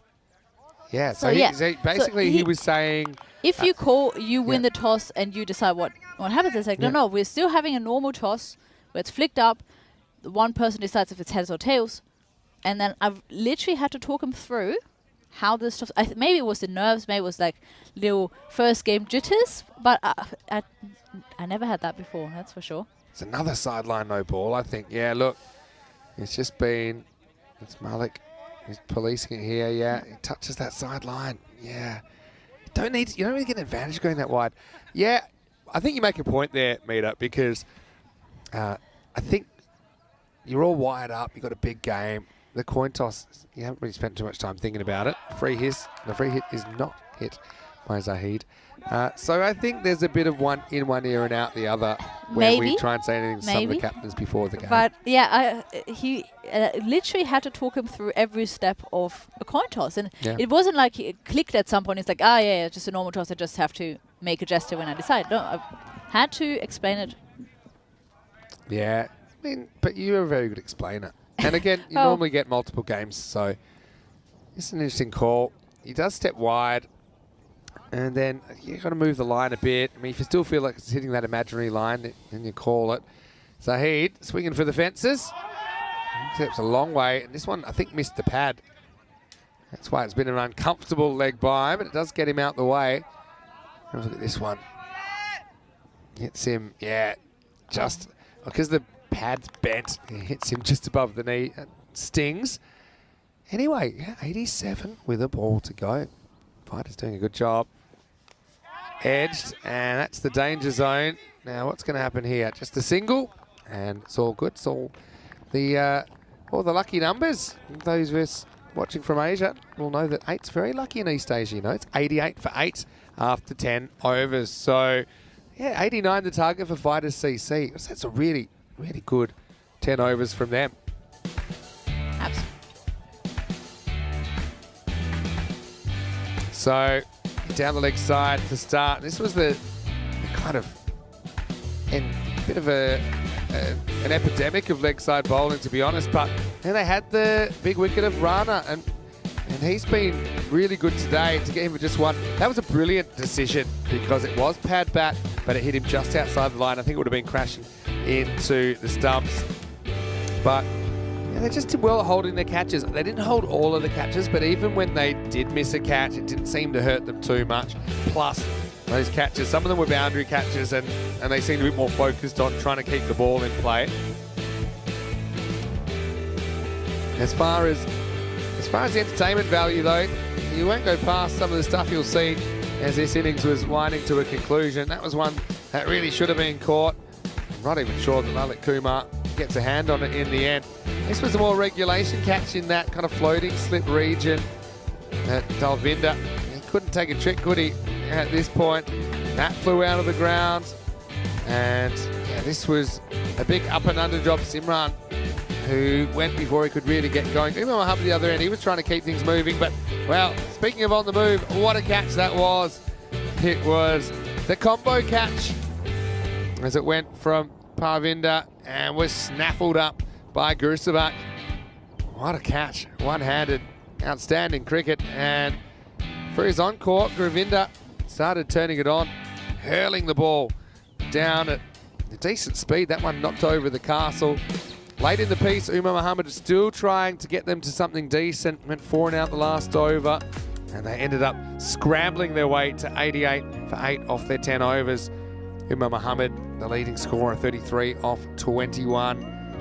And Anali with 18, the only other player to reach double figures. 17 extras, that hurts you a little bit, doesn't it? Okay, 4-leg buys, but still 13 avoidals, probably a few too many. As far as the bowling went, good team effort, I think, from the bowlers.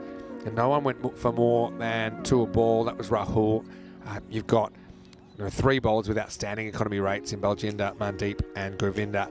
Everyone getting amongst the wickets, although Gurvinder with 3 for 15, probably my pick. 2 for 12. Mandeep was very good, continues his good work in this Fancode European Cricket Series. We'll take a break. We'll be back in around about 10 minutes to take you through the reply. Right now, Fighters looking the goods at the moment, but can they back it up with the bat? Because Punjab CC, they don't want to walk away empty-handed from day 7. And right now, they are backs against the wall. Vinny Sandu here, Mr. Max Mo. Big thank you to my special guest commentator, Meeta Dowd. We'll be back shortly with more cricket on ECN. You're watching the Fancode European Cricket Series.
The European Cricket Series is proudly brought to you by HCL Software, Fan Code, and Grizzly Bear Sports.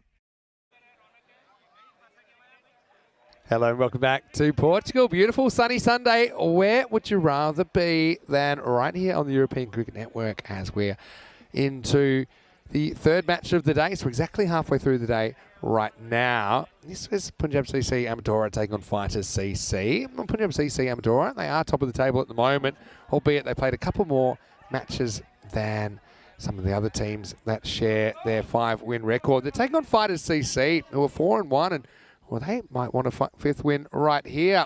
It's going to be a testing little chase. 89 required for victory. And Fighters have put themselves in the winning position. That's for Punjab CC, though. They won't be giving this up at all. I think that they're a team that they've made winning a bit of a habit in this series as well. So looking forward to seeing how this one pans out. Bhavinder Singh and Vrindavirik are the openers for Fighters. And Ranasawa, he came up with some big wickets earlier. He'll be hoping that he can take some key scalps in this one. Here we go. It is 89 for victory. Make that 88. After the first ball goes for a wide. Electing to go around the wicket to Parvinder.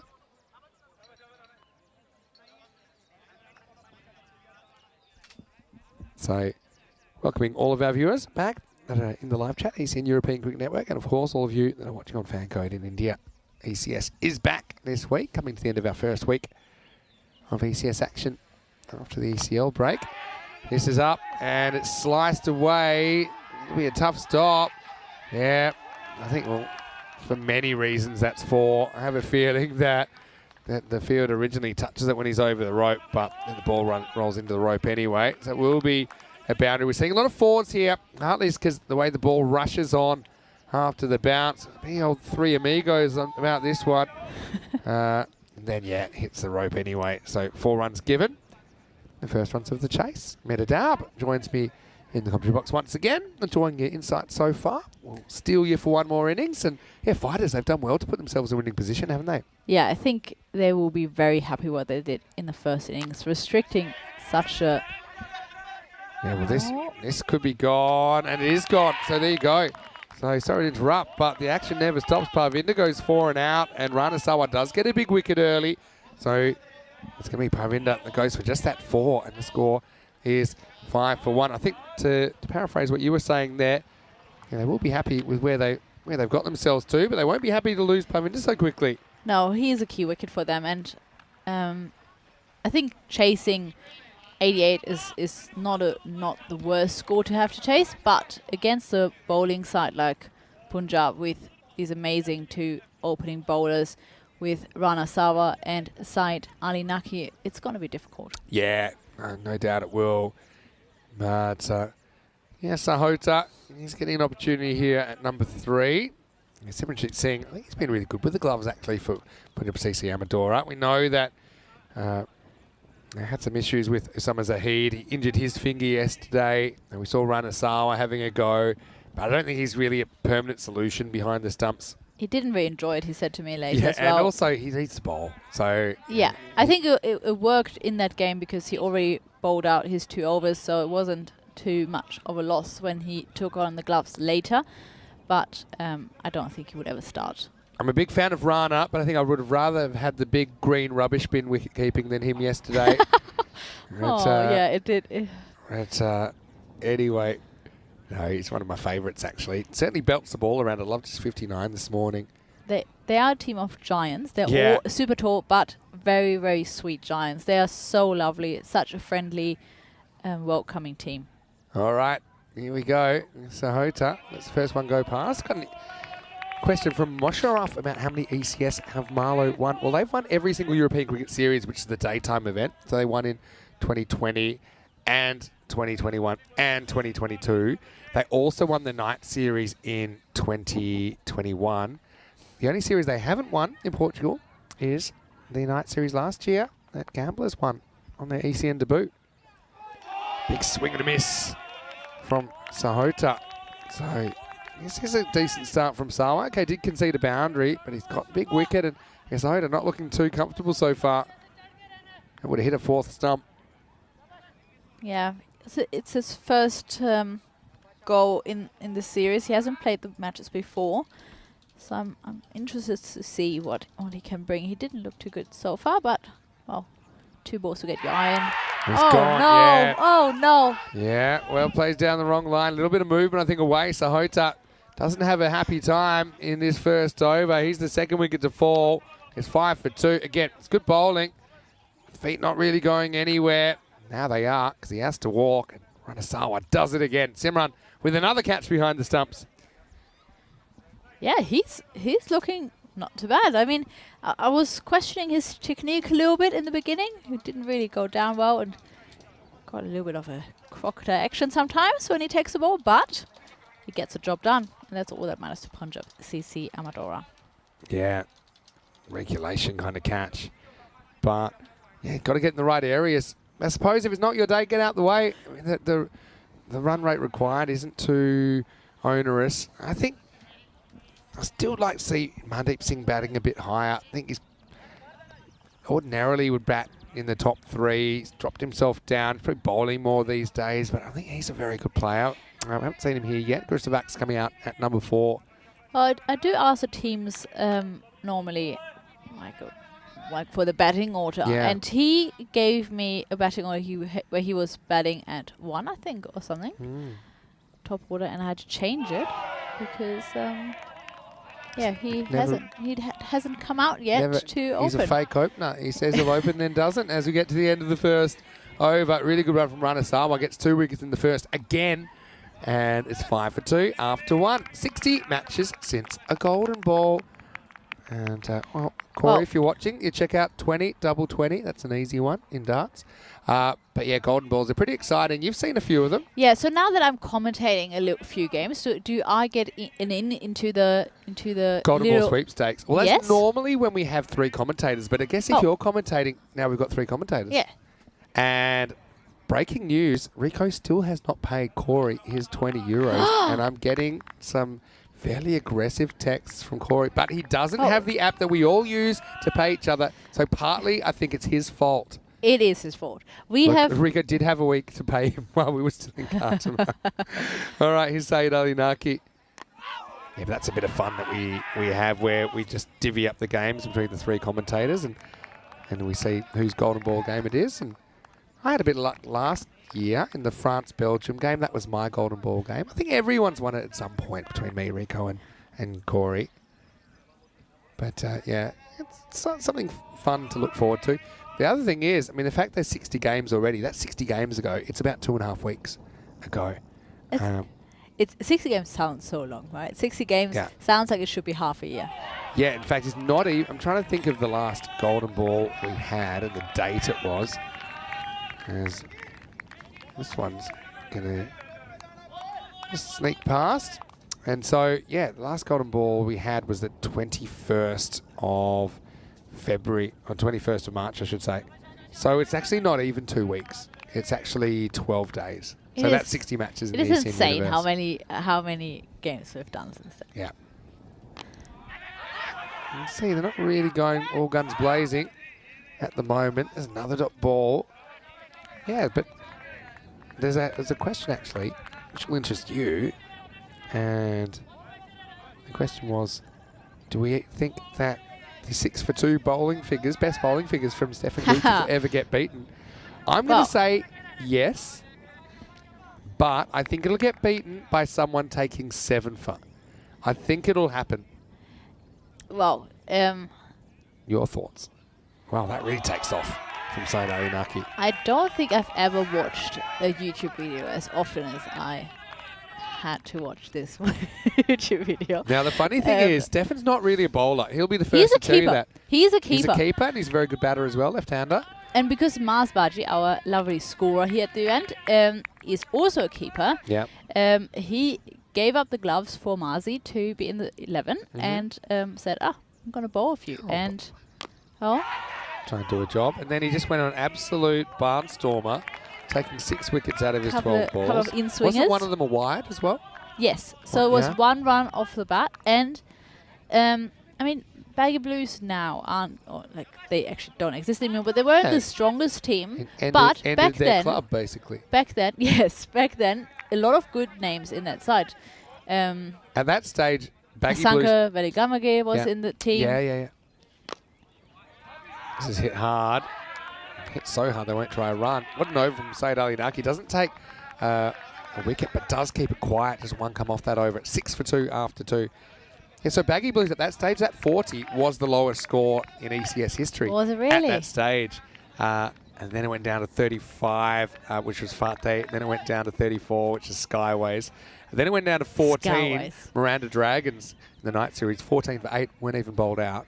Yeah, I heard the story. And we thought that'll last forever. And then Goza got bowled out for 6 about a month later. Okay. I do not often, and that is no offense to the format or anything, but just like to have a bit of a rest. I normally stay away from watching ECN cricket in my off time. I try not force myself not to, just to get a little bit of a clear mind, because I want to stay away from your work, right? But and Sam also you're Williams, busy working on the next series, exactly. So it's hard for you to keep track live. I know that. So Sam Williams dropped me a message and said turn on the TV. They're about to get bowled out for 6. So I went and watched the entire innings, and it was spectacular to watch. Yeah, and I was actually out renting a scooter that morning. I'd left Rico in charge. Oh no! So you didn't even see it live? Yeah. So I remember trying to sign the paperwork, and I just saw target 201, and then we see a bit of a tight 2, but they'll get there with a bit of a wide throw. So I saw that they were, well, it wasn't that bad. It was maybe 4 for 4 or something. And then I was signing my paperwork, and then I looked, and again, it just said next match 55 minutes. And I said, what's happened here? So, yeah. And then Gozo the next day, that was Gozo's first game ever in the ECS. The next day, they won a game against Sweet United. Spectacular. So Sweet United, who actually were top of the table for most of the series we just had in Malta. Good slow ball from Rana. He's bowling well here. So, yeah, 6 for 2. Do you think it'll be beaten one day? Yeah. I mean, look, if as you just said, we thought 14 of 10 overs was never going to get beaten. 6 for 2 is going to get... We were close a couple of times. People having a 6 for 5 and still having a 2 balls to go, like the Teo Enders. I think it can definitely happen. It will be hard. It hasn't happened for so many years. Yeah, because you only got 12 legal deliveries essentially to take a wicket. You have to take a whole over of just wickets. But what I will say is we've had, I have to work out exactly how many they've been, but we've had about 6 or 7 or 8, maybe 8 6-fers now. And a lot of those 6-fers, not all of them, they've had balls left in their 2 overs. Yes. And so, again, it's very rare to get a 6-fer. I think we might have had 2 of them last year. We've had 1 of them this year already. Uma Tariq took 2 hat-tricks in an innings. That is incredible. That is ridiculous. And we didn't even realise, we're so focused on the 6-fer, it was the last ball of the innings, that it's actually a second hat-trick. We were still talking about his first hat-trick. He took wickets off balls 4, 5, 6 of the 8th and balls 4, 5, 6 of the 10th. But I think it'll be beaten by someone taking 7. I think it's pretty hard to do that and not have like a squeezed 2 or 3 or a wide or 2. It will be a sad day in my home, that's for sure. It's not, yeah. I think, true. I think, there'll be a former world record holder. I think it's probably easier to get we'll see a 7-fer before we see a 6 for 1 or a 6 for none. I don't think that will happen. To be perfectly honest, I don't think that will happen. I don't think a 6 for 1 or a 6 for none will happen. Yeah. It is so hard to do that in a T10. 7-fer definitely on the cards. And look, we had a few, as you said, where it looked like it's about to happen. So yeah, if you have enough of those, then eventually it's going to happen. Anyway, fighters don't get much swinging in the power play at all, do they? Gave us a lot of time to talk about the past. In the present, it's 11 for 2 off 3, and that run rate required, suddenly it's crept out to over 11 and over. I want to say a quick hello to Chris Smith. He said, the double hat-trick bowling with a 6 for 3. That was Bishnoi in that Gozo innings we were just talking about. He took 6 for 3. And then I think Stefan, wasn't he refereeing in that Yeah. tournament? And he was about to call him for a fake no ball Yeah, or something. he to was make sure ready he kept for his it. record. He was ready for it. He said, somebody probably didn't. Like, he was checking fielders in the ring harder than he's ever checked them before. All right, here's Said Ali Naki. Oh, this is one that keeps going. There's not getting enough bat and ball at the moment, are they? And really, Gurusavak's having a bit of a rough time out there. I mean, he came up with one of the highlights of his life with a one-handed catch bounced off the keeper in the first innings. But right now, 1 off 9. It's a difficult place to be. We talked about the past. We just talked about the present. But in the future, did you know? And you're the stat king. So the upcoming ECI is our 100th event ever. Well, yeah, I did know that actually. How This is cool. up, and it's out of here. Maximo. What a shot that is. As Said Ali Naki finally tastes a bit of pain. He's been swinging like a rusty gate, Gurusavak. This time it pays off. Amazing how that can bring your figures a bit more back to the reasonable. Is he 7 off 10 now? Looks a lot better than 1 off 9. Yeah, I did hear that actually. So what a great achievement. 100 events. Yeah. So you have 99 Yeah. done. And Three- we're heading for 500,000 balls bowled as well. That is insane. There's some big numbers. Yeah, you got that in front of you right now. So yeah, we've had over. I remember when we scored our 500,000th run. That was a while ago. So we've had about 612,000 runs. We've had over 500 teams. Almost 7,000 players, and yeah, we've had about 34,000 wickets as well. So yeah, the 100th ever ECN event coming up in 1 week's time, I suppose, with Well, ECI Portugal. What we'll also do this year is 1,000 match days played. Yeah, unbelievable. And so yeah, there's nothing quite like it. And I know a lot of people are enjoying the ECN, and there's a lot of positive comments at the moment. Thank you for those comments. And yeah, we're liking the questions. Important questions as well before we go back to record chat. Gary Wheeler has a question. It's a hard-hitting one. It's this one. Back to normal, unfortunately, for Gurusavak. Can't catch up with it. Rico, with beard or without? What do you prefer? That is such a hard question. I think Hard hitter. I'm pro beard. I actually really like Rico's beard. I think it makes him look very smart. Normally, I like to take the counter position, but this time I can't. I agree. Beard.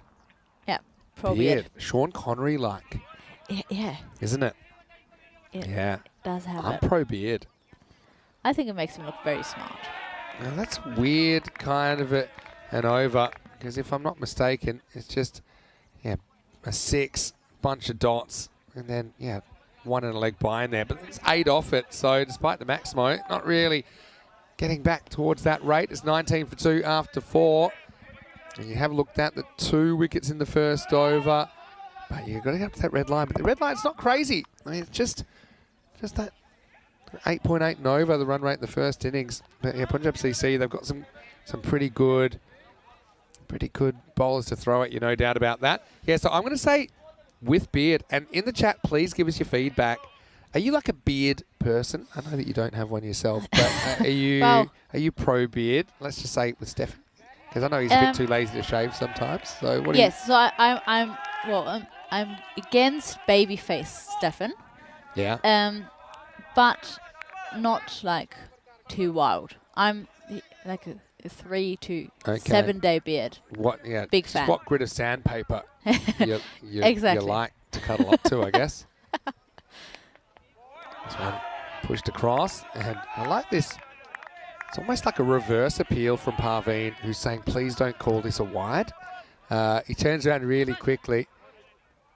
And yeah, I think that's fine. But then he had a quick, nervous look around to Paolo, but that's a good call. I'm always a big fan of the fake appeal to like Oh, yeah. make umpires forget about the wide. Yeah, this is ups in the air. Now, this really should be caught. Imran's coming around, and he takes it. Well, that man's got buckets for hands, doesn't he? And he makes good ground there. Takes it as easy as you like. So Virt couldn't really get going either. Maybe his inability to score was overshadowed a little bit by Gurusavak, but he does become the 3rd wicket to fall now. And the pressure builds up, and it ends in a wicket. It's 19 for 3. I had a little chat to Imran in the break before in the second game, and he told me that they are holding the record for the highest T20 score here. 300 plus runs in a T20. He scored 111 out of them. Wow. Pretty impressive. Yeah, well, I know that back in 2020 we were covering a Cyprus T20 where one player scored at 250 Wow. by himself. Wow. 250. It was Ataullah. And the team score was 311. Has Ataullah played now T10 series as well? I think he has on occasion, but yeah, has availability issues. But yeah, 250. They lost a lot of balls that day. I'm sure they did. So Actually arrived on that day in Cyprus. I remember it. Everyone was going crazy. yeah, so you know, it's always been a bit of crazy stuff. And that's back in the Wild West days of 2020 as well, which you saw close up. Oh, this one follows him, and now, well, we're going to have a shot at the stumps. He's going to miss, and it's almost going to be 4 overthrows. He absolutely pinged that in. Yeah, he did. Here's the thing, though. I mean, you should be looking at your partner if you don't know where the ball is, but I think he's too busy just kind of recovering from the blow, and in that time, Dalvinder had come a long way down. I mean, it's kind of lucky that the bowler kind of gets in his way. Yeah. It's like a good stop for him. He kind of knows he has to throw around the batter slightly. I think that puts him off with the throw. So pushes it wide. Yeah, but the old Test cricket about this. And shakes him up. Does he go full now, Parveen? Fuller. Worked away. And this will go to the boundary. So 4 runs to finish. Yeah, Grisvak needs some runs. He gets some there. A good comeback from the batter. At the end of 5 overs, it's 24 for 3. Vinny Sander here, Mr. Maximo, with me to Daub. My guest commentator, Rico's off today. He'll be back tomorrow. Are you pro Rico Beard or not? Let us know in the comments section. And Chris, says there's now been 8 sets of 6-wicket hauls. So he's gone to the website and he's looked up the Hall of Fame there. Wow. Yeah, so that's 8 times. We might have had 7, although sometimes it has been off the last ball. I remember some of those are that way, quite a few actually. James Stewart saying that I like this Meta Daub. She's a smart cookie, especially concerning her fellow commentator who shall not be named and who has just slipped down yet another rank. I think he's talking about Corey. Down Corey's rankings. There are no real rankings. What? But There are no rankings. yeah, but Corey does like to He refer to himself as number 3. So we do on occasion. I'll be hey, getting back seat number 3, those kind of things. Well, where does Rhino rank? Exactly. Rhino's a floater. You know. Where does Rhino's Charlie one of my Hunt favourites. rank? Yeah, exactly. Well, this is up. It's in the air. And it won't be fielded. Yeah, you can see that's Muzi down there, Muzamal Abbas, who just needed to get to the drop zone. When he got there, he wasn't really sure how to attack it because he knew this was going to be an awkward bounce. Then he tries to back off. By then it's too late. It's past him. And a welcome boundary for Fighters CC. Yeah, so we don't really have rankings. That's the point. Oh, And my favorite commentator will always be my future cousin-in-law, Joe Vegasani. yeah, well, Joe does a great job. And again, everyone kind of has a bit of a different role. I mean, Joe's obviously got his business. You know, he's Yes, very very busy. knowledgeable. That's why, with his touring business. Charlie currently is studying broadcasting and business in the UK. Probably we'll hear a couple of new voices during the year as well. As this is slammed out of the ground. And this is the difference that a player can make. Dalvinder comes in and he changes the narrative pretty quickly. Just think of all those balls that got chewed up. Meanwhile, Dalvinder was on the bench, but now he's here. He goes Maximo and drags him up into the 30s. Oh, yeah, he is definitely making a statement that you shouldn't be retiring any better. And it's maybe not scoring at the highest rate. So, yeah, it's a gamble to do that. Umar Mohammed with a comeback ball. Oh, now he tries a shot. He probably didn't need to. yeah, put that away. Just go classic. Just probably, yeah, it certainly is premeditated. Oh. Have a look at this. Oh, that's hit him right in the chest. Well, he's tough as nails. Dalvinder, don't you worry about that. Umar Mohammed gets a little bit of revenge. And so, yeah, goes back to plan A, tries to muscle it down the ground. Stop is made, but not held cleanly by Muslim Alaba, so it allows 2 and takes us to the end of the over. So, yeah, game on. Just let this get out of hand, though. They're trying to pull it back. It's 36 for 3 after 6. They just run a ball pace through the first 6 overs. So, yeah, we don't really have rankings. But what I will say is we're, just like in a lot of other departments, just like the operations department, everything, we're trying to build a team that enjoys working together. Obviously, there's such a big volume of cricket. You need more people. Absolutely. But they need to be passionate about European cricket. I think that is the thing which binds us together as a group, is that you need to be really caring about what we're doing. And I think all people use, they do. And, yeah, as far as Rhino, Andrew Ryan, it was great to have him in the ECL. As we see this first ball of the 7th, just worked away for 1. He is like a tennis player. If you really want to rank it, he hasn't played enough to be games. He's losing ranking points. Not by not being as good. It's just he's not playing enough tournaments. And that's because he's too important in the can I say it, the B word? The basketball world. It's a very big wheel in the basketball world. So the only other thing about Rhino, who, of course, like I said, he did Group D in the ECL. He's done plenty of events, including the first ECS here in 2020. He did. Andrew Ryan. He did. Yeah, and so Contact together with the cat. Remember him? Do you know that he's into ice swimming? Did you know this? You told me this, and I didn't want to believe you. Yeah. So I asked him straight up. I was like, I heard rumors. Yeah. And are you into ice swimming? He's like, yes, represented Australia apparently. Well, I think his nickname is the Walrus. Anyway, this is up, and it's going to be towards the outfielder. Does well to make the stop. One way or another. Keeps in the field of play now. They'll get an overthrow because he airmails it in. Didn't know his own strength. The keeper shadows the batter back on the second run. There's a bit of chaos left in this game. Yeah, so, ice swimming. He said it's amazing. You have to kind of slow your heart rate down. So you normally, you're in a race, you're just flailing around, and obviously your heart rate rises, but it gets quite dangerous if you do that. Yeah, I think that would be my most hated sport. I don't like the cold. I don't like the wet. It's not mine. This is hit pretty well, but Mohammed will take care of it. Make sure it's just a single. Yeah. So, what are some other sports? Maybe in the chat, what are some other sports that you think are Didn't you go curling with him? Didn't you and Rhino go curling? So I missed that series. That was one that I was on vacation. But I am a bit jealous of everyone. I've always wanted to try curling. Let's do it this year. Let's go curling. Okay. Well, we're not. Lance Kroner's not the schedule, but maybe in. I'm sure Stockholm has some curling to offer. Well, this is an interesting one. Oh. And it's going to be held. Great catch. Really good catch. And that's Parveen down there at long on. He got good contact, but he just never got the elevation to get it over the fielder. So Adanali comes on, and he gets an important wicket because Dalvinder, he was working quickly, wasn't he? But he'll go for just 14. So the 4th wicket falls, and in the 7th over, it's 41 for 4. It was a well-timed jump. No issues at all for Parveen. Tall man. Did not need to stretch too much. Yeah, and you have to balance having soft hands. You're kind of taught to have soft hands catching a cricket ball, but you need to have hard hands as well when the ball's hit hard so it doesn't burst through. And so, yeah, it's 41 for 4. There's 19 balls remaining. They still need 48, so 15 and over required. Again, this is a guy that can hit the ball a long way. Baljinder Ram coming out at 6. Last ball of the 7th. He goes for it straight away and almost gets into the gap. He'll just get a single. So you can see that, just the selection of the batting order, I think, being a bit crucial for fighters. How is Mandeep Singh still not?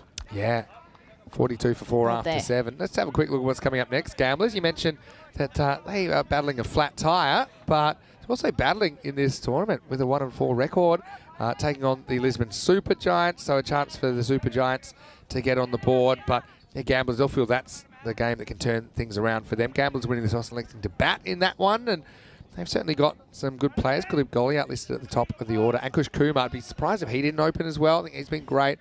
I got told he isn't. I got told he's coming at 3. Yeah, and they have. Let's see. They've oscillated. They've liked Amandeep Croker up there, so maybe that's what they'll go with. And for the Lisbon Super Giants, second time we'll see them today. Here's over number 8. They get moving pretty quickly, and it's not going to work out for them too well because this is a wicket to start.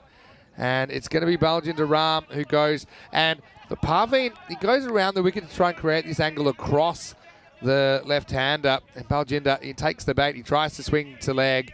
And it doesn't work out. So it's going to be a 5th wicket. And Fighters, they were in a winning position at halftime. But right now, it's hard to see a way back for them. In the 8th over, it's 42 for 5. Let's go, Mandeep. He has to be coming out now. He has to. Is it him? I cannot see under the helmet. That does look like It looks like to him, me. right? Yeah, come on. Captain's innings.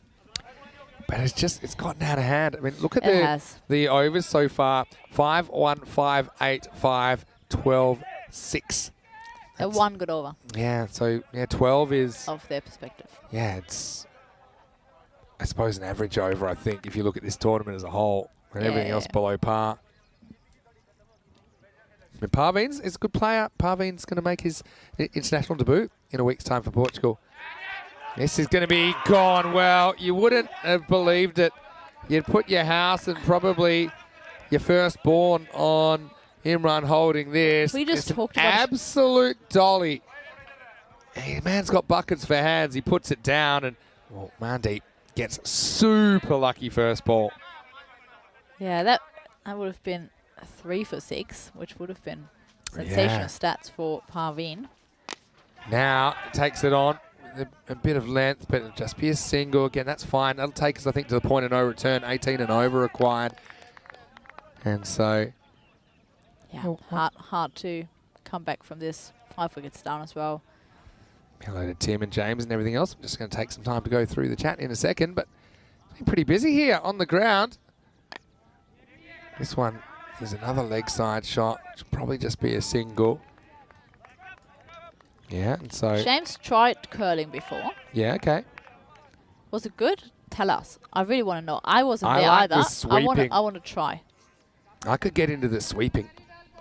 You know, that fast, those fast twitch muscles.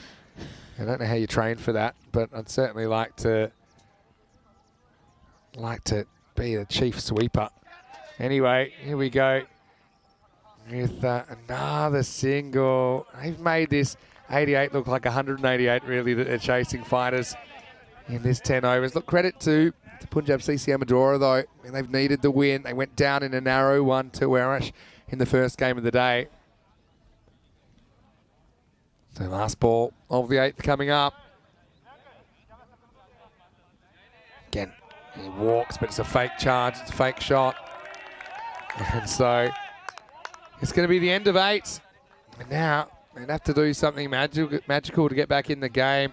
Again, look at where Mandeep ends up. He ends up so far outside the leg stump, so he's just not able to access that.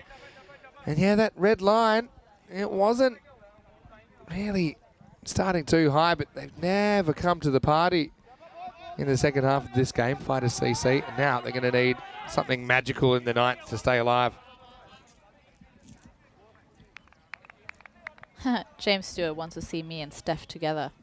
Oh, yeah. Commentating. Oh, he has commentated before. It's true. More Yes, than you me. both have. Yeah, maybe. I suppose. Who's driving the car, though, if you, figuratively speaking, if you're both in the commentary box, you guys both have key roles to fill. And I don't quite understand what you do because you're doing so many things. So... Yeah, it is going to be a difficult scenario, but I'm sure you can. We can probably make it work one day. Maybe we can do... it would be a great we tournament. could do a 3-way in the box, maybe. I could interview both of you, and it could do a little bit of a... You know those old-fashioned game shows where they ask you questions about each other? Oh, newlywed game? Yeah. Newlywed game. I'd hate to break you up before you start, though.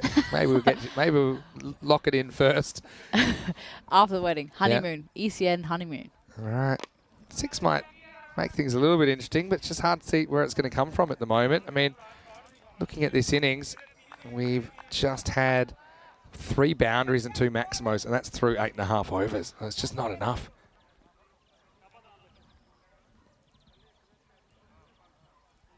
So, Nali, he's been solid as well at the end. He's not going to give you too many for free. Put a bit of length on this one. But again, not in the middle of the bat. I think Fighters... It's hard because you send people out there, you don't expect that they're going to chew up balls. They're obviously there for a reason, but when it hasn't worked out, It's also hard to pull the trigger and tell them, because you're trying to give them an opportunity to show what they can do at the top. If you then retire them out, it's not great for their confidence. It kind of has the opposite effect of putting them up there in the first place. 50's come up late in the piece for Fighters. A loud swinger, pretty nice shot. That'll get away for 4. So yeah, we are seeing a lot of 4s, and this one accelerates off the surface. Gurisevac, he's kind of seen all of it, hasn't he? He came out at number 4, and he came out in the first over. He's been there all along. He's just had trouble getting things going. And yeah, if he's 24 of 23 now, so he's gotten back to a run of ball. But yeah, at the other end, he hasn't had anyone staying with him for any length of time. Last ball of this match for Ali. Pretty good one. He's got a good slower ball, doesn't he? End of the ninth, the score is 54 for 5. So 6 sixes to win it. Okay. Yeah, or 6 sixes, or 5 sixes and a 4 to tie, maybe. We did have a 36-run last over earlier on. That was in match 32. Faf Storman just going berserk. Had a no ball 6 in there, a 7 up. Yeah, James is calling for the return of the commentary car. Well, there'd probably be less spiders in the car than we currently have in the cube. Well, are you pretty happy to get out of here at the end of this game? Yes, I'm is it called arachnophobic? I'm not very good with spiders. The size of the spiders here are all right, and like you've been they're pretty tiny. Spiders away what you from don't see, around me. And this is what scares me when I'm alone, is I'm picking spiders off you when I see them, and you're picking spiders off me. But if I'm alone, like I was for the first game and a half today, who's picking the spiders off me? Well, nobody.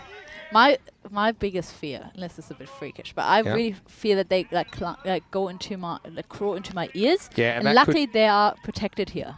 Will you say that? Oh, don't even. But did you you check your headphones before you put them on? I didn't. This is one that Rico mentions. I'll be back in a second. We've lost.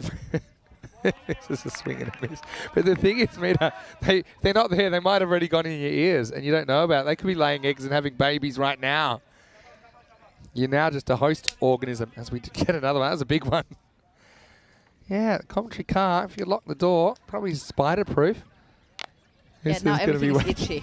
How are you doing there? Not good. That was mean. To be fair, I didn't either. I'm not actually joking, because that is something that we are meant to check, but we normally forget to if we're running late, getting back to the cube in time.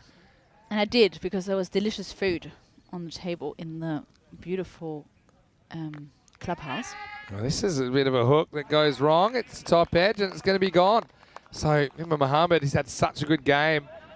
He's probably in the frame for the player of the match, I imagine, for the runs he contributed in the first half of this game. He's also bowled well. Chips in with the wicket now. 33 off 21 he scored in the first half. And unfortunately for Mandeep, just never happens for him in this match.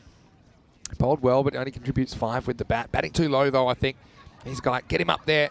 If it doesn't work, it doesn't work. Has to be top order. It's 57 for 6 now. Well, the robot's saying that Mr. Maximo thinks and talks more cricket in a fortnight than other commentators talk in a year. I think that's probably true as well. What are we doing now? 34 matches a fortnight, or 68. Up, and well, that's a really good shot. Again, case of what might have been, really. This is smashed by Lavit Kumar. Yes, I don't know. I think it's sometimes internal politics. That people, he wants to get promoted, that's for sure. He's batted up as well, but I think that they think, okay, it's your turn to go up there. I mean, I think they're giving everyone a little bit of a go, but maybe cost not. You matches though. Not the match you want to do it, probably. This is a thick one. It'll run away for 4, so that'll do it. So, look, in the end, just 20 or so runs in it, 23 runs to be exact. It's going to be Punjab CC, Amadora 88, defeating Fighters CC 65 in match 33. And yeah, just kind of mismanaged the chase. I suppose that's the way I'd put it. Take nothing away from the bowling unit of Punjab CC Amadora. I said that they're pretty well balanced. I think they did better for time as well. Ran into some issues with that earlier on today. But yeah, Fighters, they kind of set it up, but they can't knock it down in this match. And of course, don't forget, we've got 2 more matches coming your way before the end of week 1 here in the ECS Portugal. That was a funny one. It was kind of like the Three Musketeers, but it was the comedy car version. And then Simran, he's been pretty good behind the stumps for Punjab CC Amadora since he's been used in that position. He looks solid, and yeah, it was just a little regulation nick. So yeah, that was Sahota. He went for a 3-ball duck. But you look at the top, Barinder Virat, 4 off 9. Grusevak does kind of claw his way back to 25 off 26, but yeah, they just weren't able to get it swinging. And suddenly, this is what happens if you're chasing about 9 and over or so. If you're not getting those runs suddenly, you're going up to a ball and it climbed pretty quickly, that required run rate. Yeah, I think the difference here is definitely with Parveen Singh. He gets the Man of the Match award, and I think his bowling was sensational. Yeah, it's a good point. I mean, Umar Mohammed It's slow, in my might have opinion. had a shot at it, but yeah, it's a fair one, isn't it? I mean, Parveen, he contributed 5 off 9 in the first, and he bowled very well. I think he caught very well as well. So again, I think the players are too worried about it. But yeah, when it came down to it, they just couldn't really fire a shot in anger. When they did, yeah, there's often a wicket around the corner. Adnan Ali, I think he is a very, very good performer for Punjab CC Amadora, who at least walk away with some points here. They probably take that at 1 and 1. They'll be frustrated they couldn't get 10 more runs and shut the gate on Oerash and kind of consolidate their spot in the top 2. But still, they take something out of the day, and Fighters, we will see them a little bit later on in the day as well. Yeah, what a game. Yeah, and they're just going to keep on coming. So, yeah, but game 34 is around about 20 minutes away. So, Gamblers SC will take on the Lisbon Super Giants in that one. News for the toss. Gamblers winning the toss, electing to bat. So, Kuldeep Golia having a very good series, very talented player.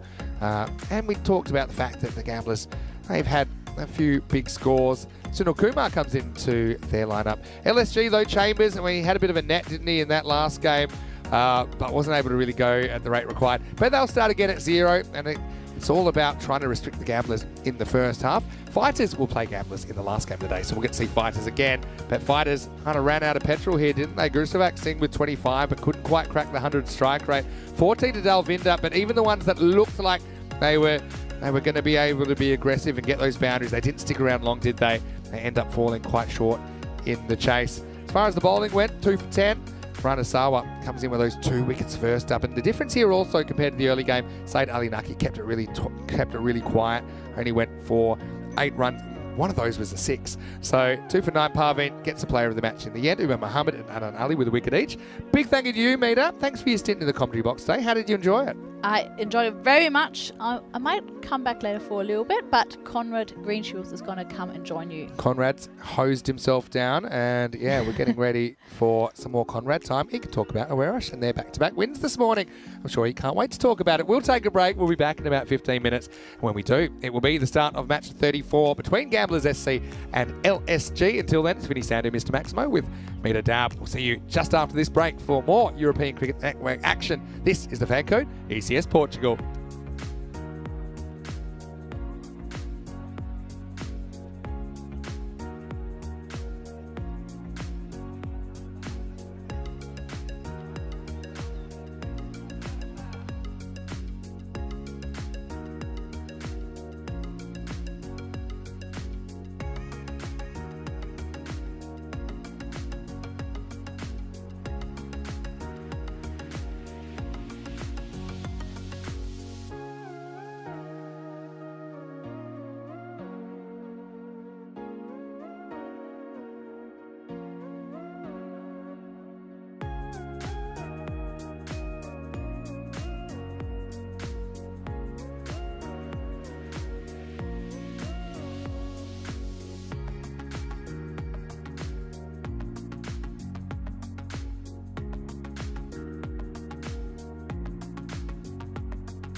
The European Cricket Series is proudly brought to you by HCL Software, Fan Code, and Grizzly Bear Sports. Hello and welcome back to Santarém Cricket Ground here in Portugal. And what a beautiful day it is for cricket. We're 3 games into our 5-game program. ECS Sunday on the European Cricket Network. So we are heading into the 4th game of the day, which is match 34. And this is a match between Gamblers, who make their first appearance of the day. They take on Lisbon Super Giants a little bit earlier. Nilkesh Patel had the 2 captains for the coin test. Let's see who wins it.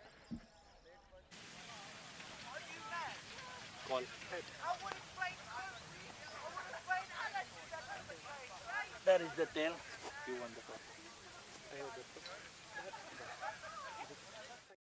So the news from the toss is that Gamblers SC, they won the toss and their captain, Dishesh Kumar Balkrishna, has elected to bat first. So yeah, Gamblers, they're certainly a team that have not really had things go the way that they've wanted so far in this series. They find themselves the owners of a 1-4 record. And this is a team that won the last trophy we saw on ECN in Portugal. That was in the night series back in mid-2020. So having a look at the 2 teams, I think, yeah, Gamblers, they have to be favourites despite their poor performance so far in this series. And look, who's to say they can't make a run? Because they have had a bit of a rough draw so far. And if they could win their remaining games 6 and 4, that may be enough to sneak them into the 4. Regardless, I think they'll just be out here trying to play the best cricket they can. Looking at those batting lineups, yeah, it certainly looks like Gamblers with Golia, Coker and Kumar in the top 3. It'll be hard to stop. But Chambers, nice to see him back on the park. He's playing for Lisbon Super Giants here. He's a Porto-based player, but you can see there at the supercomputer, making it pretty clear that Gamblers are heavy favourites, 48-run favourites, in fact, in this one. And one of the big issues with the Super Giants is just not scoring enough runs in their 3 matches so far. They're only averaging 63 with the bat. That's not going to win you too many cricket matches. I want to say a big thank you to Meta Dab, who helped me throughout the last couple of games with the commentary. Rico's off today. He'll be back tomorrow. We'll be reunited on Thursday when we're both back. I'll take a little bit of a mini break from tomorrow, but I will be lurking. Tim Reedman is in the chat, reminding everyone, don't forget to like, subscribe, and share. Do those 3 things, because we are heading closer and closer to our 350,000th subscriber. We're up to about 343,000 as we ticked over another 1,000 overnight. Also, I want to say hello to Mosharaf and to James and to Chris and to Kroom and everybody else. And I want to say a big welcome to my special guest commentator. A bit more than a guest now because he did a full day with me yesterday. Let's see how he pulled up. Certainly looked decent on the field this morning. Conrad Greenshields, the Irish skipper and the Portuguese skipper. Welcome to the commentary box for the first time today. Thank you, Vinny. It's good to be here. Nice and fresh, ready for the talking. Yeah, well, you certainly deserved the game off. We'll talk about your performance maybe a little bit in a second. But right now, Gamblers, I mean, they're a good team. They're 1-4, though, so I think they're out to make a statement. Kuldeep Golia and Amdeep Kokar are the openers as listed, and it's going to be Jaswant Singh to bowl for LSG. It sounds like something that they'd sneak into a Chinese meal that's not very good for you, but it is the Lisbon Super Giants. Here we go with the start of match 34. Down the leg side and helped on its way by Golia. It gets a bit of a gift first up. Well, it might have been the sort of ball that would have got Conrad Greenshields out, but Golia knows how to deal with it, and it's 4 runs to start. Oh, yeah. Thank you, Vinny. Yeah, a little bit too early through that shot, but Kuldeep showing me how it needs to be done. It's a funny game, isn't it? And, yeah, again, it was just...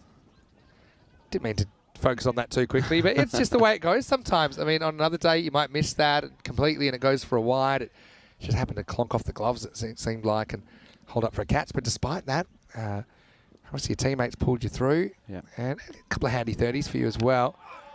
And yeah, Whereas 2 for 2 today. 2 important wins for you in the context of the tournament, hey? Yeah, we knew that the first game against Punjab was the big game, not taking anything away from the Giants, but to beat Punjab just made that table a little bit more tighter, and we know that it's going to come down to net run rate. So yeah, it could do, hey? I like the left armour here, Jaswant Singh, but that's a bit too short, and that's going to disappear for 4 as well. So, yeah, LSG, I mean, they just need to try and compete here. It's one thing if you get done by good shots, but, I mean, I think the bowler plays into Kuldeep Goli's hands there. It offers him a bit of a half tracker. Yeah, Kuldeep's very strong on the short ball. He hits some big bombs. Very competent batter, can be extremely destructive. It's one player we always plan our game around. Get him early and then put pressure on the middle order. Yeah, so just looking at the table, we can look at it in a couple of minutes' time. But I can see, Owerish, with the magnitude of that win, you've now gone up to second place. This is up in the air, sliced Crucial. away, but it's mistimed, misjudged in the cover region. Yeah, that's Jignesh Kumar Maheta. He can't find the drop zone. He seems to rush in. I see fielders doing this quite a lot. They're keen to get in, but once you do that, if you do have to back, it's very hard to change direction. Yeah, I was guilty of that. I actually backed away, not expecting it. But, the skyline, especially with the grey clouds, and, that sun, it's really bright. It's quite difficult to pick it up straight off the bat. Yeah, true. And then you've got to make up for time. Yeah, that's right. Oh, it's pretty well bowled. Matt Kokar deals with that, and it gets jumped over by the first fielder, fielded by the second.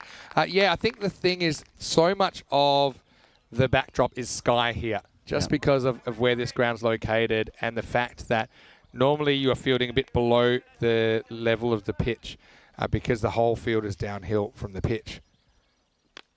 This is whacked leg side, and this is into the gap as well. It'll be another 4 to finish the over, so 3 boundaries in the over, and at the end of the first one, it is going to be 14 without loss. So yeah, because so much of the field is sky, I think that normally you have a bit more background to pick up the ball on the way up. So the fact that it's already in the sky, you don't have reference points. That's a really good way to put it.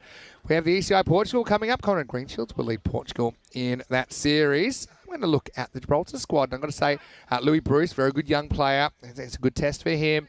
We've got Kenroy Nestor as well. Andrew Reyes, again, Karen Stagner. We've seen a fair bit of them on ECN this year. Sammy Boda, good young player.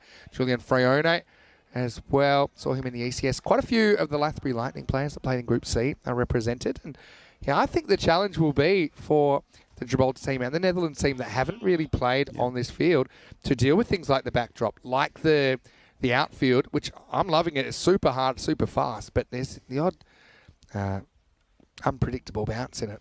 It's kind of an equalizer, so... Yeah. That's a good point.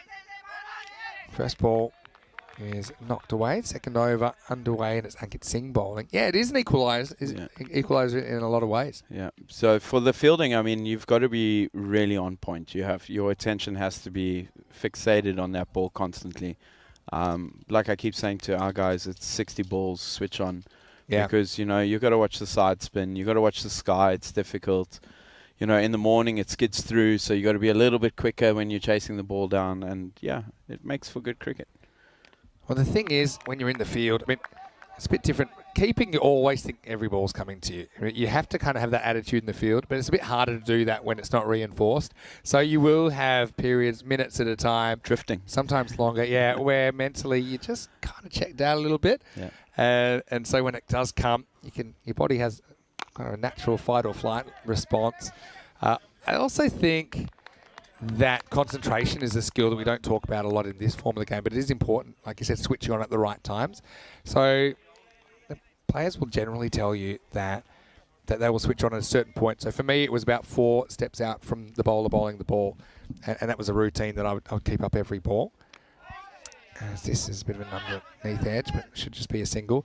And so then instead you're not having to concentrate, say, for 45 minutes straight. Yep. You're really just trying to concentrate for the 10 seconds or so the ball's in play, and let's say 60 times at 600 seconds. Or suddenly you're only having to concentrate for 10 minutes instead of 45 minutes. So you're just more likely to be able to do it. But that's a skill to be able to switch on and switch off.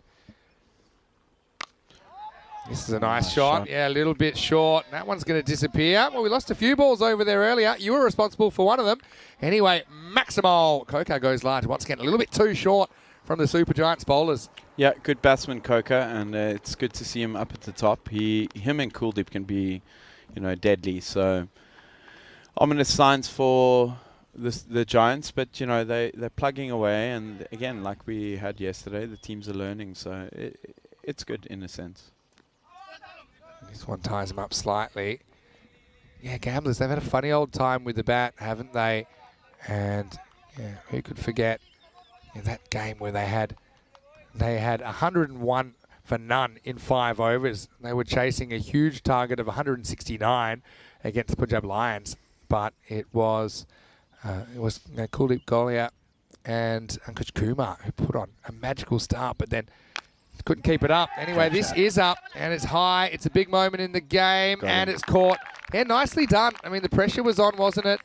And, yeah, the catch had to be taken, and it was. So that's Ronak Patel, I think, that takes it on the edge of the circle. So the wicket was important, and they get it in the end.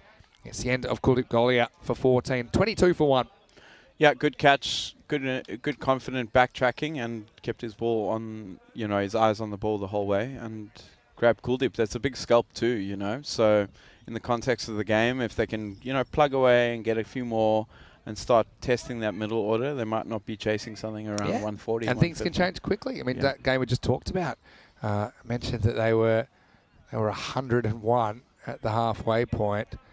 That was back in match 17, and ended up making 153. Yeah. Anyway, we had a little bit of a look at the table. We might have another look again at the end of this over, because I think, we can see a little bit of it there. But we'll come back to that in a second when we can spend some time on it. This game's moving quickly. Jaswant comes back in the 3rd over. Yeah, nice shape. Always like a good left armour. They've got that natural angle in. It's just struggling to find his line here, but surprisingly didn't see him in our game. It looks quite handy. Yeah, I think so. His left-handedness is always a bit awkward to deal with. Yeah, good length. I think people are mentioning the white sleeves of Brisbane Supergiants. Talk me through that. Can I be honest? Go on. It's a jawbreaker. I don't understand it. It's so hard to pick the ball out of the hand. Unfortunately, that's what arrived for them, and maybe it's not white, maybe it's off-white. Anyway, this is almost a chance. Well, it might have been, actually. Has he claimed it? Well, probably not, no. But if he has, he's impressed me. Anyway, yeah, I'm not sure if he gets this on the full. Let's have a look at it on this angle. Yeah, probably. Yeah. More likely than not. Yeah, I think we should go full Mad Max and just cut the sleeves off at the shoulder. That's what we were saying. We were like, just turn them into vests. We'll be okay with that. Get the guns out. It looked gunned too. Yeah. I got to say, that's a very Australian football look with the singlet look. Yeah. Why not in cricket though? Why not? I know that Victoria... Would stop our farmers' tans that we get. Victoria, in the Australian domestic one-day competition in the mid-90s, they trialled fielding in shorts. Did you know that? Oh, no. On this field, a good level. You couldn't pay me enough. They were fielding in shorts. I think the keeper still went with the long trousers. Kumar will get off the mark with that single. Yeah, so I don't know. So I mean, if you were playing at a beautiful, lush... Oh, maybe then, you know the MCG even, or the Adelaide Oval, these kinds of grounds they were playing on. But it only lasts a season, and I don't know whether the players had chicken legs or whatever. It would be a lot cooler. I thought that would bring in a different demographic. It seemed to have the opposite effect. Shot. There goes leg side. Does he have enough, though? Maybe not. And he hasn't. What a good catch that is. That's Ankit Singh that takes the catch. So Kokar never got motoring here. He goes for 7, has to get moving. And Lisbon Supergiants. I mean, this is one thing they did even against you guys in their game. They did take wickets and they got good players out. So I just think it's a matter that they're just not sustaining those moments longer. But that's both openers back in the shed now, 25 for 2. Yeah, I mean, if you look at their game against us, I think they, got us for 5. We were 170 for 5. So, you know, they've still gone through our top order, and, you know, they're not a bad side. Maybe a couple of drops, the same as we saw yesterday with the Tigers, you know. Yeah. If you start taking your catches, the game changes. And, you know, they've got through the top 2 here, and pressure on the skipper walking in. Yeah, that's right. And, yeah, the problem was that 170 kind of doesn't tell the whole story that you scored against them, because you were 80 off 6. There were 90 off the last 4 overs. Yep. In fact, there were 77 off the last 3 overs. That's like a power play length of time. Yep. And there were 36 off the last. So let's just say that we're pretty happy that the inning stopped when it did, because it was going a bit crazy. Mabeen Tariq, I think, batted really well this morning. But, yeah, Faf Stoneman with that that lightning half century. He was brilliant, wasn't he? Just 14 balls. It's one of the quickest half centuries we've seen this year. Yeah, Faf, you know, he's got amazing ability. Sometimes, you know, he just needs to, especially in the beginning of the innings, back himself because the talent is there. But again, you know, I think that's twice in this tournament he's proved that he can, you know, take it on and quick fire 50s. Yeah, 25 for 2 after 3. So yeah, Warash, with your 2 wins, you're up to second. And a good net run rate booster. Now you've got the best net run rate of anybody in the competition. Obviously, Marlow are kind of hanging in the wins. Punjab, CC, Amadora, they're top of the table, but they've only got one more match to play. I might look up who that is as well. So yeah, the competition's hotting up. No doubt about that. I think it might be the Giants. Yeah, they play the Lisbon Supergiants. So you'd imagine that they would be feeling pretty comfortable about that game. But having said that, I mean, this guy impressed me. This is Rutul Chowdhury. Bowled really well. And he gets it through, doesn't he? Yeah. He's got that natural in movement as well. He's sharp. And he starts with a big, filthy full toss.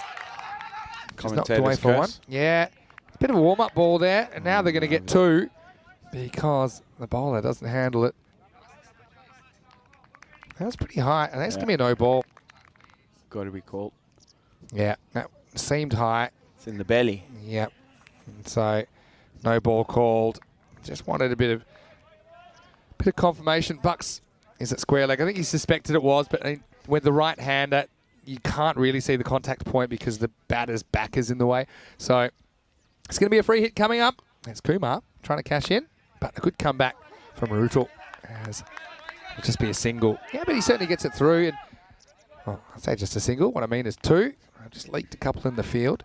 I think, like we talked about yesterday when we were on commentary together as well, the importance of playing teams that are better than you so that you get better. I think that they've been really good in patches, but yeah, the consistency is the thing. But you can see the elements are there to be a very good cricket team.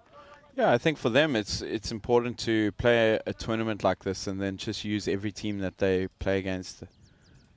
That's why ball's going down, must be. Rutul did have some problems following the ball after his delivery where he would run straight down the middle of the pitch or worse. Let's see what he does this time. Yeah. Some nice late shape there. Yeah, again, probably shouldn't be exactly there, but believe it or not, that's an improvement on this morning. But yeah, I just think it's great to see some new faces out there. In fact, we saw some statistics earlier, which are pretty mind-boggling because right now you're watching the 99th tournament that ECN has ever broadcast, which makes the 100th tournament the ECIs that we were just talking about then. The ECI next weekend will be the 100th tournament ever. And in that time, we've had well over 3,000 matches. We've been to 20 countries. This year we'll bring up 1,000 days of cricket, which is quite incredible. And yeah, we're getting closer and closer to 500,000 balls bowled. We've had over 600,000 runs scored. Wow. Over 500 teams have taken part. And special. 34,000 wickets will probably come during this series. So Okay. it's a lot. So for the 100th, are we doing something special for that? Well, Portugal raising the trophy would be pretty special. Oh. I mean, that's a given, right? Well, this is going to be knocked away. Krishna gets off the mark with 4. Yeah, so Chowdhury wasn't quite on the ball in that over compared to the way we saw him come out firing earlier. That's the old second game blues maybe for the fast bowler. But it will be the end of the 4th. In fact, it won't be yet because there's still ball to go. 35-2 at the moment. Yeah, 100th tournament. Yeah, we should probably throw a few balloons around or something like that. Just another day at the office for us, though. Yeah. I mean, quite an honour to host the 100th, so that's quite special, especially for the SCG. So yeah, can't think of a better place to do it as well, because you guys have been amazing hosts. Medera was on with me a little bit earlier. We were talking about that. This is hit down to long off for 1, so this will be the end of the 4th, and at the end of 4, it is 36 for 2. So they've done pretty well to hold them here. Yeah. I guess the issue also is where the runs will come from, but that's a problem for in a few overs' time. Right now, I think they're just trying to keep gamblers to something reasonable. Yeah, I think they've got Anthony as a an import, so he's very capable. We love getting stuck into So him. Anthony's from Porto, right? Yeah. So who does he ordinarily play his? For Porto. He plays for Porto, right? Plays Yeah, I for thought so. Porto. And Porto, I suppose we always love seeing them in the European Cricket Network events, but I mean, the issue here is it's the travel, right? So how much does it drive to Porto? We're talking Probably hours. like three hours. and a half hours. Yeah, so you can see the if you're difficulty. driving speed limit, which you should be. Of course you are. Yeah. What is the speed camera situation here? I was going to ask you. Just Oh. asking for a friend because I did drive to Lisbon and back last night. This is going to be cut away and be a single. Your friend did, or you did? Just asking for a friend. Okay. I did see there are a couple of listed speed cameras. Yeah, they are listed, and they have to by law here, let you know. But, just drive the speed limits, and 3.5 hours you're in Porto. Anything that raises awareness of Yeah. speed is good. Safety first. Glad to hear that. Turns this into a full toss and almost finds trouble. Kumar doesn't quite time it up. They'll get a single. Yeah, so I think, for Porto, it would be great to have them here. They are part of the North Comp. They beat us in the semi-finals 2 years ago. Yeah. So it's a handy side. So Andy plays for them. And we've seen John Zinkas playing in this tournament right now. He Zinkas. ordinary plays for Porto. Porto as well. So, they've got talent up there. It's just a bit of a mission to, jump in the car for the whole day. A lot of people still have work. Yeah, of course. But good side, and so Anthony's got some skills. It's a long way across here. He'll sneak through for a leg by, or maybe more than that. I think that's 4. Foot fielding. And yeah, they're going to have a chat about it. I got a suspicion that he touches the rope as he's kicking it, but I might be crazy, but I saw the rope move. Let's have a look. I mean, maybe outside the line. We'll leave that for a minute. This one, yep. There you go. My eyes are working today because, he's definitely Behind the line? Yeah, he's on the rope, I think. And, well, I think, hopefully, they've seen that. And so, I mean, they can still change that because it was 2, it didn't change the strike. Anyway, meanwhile, we had a chance, and it's taken. So Kumar holds out for 6. Yeah, great catch. Big wicket again. So they've got, their 3 top batters, and into the middle order. That's a good catch. He claimed it, he called it, and wanted it straight off the bat. So, pressure on Gamblers. I mean, I'm not so sure how they're sitting in the log, but a must-win game, obviously. And that's very comfortable, well taken. So Gamblers in a little bit of strife. They'll still feel confident with their bowling attack, but 41 for 3 after 5. I mean, the Giants would take that any day. Yeah, they will. Gotta love the old school hat as well from Sri Palmata, who's coming out there. 41 for 3 after 5. They might have a slide today while they sort out exactly how they're scoring that. But yeah, it's been scored as 2. I think it was pretty clear that he stepped on the rope as he kicked the ball. And again, you can kind of go back and change things because it hasn't changed who's on strike. Anyway, it's like changing a 4 to a 6 after the fact. Anyway, get moving in the 6th over. And it's going to start with 1. Yeah, so important partnership this year. G2 and Shripal, both capable. I love the floppy. It looks it looks quite sick. But for the Gamblers, they'll be wanting to look at 120 plus. It also helps with their run rates and try and restrict the Giants down. As you see this ball. Oh, he the literally bat throws has the bat. gone. Yeah. And the drop is down. And they won't even run because he's too busy getting his bat. Well, how's this for some cricket? Oh, let's see this. Completely lost the bat. It's a good swing, to be fair. Yeah. I think maybe the fielder was a bit worried about the bat sconning him in the pip. That is one way. That's actually It's incredible. flown. It's incredible bat speed out of the hands, isn't it? And yeah, have a look at this. I mean, look at Bucks. Is Bucks watching? Is he watching the bat? Is he watching the ball? What's he watching? Manages to keep the bat in the hands there this time. A single down to point. Good running. Yeah. So, you're kind of like the old school Terry Toweling hat. Have you ever worn any, I won't say silly hats, any unusual headwear on the field? Last year, actually, I wore a hat. I played a social game in Australia, and I don't know if anyone or you know what the licorice all sorts are. Oh, yeah. Oh, he's bowled him. bowled. Might have just snuck off the pad and knocked into middle stump. And so Mal Krishna is going to have to go. And so Gamblers lose their skipper 43 for 4. Look a bit exposed here at the moment against LSG. Have come out firing. Yeah, that's just shaped beautifully, and G2 playing obviously down the wrong line, trying to clip that over square. Head falling over and top of leg and middle. Great bowling. So Gamblers under a little bit of pressure here, you know. Never know. They're 4 down. Panic might set in. Strict them to, what did you say the average was? 63? 63. Yeah. 63. Back themselves to get that. Yes. Yeah, well, Bit be an early to interesting say one. that, though. It'd be an but interesting one. I mean, still on 76 pace. Yeah. You got Ranjit Narayan. You know him very well, of course, and you know he's very capable with the bat, and has done some good things in the series. So, yeah, credit to Ankit Singh though. That one just snuck onto the stumps, didn't it? So you need to have that bit of luck as well.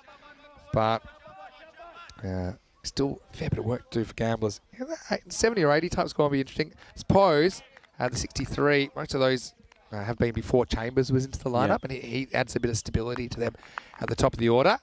He certainly wouldn't let you guys get him out. I noticed that in the 10 overs. He batted through. When Ant and I play, the banter is always quite strong. I'm sure it's good. Good of course, boy, national but teammates. Yeah. You probably remember, we were talking about it yesterday, my favourite Anthony Chambers moment is taking the match-winning catch against Spain. Espanol, yeah. And to Good take, catch. because it was 6 to win or 6 to tie? win. 6 to win. Yeah. And he took a catch out on the leg side fence, and it made Corey extra grumpy. He went on the angry kind of little troll walk. Spat the dummy, Yeah, didn't he? yeah. Dummy went. Angry handshakes all around.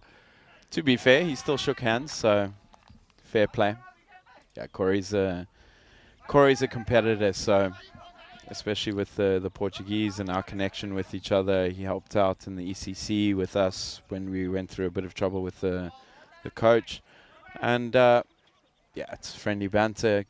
And the same goes with Anthony. When he's there, we let him know that he's a little bit under the weather and can't really play cricket. Yeah, it's just natural, isn't it, as we get to the end of the over. Now, just letting you know that they have adjusted that to 4-leg buys in the 4th over. So, the 5th over, I should say. So, that should be correct now. We're 47 for 4. So, it was 43 after 5 overs. And with only those 4 off that over, 47 for 4. I mean, they're doing a really good holding job here, aren't they, LSG? Very good. I mean, if you told them that they were going to have Gamblers 47 for 4 after 6, they would have walked onto the field smiling. All right. Sripal Mata. If he was playing Wii cricket, he's probably broken his TV the way that he started his innings when the cricket controller left his hand. But right now, he's still out there. And what can they get to him? Let's just say 2 a ball, WW score from here, mid-90s. I mean, that seems decent against LSG. But LSG, we often talk about that the bowling sometimes comes before the batting at this level. And even this, Narayan could have shaped to pull that, but he just takes a slightly safer option and takes one. Well, it looks like a little bit of panic might have settled in. You know, this is not something the Gamblers would have planned for or foreseen, especially being, you know, winning the toss and going into bat. They would have been targeting around 140 because net run rate, like we said, okay, they've lost 1, but things can change at the top. He laces this one. That is power off the back foot from Mata, who keeps the bat in the hands. He knows how to use it. Maximo brings up the Gamblers 50. And they need plenty more of this. This is just a length ball that he muscled away over the offside. Yeah, good shot. Waited for it nicely and then just slapped it over extra cover. I think the way the Gamblers have got to play this is just go for it. You know, they've got nothing to lose pretty much. They've got to push themselves. They need the wins, and anything above 100, they'll back themselves to defend. He goes leg side, goes with the angle, he hoiks it. So this is the hope that someone will come out and have an absolute heater. And right now, Mata's doing a good job. He goes 6 and 4. So he's raced to 12 in pretty quick time. Is this the over that gets things cracking for Gamblers SC? Yeah, good stable base. Playing every ball on merit. I think that's something that the cricketers tend to forget. Is merit is still there. So he's watched the ball carefully and just picking his shots nicely and connecting. Zoom with that hat. Looked like the England logo. It almost looked like the No, three surely lines not. there. Oh, just a polite inquiry. Anyway, Bhowmick is in a tough place at the moment. This one, he's going to find the fielder. I think Bhowmick's pretty happy to see Mata at the other end at the moment. And so, yeah, up to 60. Kind of getting there. But I feel like this could be one of those kind of ugly 80s. And they can still win your cricket matches. You've got to get there. But, yeah, you're going to have to bowl and field pretty well to defend a score like that. Last ball of the 7th coming up. Ranjit happy just to pat it back, and that's the end of 7. The score is 60 for 4. So we're about to look at some of the upcoming events we've got. We think we talked about the fact this is event number 99 on the European Cricket Network, which is quite remarkable in essentially about 3 years or so. But 3.5, I suppose. Then we go to Cyprus, go to Milan, we go to Gibraltar. If we could get you on the tour, and I know you're pretty busy here in Portugal, where's a country you'd like to go in Europe? Not necessarily to play, because I know you mentioned Switzerland. Is there anywhere you'd like to visit? Maybe a bit more for touristy reasons? I'd still love to do Switzerland as a tourist. You know, a little bit of break from cricket is never a bad thing. Bring money. Is that for nights out with you, Vin? I had a €44 bowl of soup there once. What? In Geneva. Oh, the soup was good. Oh, really? Not I also, that good. I also had a €15 bottle of water. Okay. Yeah, but anyway. So dehydrate and don't eat. High wages, high cost of living. But they know how to live in Switzerland. It's a wonderful country. Yeah. Yeah, Italy. That's a good one. Italy's a good one. Rome. I think we're going to have to kidnap you and get you on the tour. Yeah, maybe. We'll have a chat. Just tell me when you're ready to end your cricket career. No, just talking. Oh, well, that'll be a few years. We know. Anyway. Well, you'll get around maybe in some ECI cricket this year. Yep. Anyway, here we go with over number 8. So they go to spin now, and Shivanka Sharma comes out, and we're going to have a run out. Yeah, so it's just a classic case of Ranjit and the non-strikers in going with the hit. He likes the hit, so he goes. I don't think he ever really has a look at what the striker's doing. And by the time he realises it's too late, and that's pretty smart work to come in. That's Jaswant, who has the easiest direct hit of all time. And that will be a wicket to start the 8th over, 60 for 5. Yeah, that goes down to what we were talking about yesterday, is having trust in your partner on the other end. Yeah. To be fair, Shripple does come down a little bit, so but yeah, your obligation is to, when the ball's hit in front of the wicket or back towards the bowler, your obligation as a non-striker is just watch the guy who hit the ball and mimic what he does. Correct. So if he runs, you run. If he stops, you stop. If he turns around, you turn around. And has also pretty quick thinking not to panic from Jaswant, who runs in for a touchdown. And now Sripal considers ramping it into his own hat and goes to the deep fine leg. What do you think about that option? With fine leg down and that pace, you're not really going to beat him. If it was a bit quicker, maybe. But, yeah, it's just an easy single. Too risky for a single, too. Yeah. Maybe. And to be fair, they have to start going. I mean, you've got 16 balls left, and you've got to try and double that at least, and that gets you to 93. And, gamblers will be a bit wary of that, knowing that Ant can fire. Yeah. And maybe 1 or 2 other bats come off. It's not a given. Oh, yeah, for sure. They've got to get their order right as well. That's the thing. Here is Sharma. Good matchup against left-hander. This one kind of cramps him for room. And in the end, it sneaks down the leg side for a couple. So, yeah, you'd think you'd enjoy bowling to the left-hander. Most off-spinners do. The idea of turning away from the bat. Also just sometimes the batters in this form of the game, I think, play for some turn that's not there. Just kind of slides in and blows their pad off. But Sripal Mata has been pretty good out there. Now they're going to take on a 2. That's probably not there, but throw comes in. It's not a good one. It's good proactive running, calculated risk to get Mata back on strike, and it works. Yeah, we've always said run the first one hard, and if there's a fumble, even if it's a little one, back yourselves to get back from the second. It changes the momentum too. So good running. So he's got the strike back. What can he do with it? Well, he's going to pick out that fielder, and it's Jaswant Singh again. This guy's everywhere. Next moment, he might have a Premier League goalkeeping contract because that was a really good save. And not just a save, he holds on to the catch. So that could be a really important moment because Mata was the one guy that seemed up and going. And so now he has to go 64 for 7. Yeah, good catch. Where was he in the first game? What a substitute. So brought a bit of left arm swing into the power play, which restricted the gamblers, and then has taken a run out, taken a catch. Yeah, it's been a big performance. I mean, yeah, not sure exactly what his availability was, but obviously we didn't see him in the early game for LSG, but he's been brilliant, and he just seems really good under pressure. But having said that, decent innings from Sripal Mata, goes for 15 off 11. He's the top scorer in this innings, but that in itself is a bit concerning. 2 to come as another one down the leg side, and this one's going to be costly. Navina can't get there, so 5 bonus runs. 5 carreras, and yeah, this is just slightly poorly directed. Looked like the quicker ball pushed through the keeper. Anup couldn't quite make the ground down the leg side.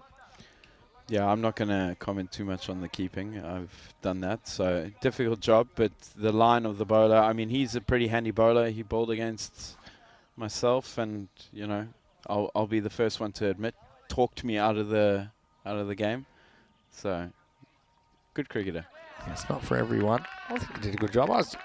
To be fair, because it was Monday and I was taking care of a few things in my travel plans, I didn't actually see too much of your keeping, and I got told not to watch it as well. No, so it's pretty bad. So I stuck to that. It's not one of my finest. This is in the air now, hanging in there a long time. Can they hold it? They won't. Ankit, he has momentary post-trauma depression, and so doesn't throw it in straight away. Prakash is out there, and also there's a missed opportunity, and yeah, this kind of illustrates the patchiness. There was a one short during the over, by the way, just previous to the wicket. So it wasn't 2, it was 1 that led up to that. So that's why the score is 71 for 6 after 8. Yeah, it kind of shows you that the gamblers are very reliant on their top 3. Nitin is a very good bat, so a bit strange that he's a little bit lower down the order. Maybe that is in case this happens. JP is very capable too, so still possible to crack the 95-100 barrier. Yeah, it's a bit of an insurance policy. We have seen sometimes things going off the rails at this stage as well. But I do like that they've got Rutul Bhatt Chowdhury to come back in over number 9. And I also think he'll enjoy bowling to the left-handed Kamboj because I think he gets that natural angle across, and he's got a little bit of the, I don't know how to describe it, he's got that kind of Bumrah-like. It's a white sleeve. Release point, yeah. And he's got the white sleeves. Yeah. So he's too big to fail. Here we go in over number 9. Kamboj says, I don't really care about any of those things. I'm just going to hack it to the leg side. He gets some bat on it, and he gets 1. Good fielding. Handy result that. So, you know, the Giants will take anything from 2s to 1s from here on. And like I said, they've got the Anthony factor. We had a bit of a chat in between the innings and the game. And, yeah, he's getting used to the pitch and never ride him off. Rutul to the right-hander now. Yeah, makes the adjustment. Probably go for 2 there. So there's a bit of work to do for Shivanka Sharma, and that's good running. Still okay. If you're the Giants, you're happy with that too. The fielders could be a bit quicker and a bit more livelier. But as long as you stop the boundary flow, then, you know, you're going to take that any day, to be fair. Yeah. Handy bowler. He bowled really well. Got Brendan with a good nut. Yeah, he did. That was a good one. Slippery Yorker. This one has Prakash just fending away. And yeah, so one way or another, they get through for the single. Yeah, good running. But again, you know, maybe a little bit of lack of intent. Short, you got to go for that. There's a fine leg and, you know, more in front of square legs. So just use the pace and flick it over and try and get some boundaries here. Nitin will go for it, yeah. Yeah, no doubt about it. You can already see his intent is there. And he's knocked over. He took the gamble, tried to go leg side. That is one of the most powerful air punches you'll ever see. Chowdhury does get fired up, and why not? He knocks over the furniture. And they've been really good. These have been super giants.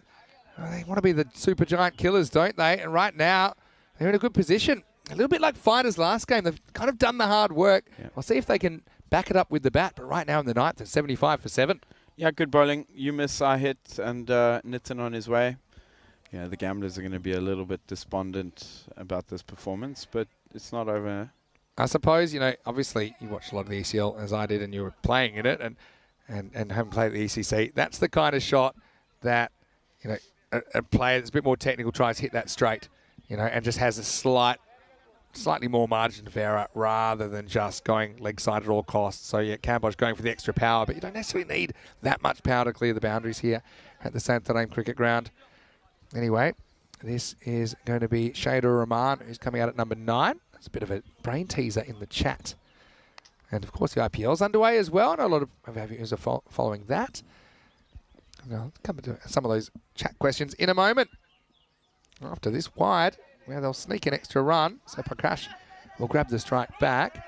Games Downloader first, he was asking me, what do I know about Bangladesh cricket? Well, you know, I'm a big fan of Bangladesh. And in my lifetime, they've gone from a team that were easy beats. Yeah. They're to a genuine force. And my favourite cricketer from Bangladesh is Mushfiqur Rahman.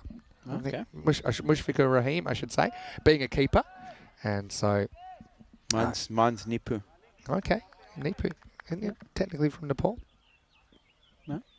From Bangladesh, right? Bangladesh. Yeah. Played Bangladesh under 19s. Someone gave me some fake news on him once.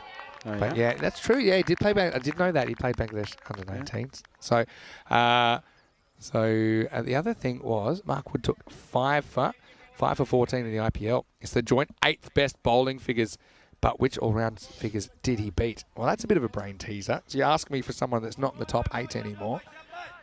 English all-rounders to play in the IPL. It is English. Or is he said, but which English all-rounders figures did he beat? Stokes?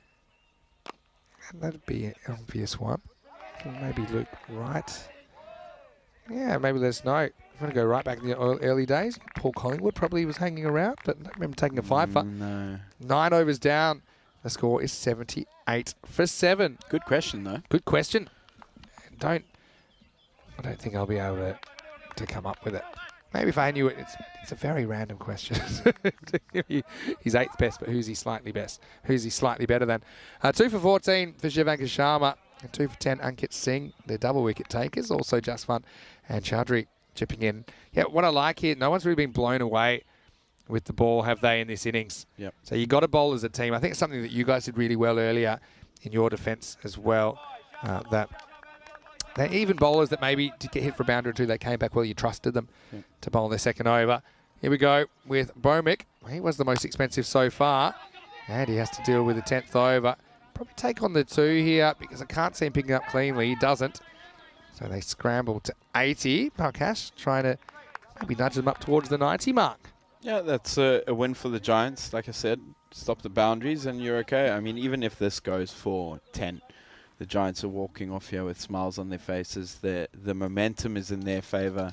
The gamblers will be a little bit down. Not saying that they can't defend it. They've got a great bowling attack. It keeps the game alive. Yeah. Well, guess what? You should be missing missed from there. He does miss. It's going to be a very unusual dot ball. Could have run. Prakash survives. Could have run and taken the bails off by the looks of it. Oh, yeah. Jai was long gone. Yeah, get there. Yeah, he panicked. That was a genuine panic throw from Anup. He didn't have to release it. He needs some more running lessons from Jaswant. Remember, he was able to come in and take a run out from mid-wicket by taking the bails. Now he makes the block. So I suppose it doesn't cost him a run, so it doesn't really cost him anything except social capital. But yeah, 80 with 3 balls to go. Tarek's just tuned in. He's probably thinking it's last game of the day, random question time. But good news is this year at ECS we play Sundays and we play an extra game in a day, so 5 matches a day. So, but it's always random question time if you want to throw some random questions in, Tarek. Sure. All right, this is another big swing and a miss. And they've had about enough, so they're running. At least he's consistent. Anup behind the stumps, misses in the exact same spot as last time. This time they get a bye. Consistency is key, so, can't fault him there. Yeah, I mean, the Giants would be ecstatic with this. You know, this is probably one of their best performances with the ball, if I'm not mistaken. I've not seen them restrict a team under 100 yet, and if they have, it's been chasing low totals. So they'll take this any day. Yeah, they will. They may think a 2 here, but they're going to think against it. I mean, they might have made it in the end. Yeah, let me take you back then for in the very recent archives of Lisbon Super Giants. They have kept teams to, well, I mean, they've gone down a couple of times in chases. Yeah. So, to be honest, it's very hard to get a read on their numbers. It's by far their best Yeah, performance. but by far it is, yeah. This will be go. the last Gotta ball, go, so keeper. yeah, why not Keeper. go for it? I think they'll do Oh. it. Well, if that didn't hit the stumps, I think it might have gone for 5, but he did hit the stumps, and that's a brilliant way to finish. And it kind of sums it up, doesn't it? So just 1 and a run out. And so 83 for 8, especially with Chambers in there providing a bit of stability. I mean, it's still, for me, probably a toss-up. But yeah, gamblers, this is one they would have put in the book. But right now, certainly got a contest on their hands. 83 in the first half of game 34.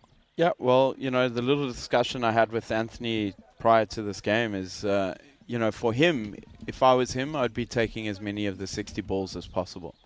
He's a good enough bat to last that. He plays the longer format. He's technical. And chasing 80 if you're facing 60, well, okay, let's be realistic. 40 balls, you know, 200 strike rate, it's not beyond the realms of possibility. Yeah, no doubt about it. I mean, yeah, if he bats the 10, I can see them getting there. But I think it's also about how maybe some more of the inexperienced top order will handle this and how they approach it. Again, you don't want to bat yourself into a hole either, but you don't want to be too aggressive. You need to find that balance. And we look back and what's a memorable 10 overs for the Lisbon Super Giants. They were asked to field first by Gamblers SC captain Chitu Balkrishna, and they did a very good job. Now, this is the one, originally it was scored as 2. I think you could definitely see that he steps on the rope as he kicks the ball. Flying there, that must have put the fielder off. No Yeah, well, doubt. it seemed to work for Mata. Once he did find his bat, I think he had to catch a taxi to go get it. It went that far. He then put on a bit of a show, didn't he? And yeah, he was one guy that contributed with the bat. In fact, he was their top scorer, 15. He scored 14 from Goliath, the next top scorers. Their best scorer was Extras with 20. So, yeah, Gamblers just really not having a great time. That kind of summed it up. They weren't even in the same library, never mind on the same page. As Narayan was run out, Mata continued to swing away, but then that was a brilliant catch. And Jaswan, he's been a bit of a game changer for LSG in this contest, hasn't he? Yeah, phenomenal inclusion. He's kind of changed the vibe on the field, his intensity, his catching, his bowling, his run out. So he reads the game well. And yeah, I think the Giants are walking off the happier team. Puts a bit of pressure on the Gamblers. Their heads will be down. How they come onto the field now will show us what they're made of. And I think the Giants, you know, they'll back themselves. You have to. So you have to go, you know, if they're smart, bat around Anthony and let the rest happen. Yeah, I think, yeah, just be industrious without being crazy. That's probably what I would say. 83 for 8 off the 10 overs. Just quickly, the answer to that trivia question was Dimitri Mascarenas. Well, someone that I know, actually. So I probably should have gotten that one. Thanks for that bit of trivia. Looking at the scorecard, 8 wickets fall. You see Extras, the leading scorer, with 20. That kind of sums it up. And even the 6-leg buys shows you they just weren't hitting enough balls with the bat, were they? You know, credit to Lisbon Super Giants, though. Triple Mata and Golia, the only 2 to get to double figures. And it's going to be a real good old-fashioned dogfight, I think, in the second half of this one. As you look at the bowlers, and yeah, once again, a good team effort. No one went for more than 17. In fact, 3 bowlers had that exact runs against in their 2 overs. 2 wickets for Ankit Singh and Shivankar Sharma, and 1 for Jaswan Singh and Rutul Chowdhury. Suman Bhowmick as well. He came back really well in the last over because his first over went for 13. He bowled the 10th and only went for 5. So they turned off the boundaries. In fact, they didn't hit a boundary in the last 3 overs, and that's very different to LSG and their performance in the first game they played today against your guys, Awarish. But it says a lot about a team when they bounce back, especially after a slightly under par performance. So Game on the line. Gamblers only one win in the series, and then the Super Giants looking for their first ever win on ECN. Join us after the break. We'll be back with the chase, and it will be Lisbon Super Giants requiring 84 for victory. Vinny Sandu, Mr. Maximo with Conrad Greenshield. See you for the second half of match 34 just after the break. You're watching ECN, and this is the Fan Code European Cricket Series.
The European Cricket Series is proudly brought to you by HCL Software, Fan Code, and Grizzly Bear Sports. Hello and welcome back to the European Cricket Network and our coverage of the Fan Code European Cricket Series, the biggest cricket series in the world. It runs from January to December this year. Ready to start back on the 30th of January in Malta. This is our second series of the year. Took a bit of a hiatus for the European Cricket League, of course, but now we're back and we're in Portugal. And we're coming to the end of the first week of our Portugal adventure into the second half of this ECS, which is a 12-day event. The 13th and 14th days in Portugal will be the ECI. So looking forward to that as well. Right now, really interesting game in progress between Gamblers SC taking on Lisbon Super Giants.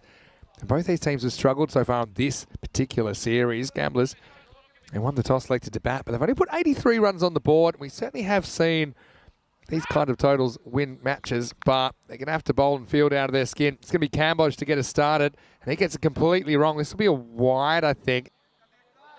And look, the reason I think this is a wide is it bounces after the stumps, unless it was above the show. Oh yeah, it's a wide. It's a no ball for height. So pardon me, it's going to be a no ball. Yeah. Vinny Sander here, Mr. Maximo, joining me back in the commentary box, is a man that would never bowl a ball that wide. Conrad Greenchills, but I'll hold you off. Conrad, you've got a free hit coming up. There's a real opportunity. This is Suraj Sukumaran, who's coming out to open the batting. He's out there with Anthony Chambers, and yeah, pretty interesting first half. Obviously, Gamblers underperforming with the bat, but who do you think's actually ahead at the innings break? Oh, it's tough. I mean, Gamblers still, judging on the performance with the Giants with us this morning, they've not got that much firepower. Yeah, that's the thing. Could be. Yeah, well, Chambers didn't face the first ball. That interested me, actually. I would have thought maybe he'd be a bit more technically equipped to deal with what Cambodge is dealing. As it is, he does survive, and there's the first runs of the innings. Yeah, so they're funny totals like this. If you fall behind, it's amazing how quickly the run rate can still get out of hand if you're too conservative. So Chambers, you mentioned that he's probably a slightly longer form player, but I think that could kind of work in their favour on this occasion because he should be at least able to tick it, and hopefully at the other end maybe some of the other batters take a few risks. Having said that, he gets done by Cambodge. He's a pretty clever bowler. What do you think about the angles that Cambodge is creating here, going left arm around the wicket? Yeah, I mean, last season when he came over the wicket, he was a lot trickier, to be fair. I mean, he had that, he shaped it in and would nip it away. He also has the one that goes away, so he was a lot harder. The angle in. But he's got it completely wrong. This one will be a no ball for hitting the edge of the pitch. And so we have another free hit coming up. This time Chambers on strike. I think this is probably a good opportunity for him to throw caution to the wind. And yeah, play still a technically correct shot, but he can extend it, maybe elevate it, and go straight or over cover, depending on the line of the ball. But yeah, Cambodge just hasn't quite been putting it where he wanted it so far. So another free hit, second of the over. Slow ball. Chambers does the opposite. Tries to hoik it away like a number 9. Mm-hmm. But and what would you have said if you were keeping and Chambers had played that shot off the free hit? I would have said he wants to get back in the showers early. That was the one time it wasn't going to be. I love the camaraderie between the teams as well in Portugal, though I know that there's some healthy rivalries on the field, but ultimately everyone's bonded by the love of the sport. This one's probably sneaking down the leg side. And Chambers will get through, but it will be a leg by, so he's not off mark just yet. So, yeah, Cambodge, despite missing the pitch a couple of times, hasn't really been punished in this over. No, it looks like Ant's head's falling over a little bit there. He needs to face the majority of the balls here, and then everyone bat around. They can have license to go, and he controls the innings. But yeah, Nitin's struggling to find his line, but getting back to what he's usually good at. I think also Chambers hasn't played a lot of cricket. And so, now last ball of the over, Sigmarin looks for a run. It's not there, so pretty tight first over in the end for Cambodge, even though it was a slightly long one. It's 4 without loss after 1. And now we are in the Grady 80s here with that total of 83. And who knows? This is a golden ball opportunity. And what a way to get your first win in ECN cricket if you're the Super Giants, because yeah, we have seen it before. Star CC from Luxembourg lost every game in their ECL campaign until they won a golden ball against the Helsinki Titans in 2022. 61 matches since we've had one. And that is only 12 days ago. So 12 days ago. 12 days ago. 61 matches ago. Yeah. Wow. It's crazy It's times. a lot of cricket. There's a lot of cricket. You can see we rack the numbers up pretty quickly. Yeah. Shader Rahman is going to bowl over number 2. Haven't seen the score click over yet, but I'm sure that was the end of the first over.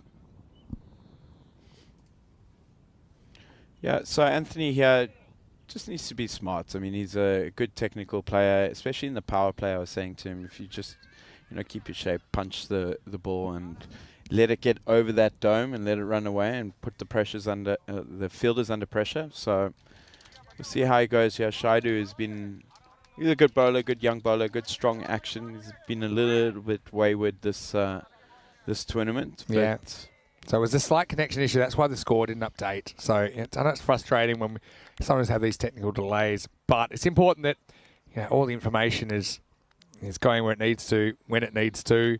And so that's why, rather than go blind without the score being known and stuff, I think it's important, a game of this length, that the players know exactly the situation. So that last ball was a dot. It's 4 without loss after 1. And so I want to say a quick hello to Sam Downs, who's joined us in the chat. Nice to see you, Sam. Let us know what you've been up to. Also hello to John Gray. Anyone that wants to say hello, great time to jump in. ECN European Cricket Network on YouTube. Also, if you've got any questions for Portugal national team captain and therefore international captain Conrad Greenshields, I bet that's something you never thought you'd hear.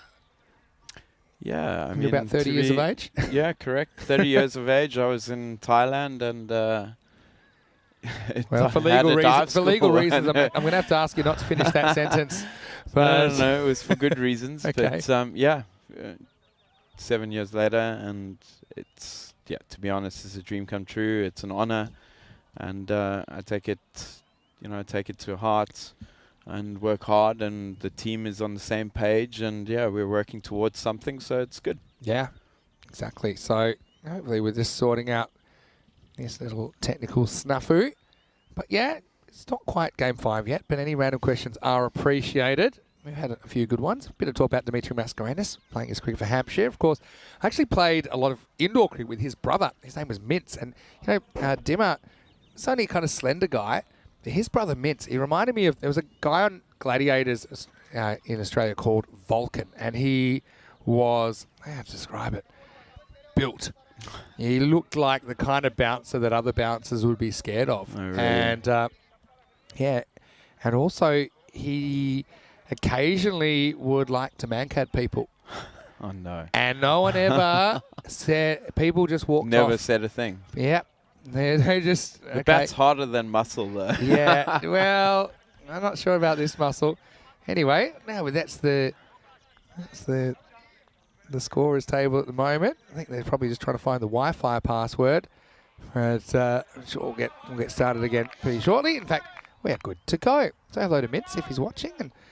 And Shannon Mascarenas as well is involved in European cricket towards the beginning as well. So, very good family of cricketers. Well, that looks like out to me, although Paolo disagrees. I suppose the issue here, he is coming quite wide of the crease, and so it's heading towards the leg side.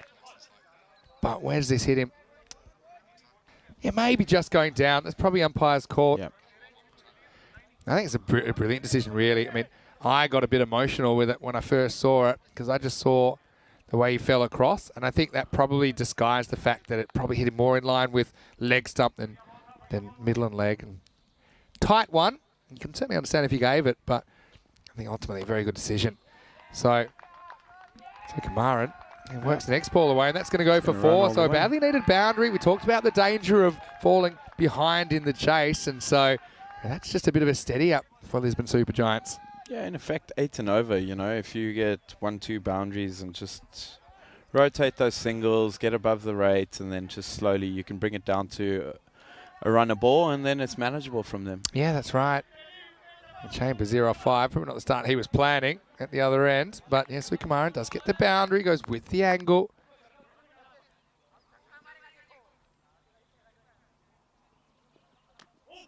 This one just comes in and Got to run. yeah, Chambers eventually does. And he says sorry. I got a feeling he had no idea where that had gone. Anthony Chambers. Let's have a look. Ball comes in, seams in a bit. I've seen it. Worried He's about right. the keeper. Worried about the keeper getting it, but yeah, wasn't that close in the end to Kuldeep Golia. He's a pretty big threat behind the stumps though, Kuldeep. He's a very, very good Keeper. player. Pitched up, takes on the drive. Again, they go on the hit, throw whistles in, but they'll get a single. So yeah, dot balls are what kills you at this stage. At least they're starting to tick a few runs over. And then, you can also hopefully rely on a few extras from gamblers. And we've already seen that Cambodge had a few problems hitting the pitch a couple of times. Yeah, and then, start working as soon as that field spreads, you can still do 6 and over by singles.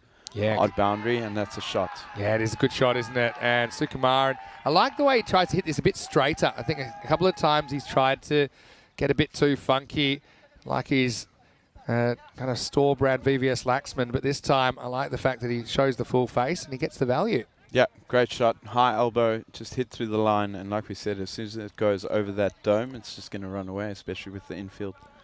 Nick's a bit concerned about the stumps at the bowler's end being a bit crooked, but don't worry, they'll get knocked over soon and they'll have to fix them up again. The umpires have to set up the stumps so many times in a day. I want to say hello to Keith as well, who I think's watching from Chicago. Have I got that right, Keith? Nice to have you with us again. He just turned onto the cricket a couple of days ago. Didn't know anything about it. Said he's addicted. So there's worse things to be addicted to. Getting Keith. some nice American audience there. I like it. Chicago pizza versus New York pizza. Oh. Which is better? And Never had either. Tell me the differences because I forgot. One's bigger. Yeah. One of the things I want to do in my bucket list, and I don't know when I'll do it at the moment, as we get to the end of second over at 16 without loss, is do an eating tour of the US. Yeah. Where would you start? Probably, or either southwest or southeast and just go across the south. And I might have to bring a few firearms to protect myself. Anyway, this is the situation at the moment. Punjab CC Amadora top of the table. They have played 9 of their 10 games. Gamblers, I did say if they could go on a real barnstorm and win all 5 of their remaining games, they got a slightly easier draw in the second half. They may be able to sneak in. I think right now they're just trying to get as many wins as they can and see where the chips fall. Yeah, I'd love to do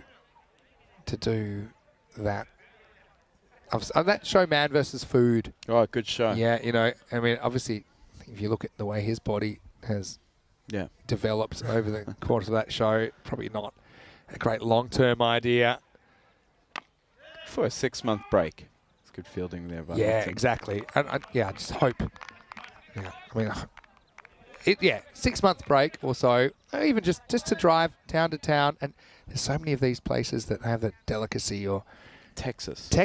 I remember there was one episode when he was in Texas and the steak was so big it didn't fit on the plate. It was hanging over the edge. I can eat steak all day. Sorry if the cows from Cow Corner are listening, by the way. I know that they're tuning into the broadcast. Anyway, this one is just pushed a little bit too wide from Cambodge.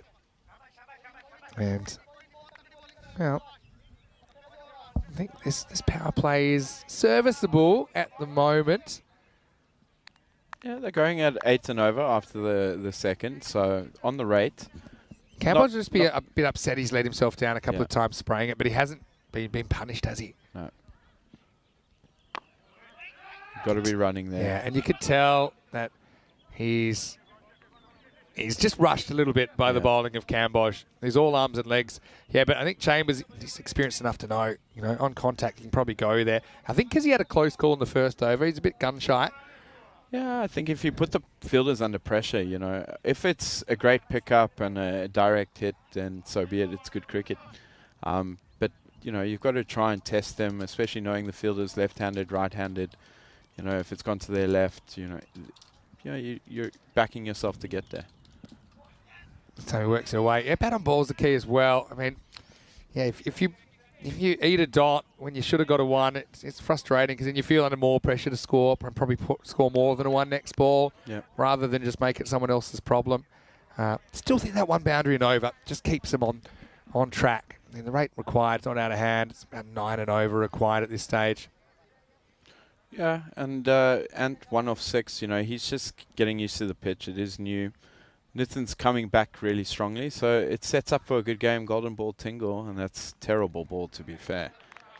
Yeah, Cambodge applauds the keeper, and so he should, because that's about 3 slips wide of Golia, who's a talented gloveman. He needed to be, because that's hit the edge of the pitch, and then he just grabs it one-handed. That's quite the snare, but it will be a no ball. I think, well, it's been given a wide. I mean, I thought that was probably off the edge of the pitch because of how it reacted. Anyway. Now, pull shot comes, and well, it doesn't really matter in the end because he gets a boundary anyway, so Chambers gets one a little bit short as Cambodge, a little bit all over the place at the moment, but yeah, this is a confidence builder, and I like that Chambers hits that down. I think he still gets the value without taking the risk. Yeah, it's something that you can do here. I mean, 3 4s is the equivalent of 2 6s with, you know, less risk. So if you, even if you get 6 4s, you know, we don't count 6 4s as much as we do. Yeah, 4 6s. 4 6s. Doesn't quite have the Do you know what I razzle-dazzle, mean? but yeah, exactly, but they it's all still count. the same, right? So, yeah, good that's shot. why certain statistics like boundary percentage and stuff, I don't really like those because what's in between? Like even when you're counting dots for bowlers, I'm like, okay, that's fine, but how many did they go for? Good comeback though from Cambodge. That was the good, the bad, and the ugly from Nitin, wasn't it? And it does take us to the end of the 3rd over. It's 23 without loss. So they more or less get the 8 and over that they need off the power play. So they're not a million miles behind, just a little bit behind. So yeah, like dot balls as a statistic, yes. As a bowler, that's good to know, but what does it mean? I mean, really the run rate off your 2 overs, because it's no point bowling dot balls if there's 6s every second ball. Yeah. So yeah, I think that boundary percentage of runs in boundaries, yeah, they're kind of interesting, but as a metric, not sure how useful that is. It's all part of the soup. I suppose we talked about that 2019 World Cup final. Yep. That's the one time that boundary or amount of boundaries mattered. But even then, I don't like that because, okay, scoring more boundaries, but in between those, then Yeah, the small things count, right? the other team did better. This will be 1. So Kamara gets out the road. So yeah, Chambers, that boundary, will just steady him a little bit. I think he can just play fairly orthodox cricket here. You've got Verma coming in, Nishat Verma. So Gamblers have got some good bowling options they're going to throw them at LSG. They're searching for their first win on the European Cricket Network. Pitched up, that's a proper shot. And this is the thing, you get value, don't you? That's gone miles past the boundary. Chambers, very nice looking straight drive. Cuatro carreras. Yeah, beautiful shot. That's exactly what we were speaking about, you know. Technical cricket shots can still score runs. And nice strong base and hits through the line of the ball. And, you know, Giants are looking good here. Yeah, I mean, look, of all the fields in Europe, and I've been to a few of them, this is one where, you know, shots along the ground are going to bring you more value than in other places where the boundaries are a bit more easy to protect. So outfielders here, they have less range side to side just of how fast the ball's on them, and then also trying to deal with some of the unpredictable bouts. Now, I like this as well, and this illustrates my point perfectly. That's probably 5 or 6 metres wide of Cambodge, but he had no chance. So back-to-back boundaries as Chambers gets moving. Yeah, very good. Waited for it. And, you know, that's something we've spoken about in our side. You can still use that third-man point area. You know, as soon as it beats that inner ring, it's tough to stop it. It just keeps building up speed. Well, Chris has given me some, and Keith will give me that pizza update. Oh, it's not food chat yet, but yeah, apparently Chicago is deep dish pizza and New York is a bit more thin. I like deep dish, though. I like deep dish, and I cannot lie. Anyway, here is the next one. Slightly uppish, but nice looking shot from Chambers, who'll get a single. Yeah. Yeah, that's enough for the over there. Yeah, I want more bread. More bread? How about more substance? How about, you know, some pizzas? I haven't in a while because I've been pretty good this year till I got to Portugal, about what I'm putting in my body. But yeah, what about some of the weird crusts you can get on pizzas these days? Quite a fan of the sausage in the ring. It's like a cheesy cheeseburger. There's a cheeseburger one. There's some that just basically look like a heart attack in a box. Yeah. But yeah, maybe let's know some of the most bizarre crusts. Pineapple? No pineapple. No. Thank you. And I like pineapple as in isolation. Yeah. Not but on I a just pizza, feel though. that it overpowers the other ingredients. Takes over. I'm more of a salty person. Yeah. No surprises there. Anyway, this is going to be worked well back foot. A lot of work for the fielder. Fielding, got to run 2 here. And you can turn ones into 2s here Yep. because you can just bank on a few fumbles. I think it's something you guys did very well. You run in between the wickets.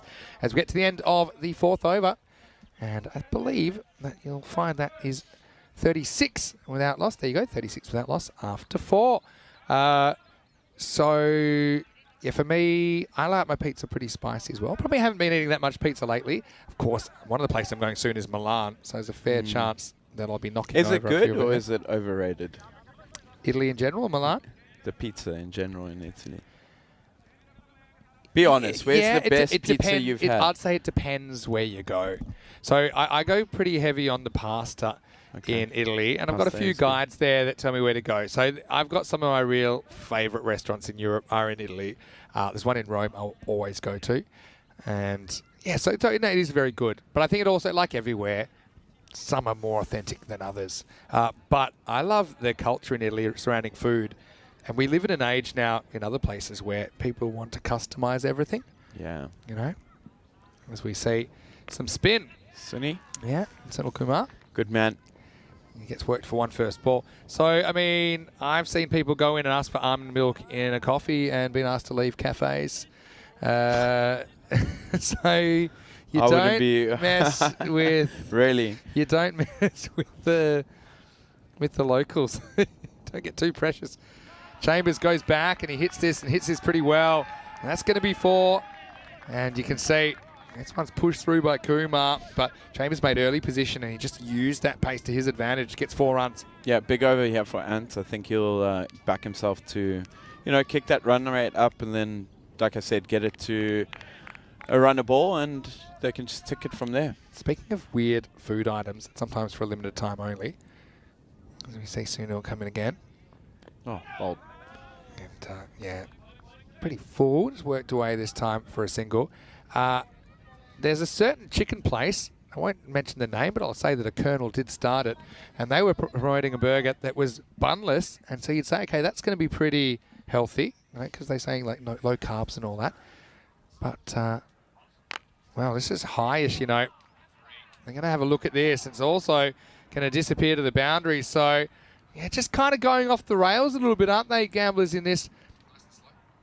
Here it comes. Yeah, that's borderline. I feel. Where's he actually hit it? Tough to You give see that. it coming in. It's coming down a little bit. Probably. I don't know. They could call this I've either seen way. them called. Yeah, and I think that they generally will be consistent. That's the best shot, I think, at where it's going. And they've decided to call it. And I think when it comes down to it, if there's doubt, they get called. So that's one where Consistency, that's we all were you umming want. and ahhing about it. So if you find yourself umming and ahhing, then you call it. That's how they've done it. And so the free hit comes out and it disappears. Maximo. What a And shot. right now, this innings has sprung to life. Sugamaran goes large. And that brings up the 50 and the 50 partnership for LSG. Yeah, beautiful shot. Had the free hit, took full advantage, and that's probably one of his best shots he's ever played, surely. That's the power of the immunity cloak. Beautiful. And there's no chance he was going to be out except for run out off that delivery. So instead of bread on a burger, the bun was basically 2 bits of fried chicken Oh, no. with something else in the middle. I Must can't have remember. been delicious. Did you have it? Did try it. Anyway, he's knocked over. So now he's lost the immunity cloak. And there's a chink in the armour. And Sukumaran tries to get creative and he gets knocked over. But still, a really good start. I think they'll certainly take that, especially because he was a little bit quiet early. And, yeah, just gets too far across. Hits the top of middle and leg. And badly needed wicket for the Gamblers as LSG lose their first. It's 53 for 1. Yeah, right idea. The field was set for that shot, so, good intent. And, the Giants will be happy. 53 after 4.5. They're well ahead of the rate, and still there. Again, I think he should be taking most of the balls. And if he does, you got to back the Giants. If he bats 10, you're backing the Giants, surely no. Yeah, you think so. They'd have to play very badly to lose from here. Yeah. But pressure's a funny thing, and new batters coming in.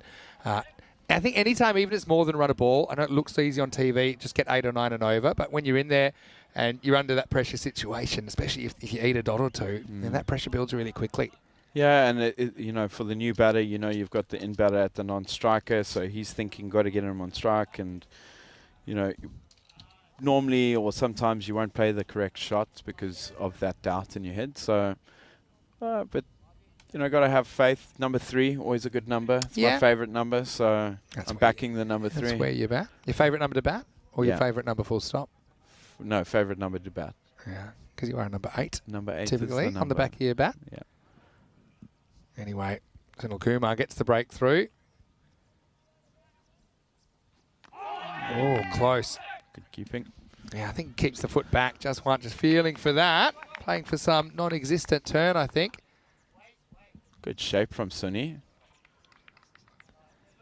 Yeah, I think he always keeps something back behind, although not too much in it, but I think just a toenail behind the line, so Jaswant will survive. Yeah, good keeping from Kuldeep. I think you can always judge from a keeper's reaction too. You know, he wasn't that confident. Yeah, if you can see some of the back of that line, then you know you've got your man. But yeah, you can see that. Yeah, it's the end of the over as well. So it's going to be 53 for 1 after 5. Yeah, so game in the balance. Anthony on strike now. It looks like there's a change of bowling. It looks like it's going to be Ranjit, if I'm not mistaken. So a bit of an offie. Bowled well. Got me plumb in our game. Missed the straight one. Can happen. Yeah, so he's handy. I think Anth's just got to take the reins here. And and he doesn't have to go looking for trouble. I think that he just kind of sweated on a bad ball or two. And also, they hit the ball fairly correctly. It's those balls that aren't particularly bad balls, but they're testing deliveries. They're kind of on a lanch. They're on the stumps or just outside the off stump. But he's good enough to handle that, isn't he? But yeah, nice to see Anthony here in Santarém. Of course, I did see him at the ECC last year. We talked about the fact he's been playing a fair bit of national team cricket. Anyway, it is going to be Ranjit to bowl over number 6. So yeah, 53 in the first half, just needing 31 off the second. All right, pushes it through. First one gets knocked away for a single. I mean, this will be a big win for the Lisbon Super Giants. Don't forget, this is their first ever series on ECN. I know they come from a division below as well. Yeah. And Gamblers, let's not forget, they won the trophy in the night series last year. So they're an ECN champion team. I think this will give them a lot of confidence. I think it's good for the game of cricket in Portugal. You know, if a team that, let's be honest, Super Giants, they're building, they're getting, you know, the side together, trying to find their way. Didn't have a great start to the tournament and have been learning every game. I mean, even in our game, they still did some really good things. And yeah, you've got to back them. You love an underdog, so yeah, I think if they're smart about this and just keep rotating the strike, there's going to be a bad ball. What do they need now? Yeah, like you said. Yeah, run a ball pretty much at the 31. moment. So, yeah, exactly. So, they've Anthony, for me, is still the key. I think if he just bats the 10, then it's easy. He doesn't have to take that many risks. You just tell the rest of the batters, have a go till you get to 5 down and then see where you are and then rebuild.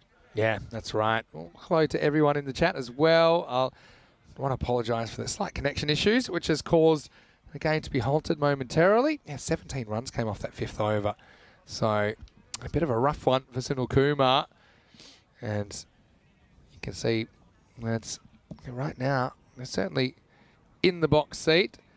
And yeah, loving the random questions as well. I have Conrad with me, hopefully for the rest of the day. You think you can stay for the last game as well? I'll push through. Yeah, I'm liking that. Then I believe that we'll turn to food chat and we can maybe talk about the Bright, which has been organised for Sunday night tonight. It's going to be amazing. We'll have to call Rico and get him back here. Oh, Rico? He's going to have fun. You know you're going to have to do it again when Rico comes. It's the end of week 1. It's the end of week 1. But that's a great treat to top off your 2 days off, is come for a braai. We've got some red wine there. Yeah, that should be a nice way to spend the evening. And so I'm sure Rico's enjoying his day off, maybe enjoying the sunshine. Good day for it. Yep. All right. We do get a start again, and this is a little bit of luck for Jaswant. Just gets a little bit of bat on it. Evades the keeper, evades the fielder. Doing some chasing, 4 more closer to the target as Brisbane Supergiants. Surely they're going to get the points here. Well played. Use the pace. As soon as it beats that inner ring, it's gone. So 4 off the first ball, the pressure's off, or the second ball, sorry. So the pressure's off. They've got 5. Just another 3, maybe the odd boundary, and they're still ahead. Yeah, so if Brisbane Supergiants were to win this, they'd have a 1-3 record, and Gamblers will have a 1-5 record. Brutal. So, yeah, it shows you how quick things can turn around. Yeah, I mean, for me, I like it. It's any team that's progressing and is new to the league and they're doing well, I'm all for it. Yeah, I think you mentioned yesterday that in a fairly short period of time, Portugal's gone from 5 teams to 18 teams. Is that about right? Yeah. And that's quite phenomenal growth. And it's not just Portugal, it's across the board as well. Obviously, with a lot more cricket being shown and known, and a few people coming out of the woodwork, plus, of course, new people to the country that have a cricket background. A lot of people working hard as well to get kind of born and bred Portuguese into the game as well. Not just in Portugal, but native people across Europe. But the fact that the player numbers are growing, the game's growing, can only be a good thing. Yeah, it's perfect. Like I said, progression is key, and the stronger we can get, the better. He's really putting the pace on, and it's kind of helping. Just when I think I'd probably toss 1 or 2 up and see if he takes the bait. But yeah, the moment wickets is their only way back into this. We'll say if they can grab a few wickets, you could have some nervous LSG middle and lower order batters. Ranjit's gone for 8 in this over. Chambers looks at home, just strokes it away to the sweeper for a single. Takes us to the end of the over. The score is 62 for 1. Just quickly, if we're on the food chat, Chris Smith's talking about his mixed grill. Ooh. And yeah, we're talking a bit about food, so I don't mind going there. He said if he's having a more mixed grill, if he's making a small one, it's an 8-ounce rump steak with 4-ounce lamb rump, 4-ounce gammon, 4-ounce chicken breast, 2 grilled tomatoes cut in half, steak cut, chunky chips, salad, peas, carrots, and broccoli. Oh no! What do you think about that? Salivating. You're an athlete, and don't forget you've got internationals coming up. That doesn't You've got matter. an important series. I would smash that in I will seconds. do the right thing. I will eat all your food. And so, yeah, leave it to me. I'll eat enough for the both of us. I'd be a rabid dog if you came near that. That sounds delicious. Yeah. I must admit, I went on Alex Macy's advice. We went to a place called Josephine's in Brisbane last night. And yeah, we had a very nice dinner with some of the crew. Anyway, here's Jai Prakash. He starts with the ball. It's a bit too close to cut for Chambers.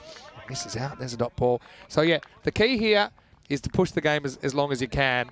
And the longer you can do that, the more nervous the batter's going to get. And I think any time the runs required is more than the balls, then you've got a shot. Now, that's not the situation right now, but, another 2 dot balls, that's where you'll be. And so, yeah, maybe we're going to have a bit of a tense one to come. Yeah, big competition here. JP is in the setup for the national side, so is Ant. So, they'll be going hard at each other. I think just shot selection here. Yeah. Like I said, let the other end go. Ant just stays there, and if he needs to, he can go at a later stage. I think the only way you can get in trouble is dot balls. So it's not that I'm not looking to score boundaries if I'm batting right now, but I'm certainly just looking to score off every ball. I'm not going to go crazy swing and missing. I'm not going to do anything too adventurous. I think I'm just going to keep it ticking. And that boundary ball will come along at some point. Yeah, that's kind of how he plays it, and that's what I'm talking about. I mean, it's a fairly low-risk shot. He hits it down, he finds the gap, and we've talked about how many 4s we've seen on this field. Well, that's a very useful one as Brisbane Supergiants edge a little bit closer to that target. Yeah, that's a great shot. Use the pace, short and wide, not the greatest of deliveries, but you still got to put it away, and he pierces the gap, and it's 4 in the bag, and I think they've gone at their 6 and over already, so anything above this is a bonus. Yeah, Thunder, watching from Bangladesh in the chat, saying, yeah, come on, LSG, 1 win gives you confidence, so do it. Well, they're getting there, aren't they? 17 off 21. Have to be a collapse, I think, if they were going to fall off the bridge in this one. This is pitched up. It's the same kind of line, but I think, yeah, the difference is the length that drew the batter to the ball and couldn't quite connect with the drive. Yeah, foot just coming straight down the line of the wickets and not to the pitch. So Yeah, they're still backing themselves. One more boundary in this over, and their heads have dropped on the field too. They're very quiet, so Giants on top. Better looking drive straight to the field as they don't get a run. So there's one of those dots trying to claw it back. I mean, it's not a bad over at all from Prakash, but now you're in a situation where the required rate's about 5 and over, 5 or 6 and over. So even such a good over like this, if he goes for 5, it's kind of par for the course for what they need. So it shows you the magnitude of the task. Although we have seen teams lose from here before. Has Ankush bowled yet? Does you see this ball? Well bowled, a bit too quick for him. No, we haven't seen Ankush bowling. So holding him for the back there, maybe. Yeah, maybe a bowl 8 and 10. I mean, it's a big gamble to leave this late, but let's see who we get. But first, as we get to 67 for 1 after 7, let's have a look at what's coming up in the last game of the day. Technically, I suppose, the last game of week 1, although we're straight into week 2 tomorrow. Gamblers versus Fighters. So Fighters winning the toss, electing to bowl. Fighters had the golden opportunity to knock off Punjab CC in the previous game, weren't quite able to chase down a double-digit score. So Gamblers being inserted again. Maybe they saw what Lisbon Supergiants were able to do to Gamblers in the first half, but that means Fighters need to chase, and they didn't do that very well before. So that's coming up in around about half an hour. It's 5:30 Central European time, and that will be Ankush. game 35. Yep, and so you're right. Good call. AK, Ankush Kumar. Over number 8. They need a big over from him. Bad ball. Not the best start, and it's going to run away to the boundary. It was short. It was just kind of at the hip, wasn't it? And Chambers had the hands quick enough to turn it around the corner. Yeah, money for Jam. That's just too short, too wide.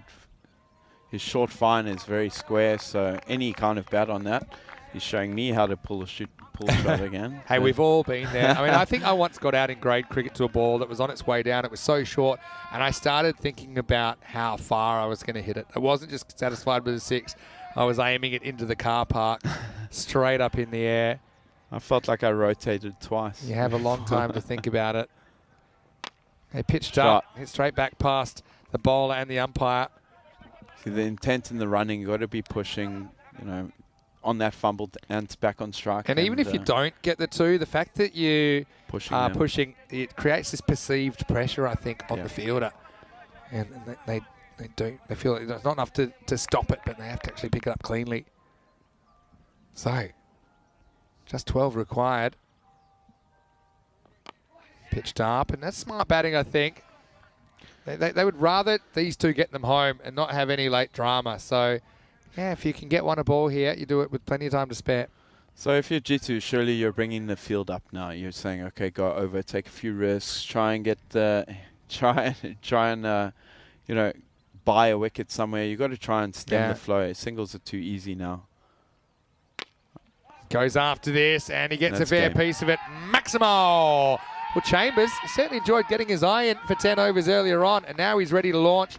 And this is, again, it's just a classical drive. He has a bit of length to play with, and he elevates it, and he gets plenty of it, 6 runs, and gets them within one swing of the bat of a memorable win. Lisbon Supergiants. Who would have thought? Yeah, exactly. That's ECN for you. It's highly unpredictable. Yeah, easy single. Yes. Bring the field up. I like the shot selection from Lisbon Supergiants in this chase. They haven't gone after everything. Yeah. And they've kind of just banked that they'll get that one or two balls and over that they can hit to the boundary. They don't really need to go looking for it. No, they've batted really smartly. They've controlled the run rate. They've been going at 8. They've accelerated at the right time, and well deserved. If nothing, is that bold? I think it's bowled him. Yeah. Well, sometimes you get carried away with the finish line in sight. Jaswant tries to swing across this. Looks like the rolling cutter there. Actually comes in a long way, doesn't it? And we'll probably see it here. Just hits the top of off stump. And so, yeah, Jaswant plays an important role in that chase. 11 he was able to contribute. He provided good support to Chambers while he was there, but he falls within reach of the target. At the moment, it is 80 for 2. And it's also the end of the 8th over. Yeah, good bowling. You miss, I hit. That's a momentum changer. How many balls have we got left in this over? Yeah, well, that's it. So that's it. So Anton strike. They just found a way to get ahead of the rate. And I also think they might miss a bit of a trick bowling him so late. Yeah. Because now, he's going to bowl 8 and 10.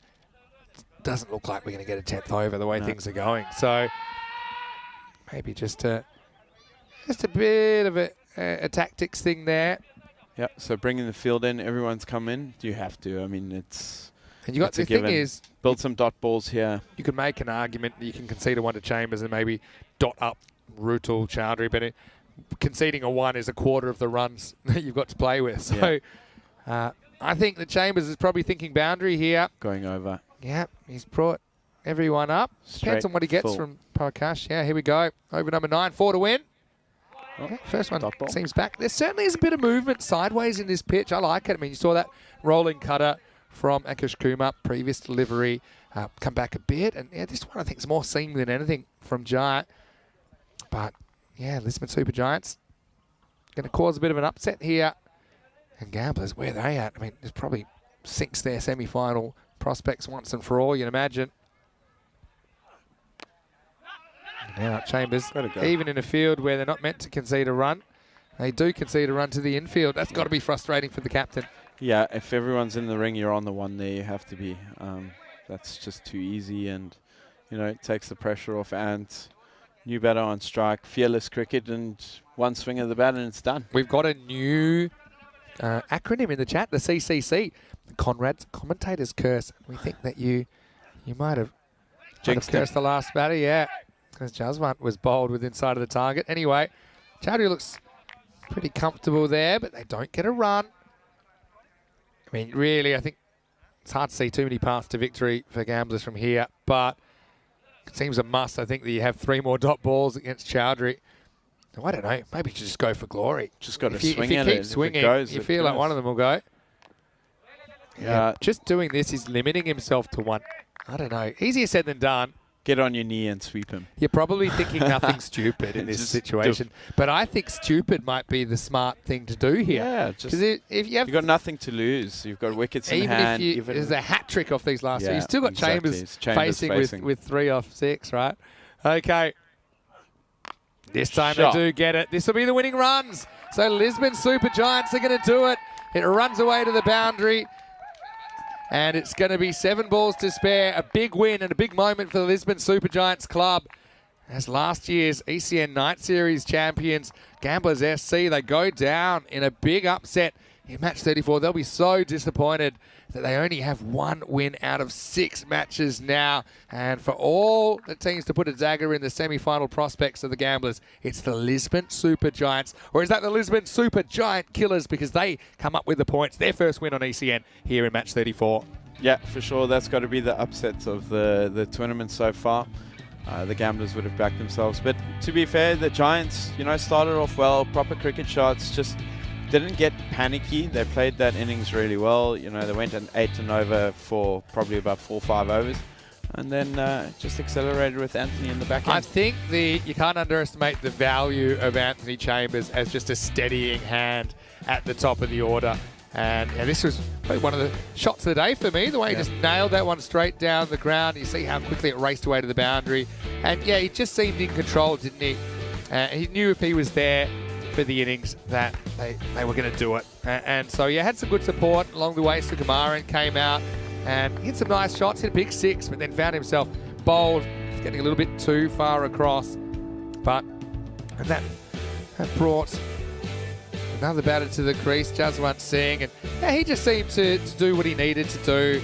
And that was quite a mature chase, actually. They were selectively aggressive. And I think the way they went about that wasn't that they were too conservative, but they were affording themselves to kind of take a dot here or there. They were determined not to get in trouble as far as wickets lost, because I suppose with slightly less depth in the batting, they knew that the top order had to do the job. Yeah, they did really well. I think it was very intelligent. That added experience in the middle from Anthony would have been talking to the guys in the middle, and well done. Pretty good work. And so Gamblers, they have to back up now, because in 20 minutes we'll start the last game of the day, last game of Sunday. And Gamblers, well, that says 1 and 4. It'll actually be 1 and 5 by the time they hit the park in the last game of the day. And Fighters CC kind of botched an opportunity earlier, but they'll sense a bit of weakness. 2 teams that could really use the points. Each team just playing 2 matches today, and both those teams, they lost their first match here on day 7. So stay tuned for that one. Fighters winning the toss and bowling, so Gamblers get the opportunity to open up again, and Fighters get the opportunity to chase. So both teams getting to do the thing that they did unsuccessfully in their previous game today. Let's have a look at the scorecard, and in the end, it was fairly easy if you look at the numbers. 7 balls to spare. Chambers with 38 off 25. He led the way in the chase. Kamaran with 25 off 18. So set it up, and I think the player of the match in the end went to Ankit Singh. That was for his bowling effort, 2 for 10 in the first innings. I mean, Chambers could have easily taken it as well. Ultimately, a big moment for the Super Giants Club. They must be thrilled. As far as the bowling went, not too much went right. Kambosh, probably those figures flatter him, because I don't think he knew where he's putting them, with a few balls missing the mark. None for 10 off his 2 overs. The wickets were taken by Sunil Kumar and Ankush Kumar. But yeah, a bit of a frustrating one for the Gamblers. It can't be easy to process that and then come and have to back up straight away, Conrad. Yeah, that's going to be a tough one to digest. You know, they've just got to go back, have a chat, see where they went wrong. I mean, their batting intent probably is what let them down. We know what they can do. They're a team, Kuldeep, Gulia, you know, you've got Koka, and then you've got Ankush, so they can tear bowling. It's strong top 3. Yeah. But I mean, fighters, they've had a habit of just removing those dangerous players. Let's see if they can do it. Should be a good one. Last game of the day coming up in 20 minutes time. Stay tuned for that. Until then, it's Vinny Sandu, Mr. Maximo, with Conrad Greenshields back after the break for the last game of week 1. But don't worry, we'll be back tomorrow morning as well. Hope you're enjoying the action here on ECN. We'll see you shortly for one more match here on Sunday night. You're watching the Fan Code European Cricket Series.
The European Cricket Series is proudly brought to you by HCL Software, Fancode, and Grizzly Bear Sports.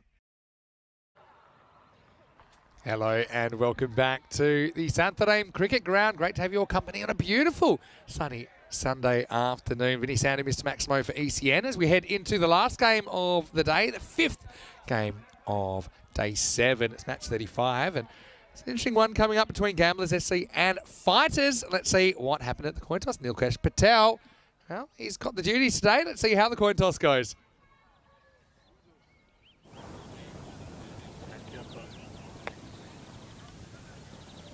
That is the head.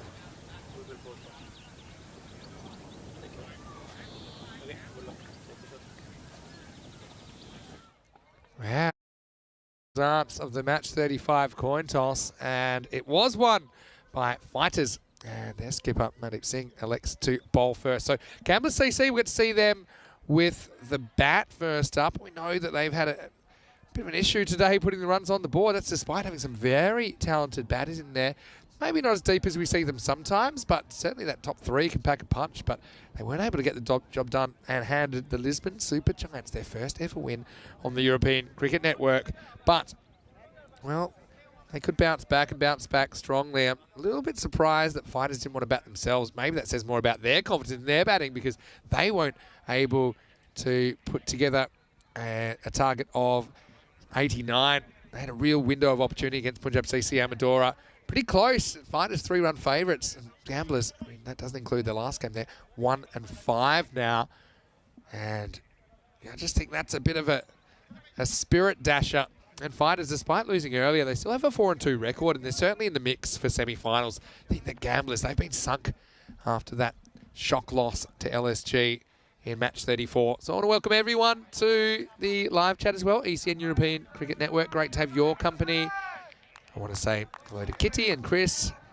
And the robot's been popping in from time to time as well. It is game 5. Not just the last game of the day, but the last game of the week, I suppose, as we go into Sunday. And yeah, random questions are most welcome. Also, you can maybe give us a few suggestions from the food arena because we know that sometimes we talk about food in the last game of the day. So, Baljit Aram's going to open up.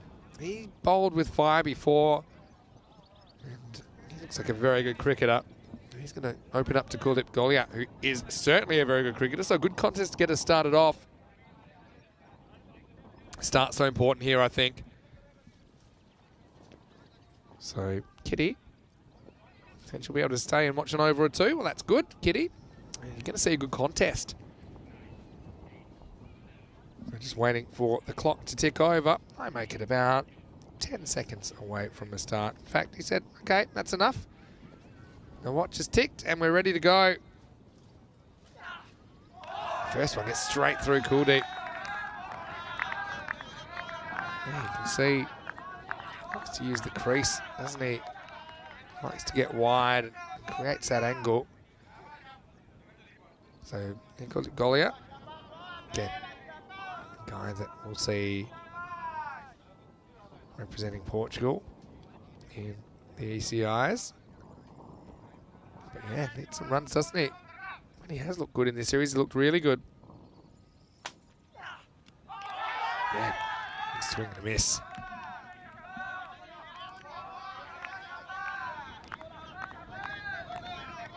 So, 2 swings, 2 misses so far. Bapuji's back. He's making some comparisons. Obviously, the IPL has started. Not really comparing apples and apples when you compare ECN cricket to the IPL. But I think that each has their own magic. This one's wild. Baljinder goes across and well handled behind the stumps. Parvinder Singh with the gloves on. We saw a crazy catch earlier that bounced off Parvinder Singh, the keeper, and was caught one-handed by Gursbakh Singh in the short third man position. That was quite crazy. And not even the first time we've seen it this year. This is probably going to be a wide. I think it's probably over their head. I think he's trying to say, hey, if it's not over the head, I have a feeling that this will tell the story, and I think it is too high, just from my vantage point. Yep, that's a wide. Yeah, that'll also be the one for the over. He does like to bang it in, doesn't he? And he's saying, hey, what's going on? But the thing is, when he looks back at that, he'll see it was over the head of Kuldeep. And so now he's forced to pitch up. I think it's probably asking the right questions. I think with the unpredictable movement and shape he gets, that he can probably have a bit more success if he pitches up with this new ball. I just think the batters will have less time to react to any movement that he gets.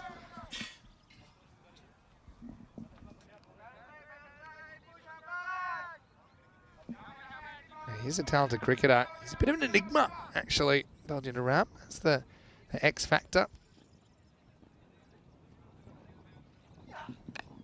This time he goes with the angle.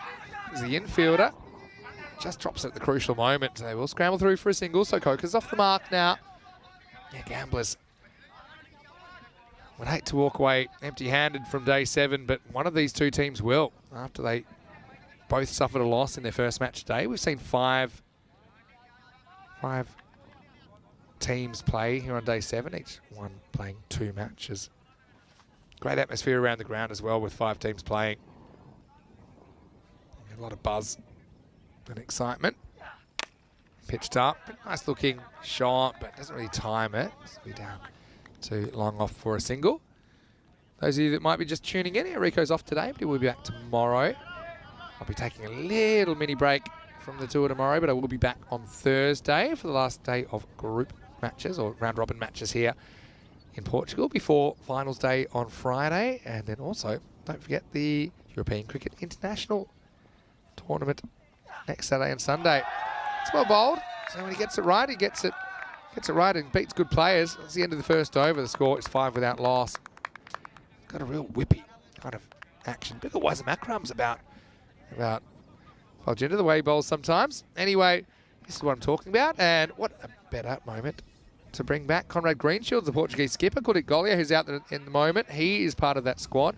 Also Netherlands and Gibraltar taking part in that series. If you want the full info and fixtures, you can go to europeancricket.com, and yeah, Conrad must be looking forward to that. Of course, eyes on the prize here in the ECS, but it's an exciting initiative to have international T10 cricket outside the ACC this year. Yeah, very happy to have it. Thank you for having me back. But yeah, super excited. I think the Netherlands, you know, that's for us, it's a great thing to have them here, and Gibraltar always good contest.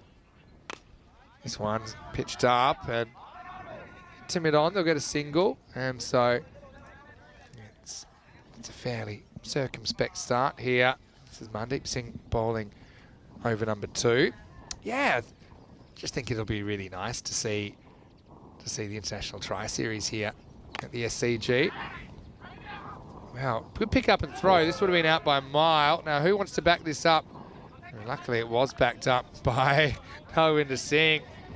This is kind of what we talk about sometimes. You go with a hit, you force a perfect bit of fielding. Got a nice hop there, Baljinder, and he launched at the stumps, but just couldn't hit the target. Yeah, exactly. If you don't put them under pressure, you don't know what's going to happen. I mean, like I said, if it's a good pickup, good throw, direct hit, well played. A little bit short. That's a good shot. Didn't bounce as much as he thought, Kuldeep Gollia, but he made the adjustment. That's a very good cross-bat shot. You can see why Gollia's in the ECI squad. I mean, he's a very talented player. Probably a little bit upset with himself. He hasn't made a big score since that big opening partnership the other day, but you can see the class in that pull shot. Yeah, I've always said Kuldeep is, I had the pleasure of batting with him for 2 years, opening partnership, so know what he's capable of. He's a free-flowing batter, has no fear of any bowler that comes to him. Interesting chats in the middle, it's just a fist pump and okay. But he knows exactly what he's doing. He's strong on the pull, good on the drive, good batter. Well, they do say 94% of communication is non-verbal. Correct. But, in the eyes. This time. The eyes say everything. Sometimes you just got to feel it. Yeah. But, yeah, it's a bit of a result that throws things for a loop in the bottom half of the table with that match 34 result. Lisbon Supergiants getting over Gamblers. This is a thick edge, and he can't quite get down in time. And well, he's especially in that position now, Gurusavak, after he took that ridiculous rebound catch earlier. This time he can't get down to his left. That flew away, didn't it? And once again, you see this field creating a lot of boundaries. And that's one that normally, even if you have one more step to get to that, you probably stop it, but it raced away for 4. Yeah, this ball is on you a lot quicker than what the screen gives credit for. It's super zippy, and you've got to get your body behind it. It's, you know, you have the risk of getting sconed in the jaw, but like I say to our players, you've got to bleed. You do what you have to do. This time he goes at it. And he takes off with a hit. Could be trouble. This would have been gone. And the keeper there, Parvinder, just couldn't get behind the stumps.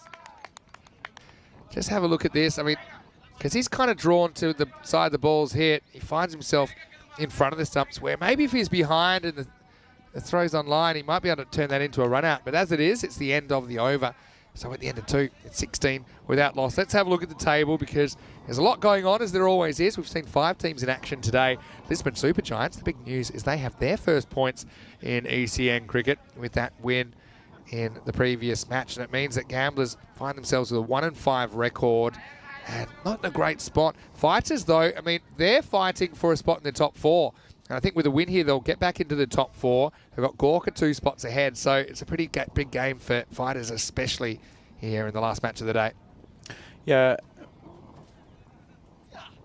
I like the action of this lefty. I've never really understood the around of the wicket, especially with no protection deep and down on the fine leg boundary.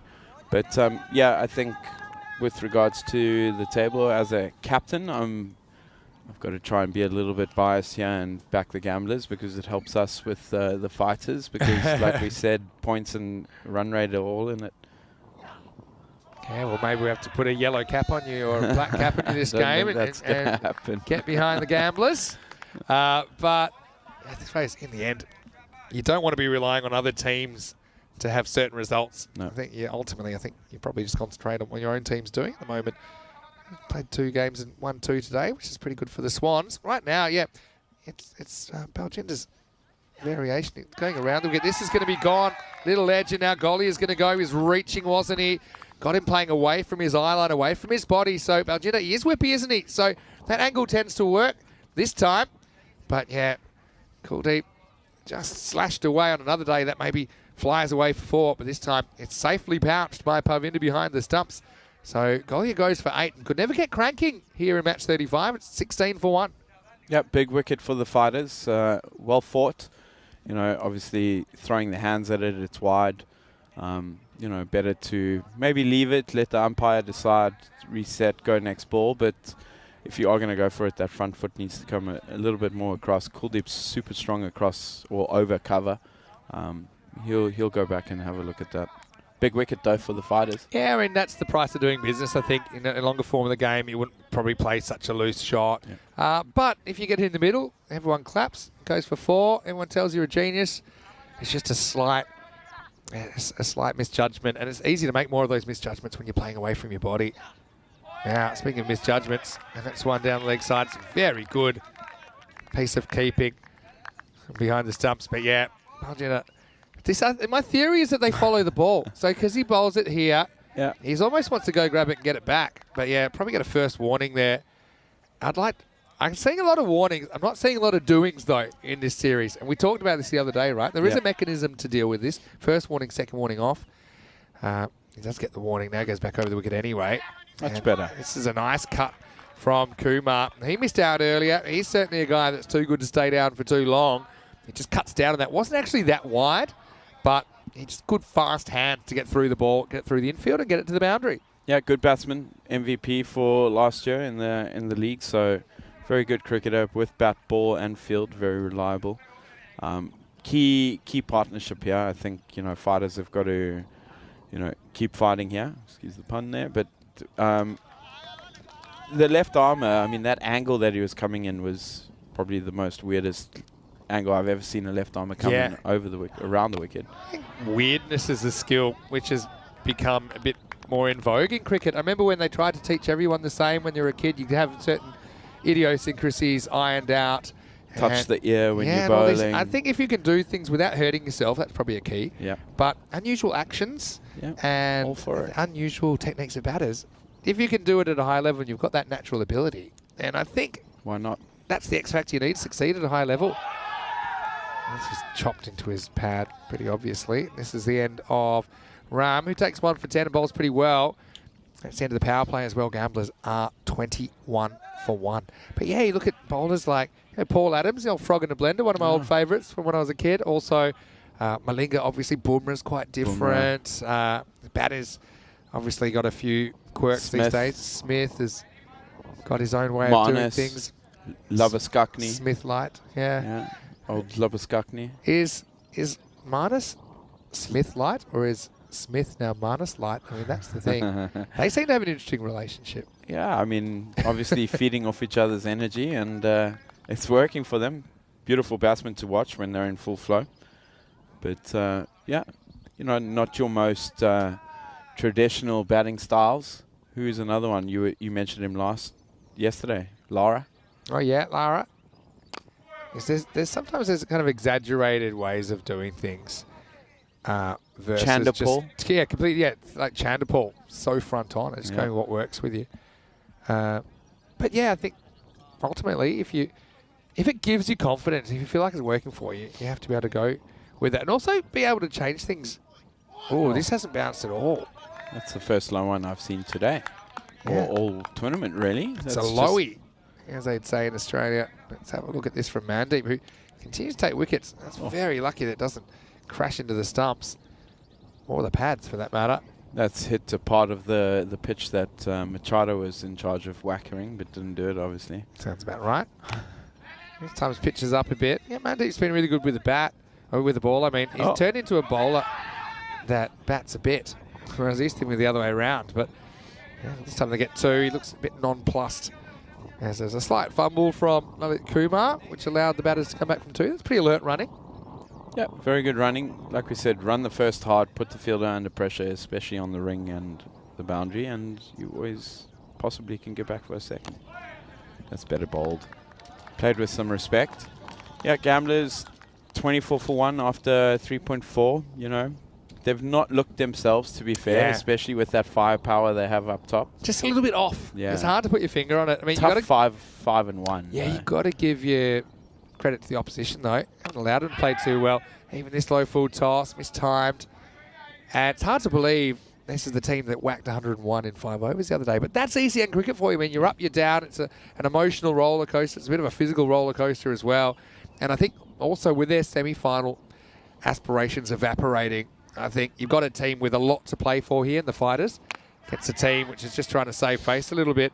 Anyway, this is in the air, and it's a very good catch coming in. I'm going to say Dalvinder Singh's got a really good pair of hands. Kokut took on the leg side and lost. And so a wicket for Mandeep, and Gamblers lose a second. It's 25 for 2. Great catch. Called nice and loud. I think he might have misjudged it slightly, but that's because of the skyline, but, you know, adjusted properly and took the catch, and that's a big wicket. Coco walking back into the sheds. Yeah, and this was kind of the issue in the previous game. The Super Giants were able to get those dangerous players before they could do a lot of damage. If you look at the scorecard, Kuldeep Kohli made 14, Coca 7, Ankush Kumar 6. So I think if you get the top 3 and you get them for under, I'd even say 40, then you're in really good shape. So they scored 27 between them in that last game. 25 now. Yeah, so that's another sign that they're on top.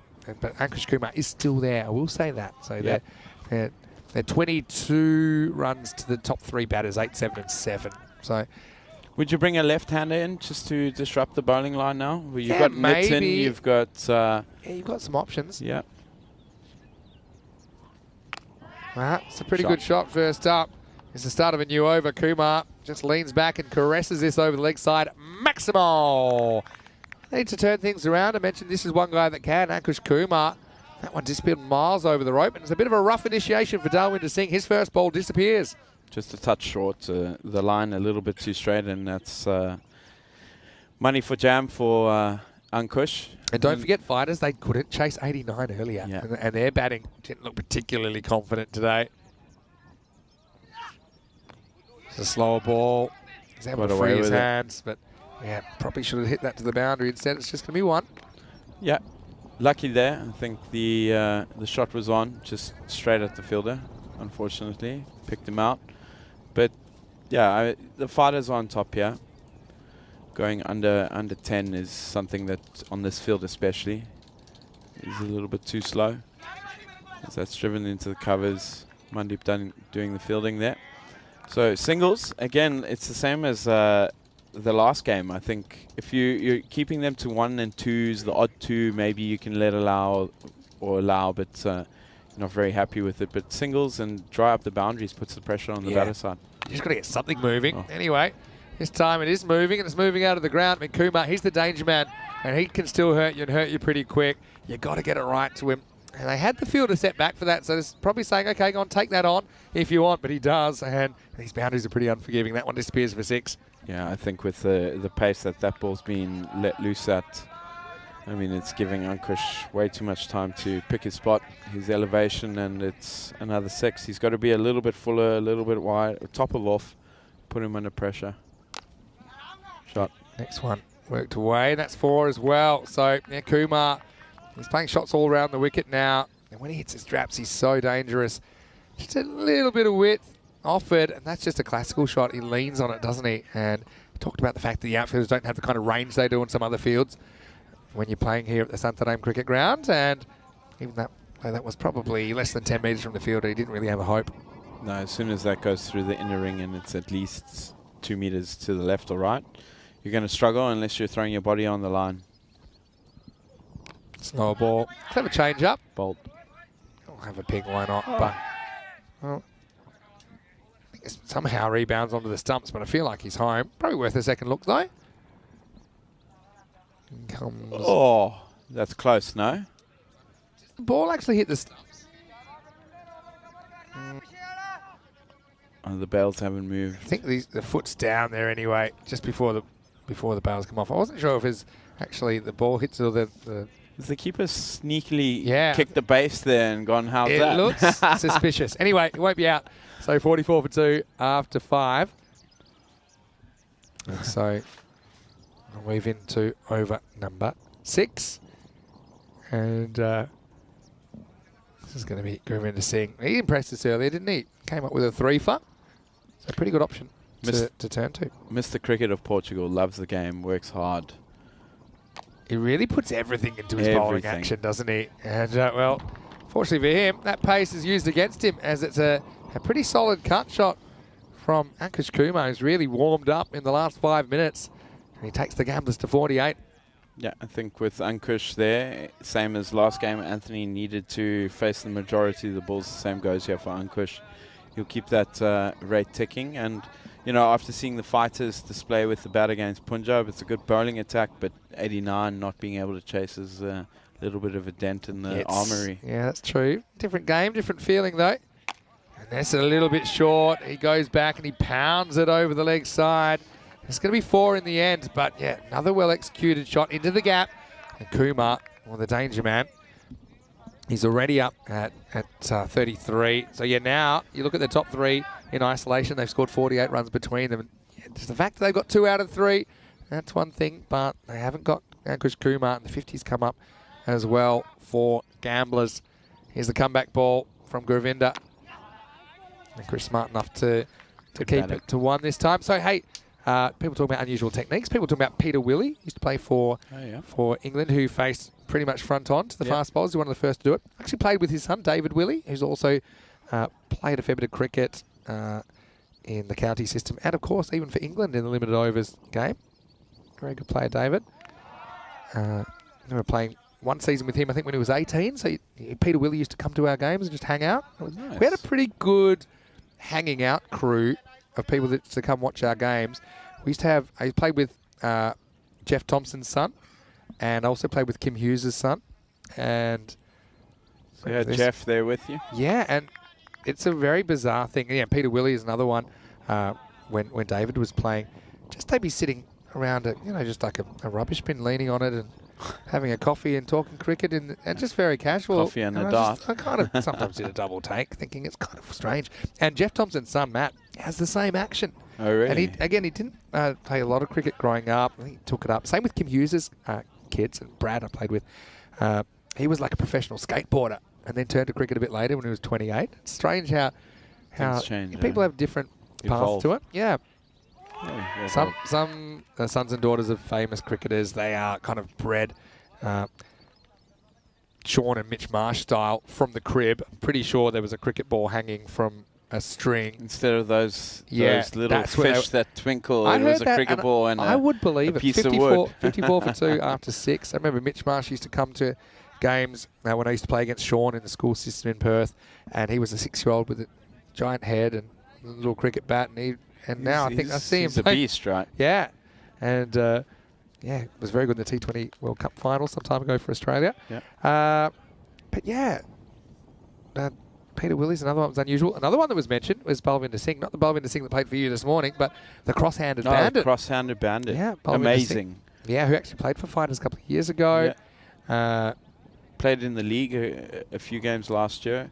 Smashed 100 against us. Well, speaking of smash, this is smashing into the stumps of Balkrishna, and he's going to have to go. It was a slower ball, I think, from Dalvinder Singh that knocks him over. And what a way to start the 7th over. That makes it 54 for 3. Good angle. Looks like he's rolling the fingers just across it and nipping in and hitting top of off.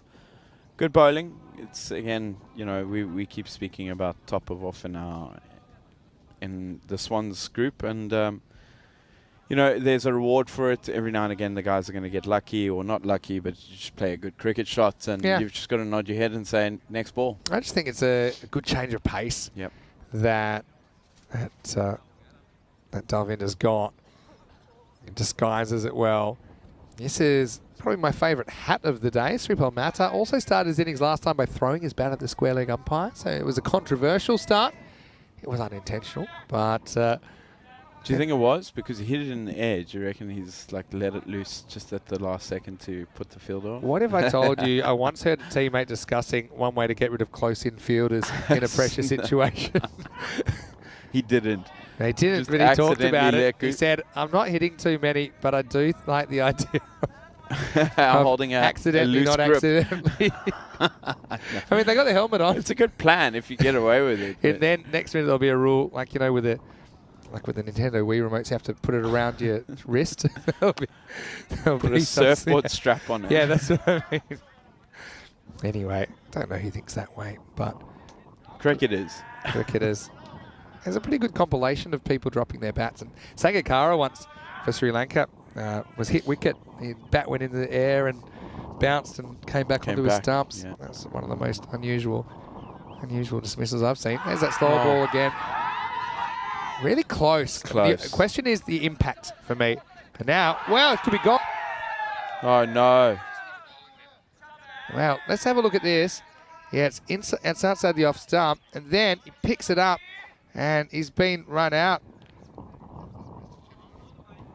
Yeah, and Mata is going to have to go, and he just keeps walking. So, what a piece of cricket. Unbelievable stuff. And what about the heads-up play? I think it's a good call on the LBW. And so, in the end, it's going to be a bizarre one. Kumar survives, but Mata does not. He's run out for 1. Yeah, I can't say I've ever seen that before. Good awareness from the bowler, but, we keep speaking about awareness all around the game. So the batters too, you got to know where the ball is. They're just umpire watching there, waiting for the decision, and he's being caught napping and on your back. Yeah, that was quite an incredible dismissal. But I'll take it. Right, just when you think you're seeing it all, you see something else. Anyway, Dalvinder was right on target. Gets the right of reply. Now this ball's in the air, hanging for a while, but doesn't carry. That's what I call a good miss hit. I mean, if you hit that slightly better, it probably carries to the fielder. But yeah, gamblers, they just cannot take a trick at the moment, can they? Yeah, falling behind the 8 ball here. It looks like the confidence level is a little bit For low. today, I just have, but I'm also going to send the tomorrows for the next 3 days. So it looks like they, they're a little bit head down. I think just a rebuild here. Ankush is still there. Try and get him as much strike as possible and try and get this total over 100. Yeah, it'll be a long road to 100, no doubt. Darchi comes into the side. He was 12th man in the last game. Spent a bit of time on the field. He's facing up now. A ball. Yeah, he bowls that one really well, doesn't he? I think you have to start playing for it as a batter. Yeah. He's bowled so many of those off-speed deliveries and then adjust to the faster one rather than the other one the other way around. But yeah, Kumar is still there though. He's important. Yeah, he's key to this innings now. But like you said, treat him as the off-cutter as his stock delivery, and anything else as the variation. So he's bowling well. Now this is a false shot and it's going in the air and it should be gone and it is gone. So big moment in this first half because Kumar batted so well for 35, but he just plays the wrong shot here. He tries to drag this one back from outside the off stump, and you can see that little leading edge maybe bounced a bit more than he thought. And that was a nice catch by Gustavak, who's back in form. That time he didn't need a deflection to hold on to it, but that's the end of a pretty good innings from Ankush. It is 58 for 5. That's the end of 7 overs as well. Let's have a look at what's coming up tomorrow. Now, Marlow gone missing a bit, haven't they? Not because they haven't been winning matches, because they haven't been on the field. They play 3 times tomorrow. Lisbon Super Giants, well, they were giant killers earlier on. They'll also play the first 2 games tomorrow. Indian Royals on the park, TTP on the park as well. So join us, 7:30 a.m. GMT, 9:30 in Central Europe, and 1 p.m. in India. I know that you will be covering me tomorrow because I'm going to take a little mini break, but Rico will be back for all those Rico fans. You're a Rico fan? I am a Rico fan. Yeah. I've never, well, I've commentated with him a little bit. I think that's when, I first ever put a headset on my head. Good guy, easy to talk to, so I look forward to it. It'll be, I think, are we doing all 5 games together? Yeah, if you'd like to. Yeah, that would be great. That'd be fun. I'm sure we can, start taking a few dibs at you. This is how you could do that. I will be listening though, and I will be lurking. Just give you fair warning. Okay. Anyway, it's Sahota getting a bowl. He's pretty much right on the money first up. This goes over the stumps. Unbelievable. Yeah, good bowling. So hard length, top of off. That's going over middle, but batter's footwork. Mayank is actually a very good batter. I saw him a little bit last year.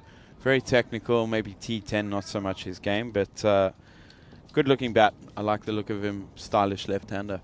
Yeah. This one is lost down the leg side. No. One of the things about the schedule this year, because it is so, I'll use the word saturated, is that Enrique and I, we have a few breaks where we don't get to commentate together throughout the year. We do get to Portugal together, which we're enjoying, but even this middle period, just to make sure that Rico gets a little bit of a break, and so do I. We'll be back for the business end together. Anyway, right now, this should be gone straight down the throat, and Bulgin does the rest. He has this casual way of catching, and when he catches it, it looks really cool.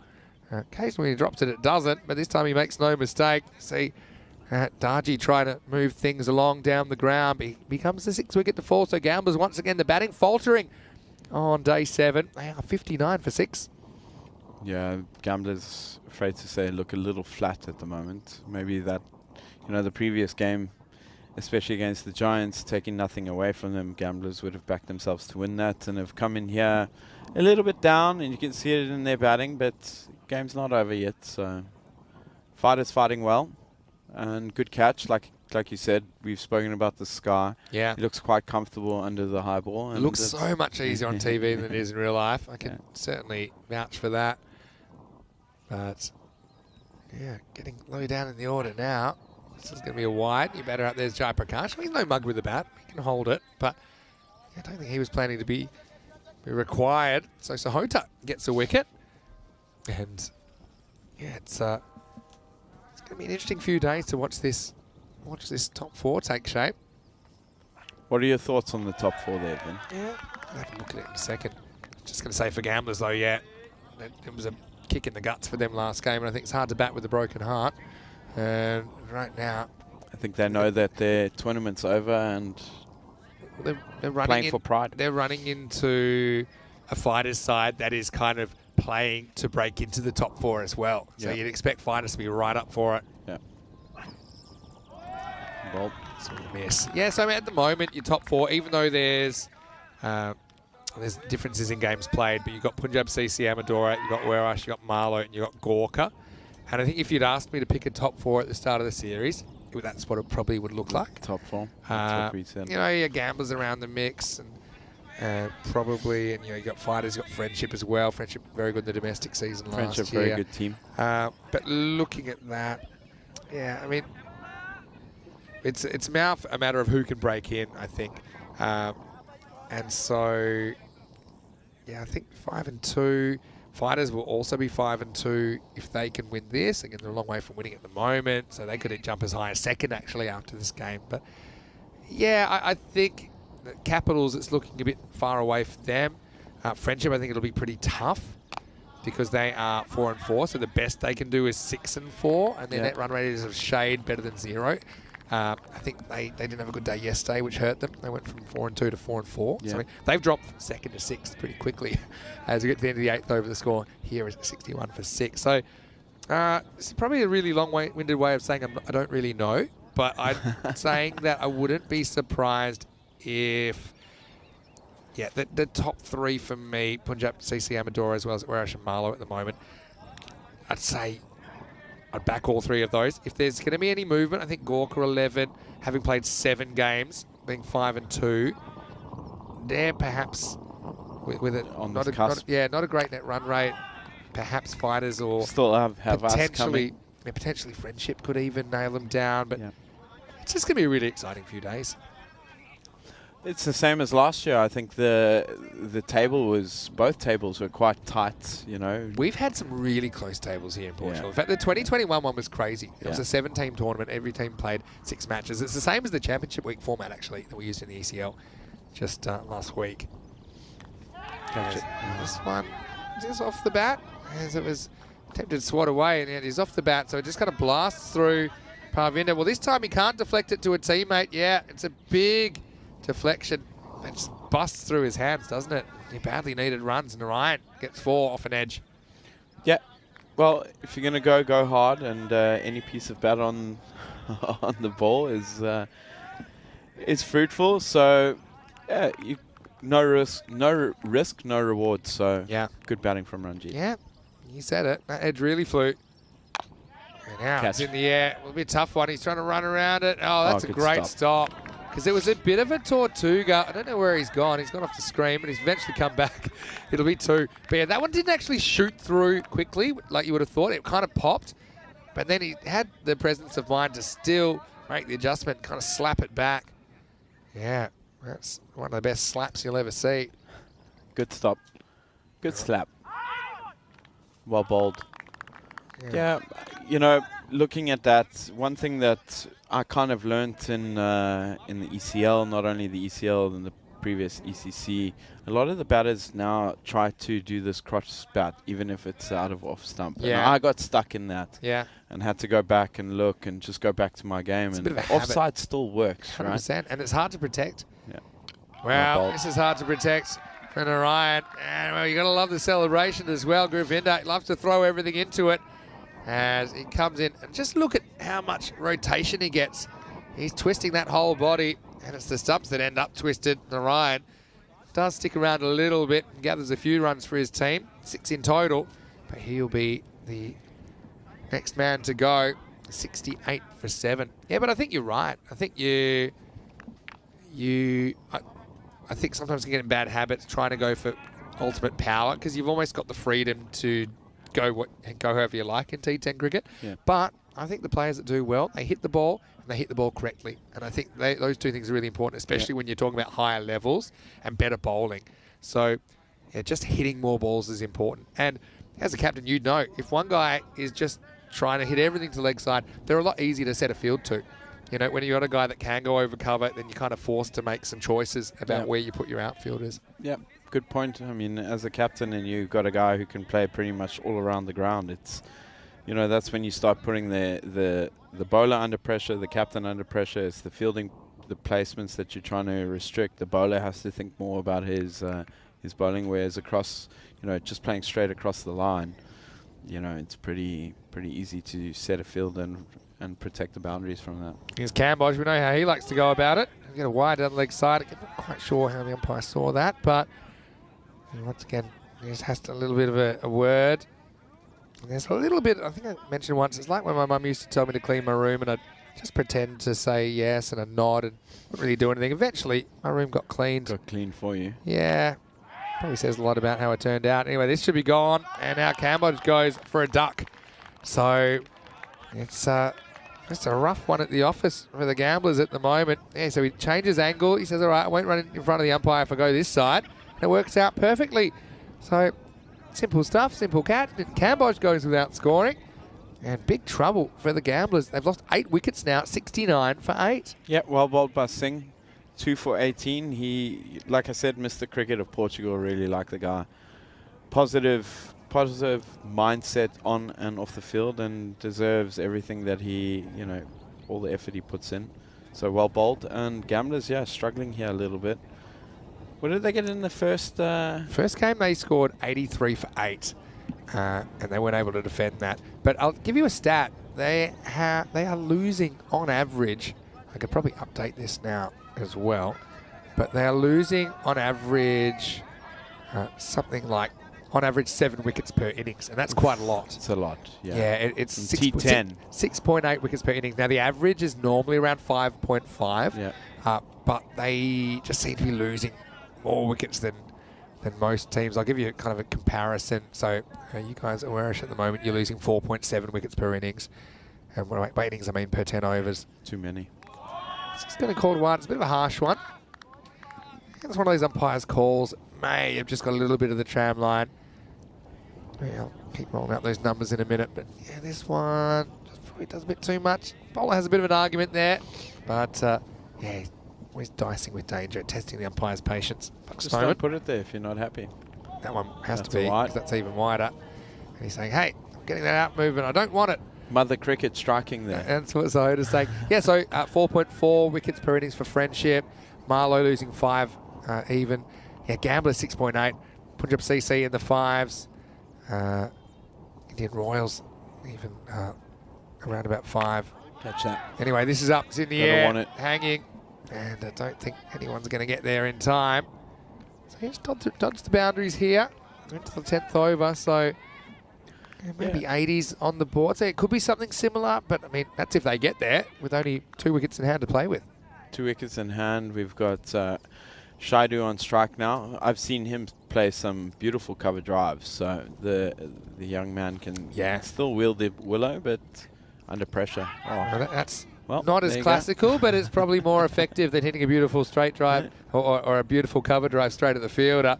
Just clears the front leg. And yeah, I've got to say one thing. I know they pulled off a miracle catch earlier, but I'd love to see that third man a bit finer to get some of those thin edges where batter's really not in control of the shot. I think if you had to do a splatter pattern of edges, the number 1 edges are feathers, and the further you move around to the left on the angle, you get less. So I just think you're a chance to save runs and to maybe grab a wicket there as well. Just a long way across and he's gone, And so, well, Sahota, he's thrilled with himself. Rahman goes 4 and out. Not a bad trade-off. But yeah, he just got a long way across, didn't he? Look, he's right in front of his stumps. That's a pretty easy decision for Buck Stoneman. Gonny. Yeah, I mean, good intent. Maybe not the right shot. You can still play straight, but again, the bowler, you miss eye hits on your bike. And is this Sunni's debut with the bat? If I'm not mistaken? It's a good question. I wouldn't mind looking that up. I think he's batted with me with the Warish. Yeah, in Miranda. For Warish. I can tell you that he has faced 1 ball in his 21 matches, 22 matches now, and he has a best score of 1 not out. Yeah, must have batted with you. Rotated the strike against the Knights, and then we. So you know, crisis leads to opportunity, and Sunil gets an opportunity to beat his best score of 1. Let's go, Sunny. Doesn't have too long though. Played.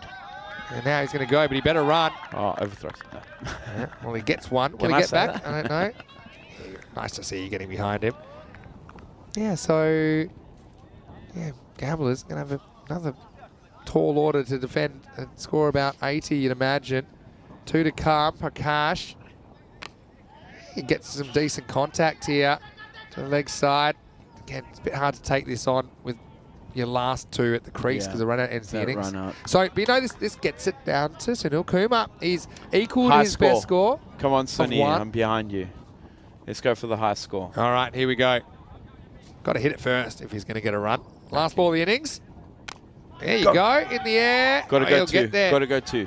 Now he might get a boundary. He does. Sonny! Well, I know you're loving that. I'll tell you who's not loving it is Govinda Singh, who just wrong-footed himself. He chipped over a bunch of Tortugas.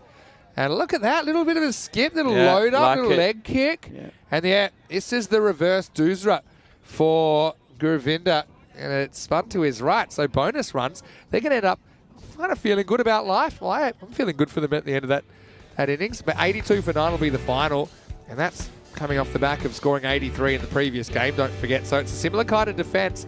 Her fighters, remember they botched a chase of about this level in their last game. So super interesting last innings coming up. But yeah, once again, just removing those dangerous players. They got 2 of the top 3 cheaply. It was Ankush Kumar. He was important, wasn't he? His 35 was critical to at least get them to 82. Yeah, no, fighters did really well there, I think, with that batting lineup. And I'm assuming, well, I heard that the Gamblers have set the record for the fastest 100 in T10. So, you know, they've done really well to restrict them to below 90. They've got to be backing themselves. They've got to put that game behind with Punjab and just come out here with a positive mind frame. That's and they've right. just seen the Giants do it too, right? That's true. It seems a long time ago they scored that fast 100. This was such a crazy one that Mata got run out, just napping. Everyone was looking at the LB appeal, but Ankush Kumar survived, but they're not for much longer as he holed out. Rahul took the catch there as he was dismissed for 35, but yeah, no one else able to reach double figures in the innings. That kind of says all you need to know about how Gamblers have been travelling with the bat today. Just a small correction. It is the fastest 100 we've seen for a team in Portugal, 4.4 overs. But will you believe this? That in Romania, we had a team reach 100 in 3.4. And would you believe this? They lost to the game. I've heard about this 158. game. They scored ACCB and Cluj knocked it off in 9.1. That's ECN cricket for you. And that tells you all you need to know as well. That anything can happen here. I wouldn't say it's a toss-up. I'd say it's advantage fighters CC. But a bit of a momentum buster, wasn't it? As Govinda just had a few issues long off. And congratulations to Sunil Kumar. Can mention him. Let's go straight down to number 11 and find out a positive. Put him on the credits. Kumar, 5 not out of 2.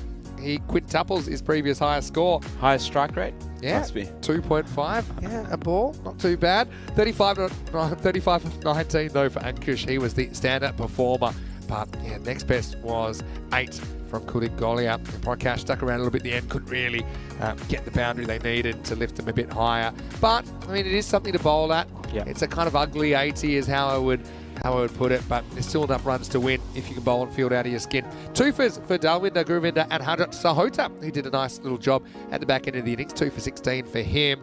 Also wickets for Aljinder and Mandeep. So yeah, once again, pretty good team effort. We talked about the 5 bowlers performing as a team and no one going large and no one getting whacked. And I think that's the case here as they hold Gamblers to 82. If they can chase it or not, I'm not so sure after that effort earlier, but fighters want to make amends for that. Join us in a few minutes' time for the last innings of the day. Last innings of the week, in fact, on day 7.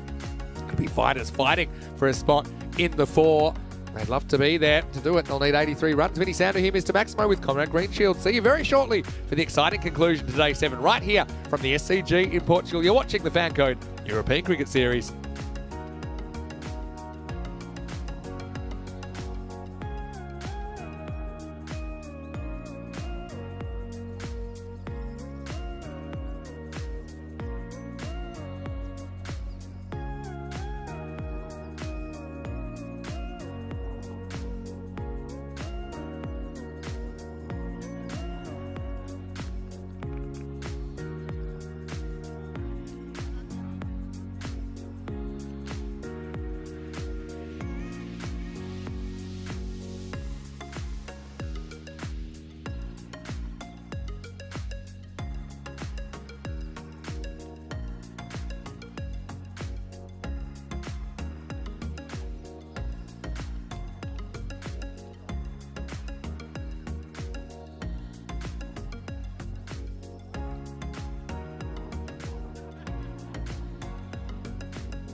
The European Cricket Series is proudly brought to you by HCL Software, Fancode, and Grizzly Bear Sports.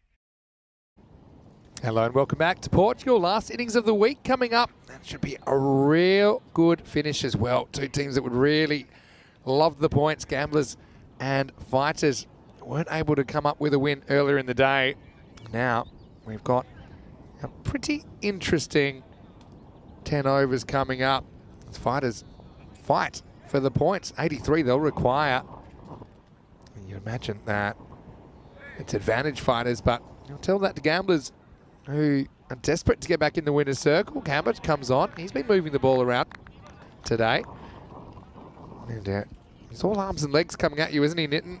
And his first one on the offside. Look at that movement, the way it gets away. They've got slip in place, so obviously chasing early wickets.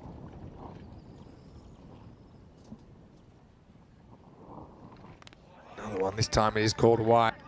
It's just a bit too much movement. Check it out again on the replay.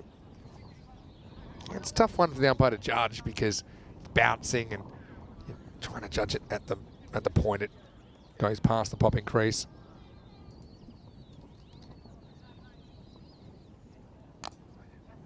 It's worked away to the leg side. So we're off the mark with the bat at least. So up to 2.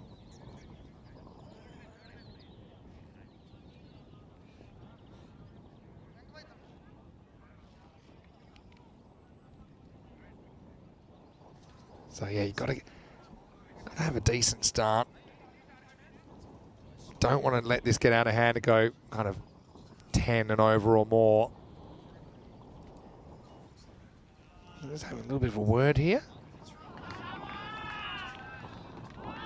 Maybe just like connectivity issue. Obviously, last thing of the day, hoping not to have too many delays. Well, there's a couple of brothers in arms there for the Gamblers, and yeah, they'll be disappointed that twice they've only put 80s on the board.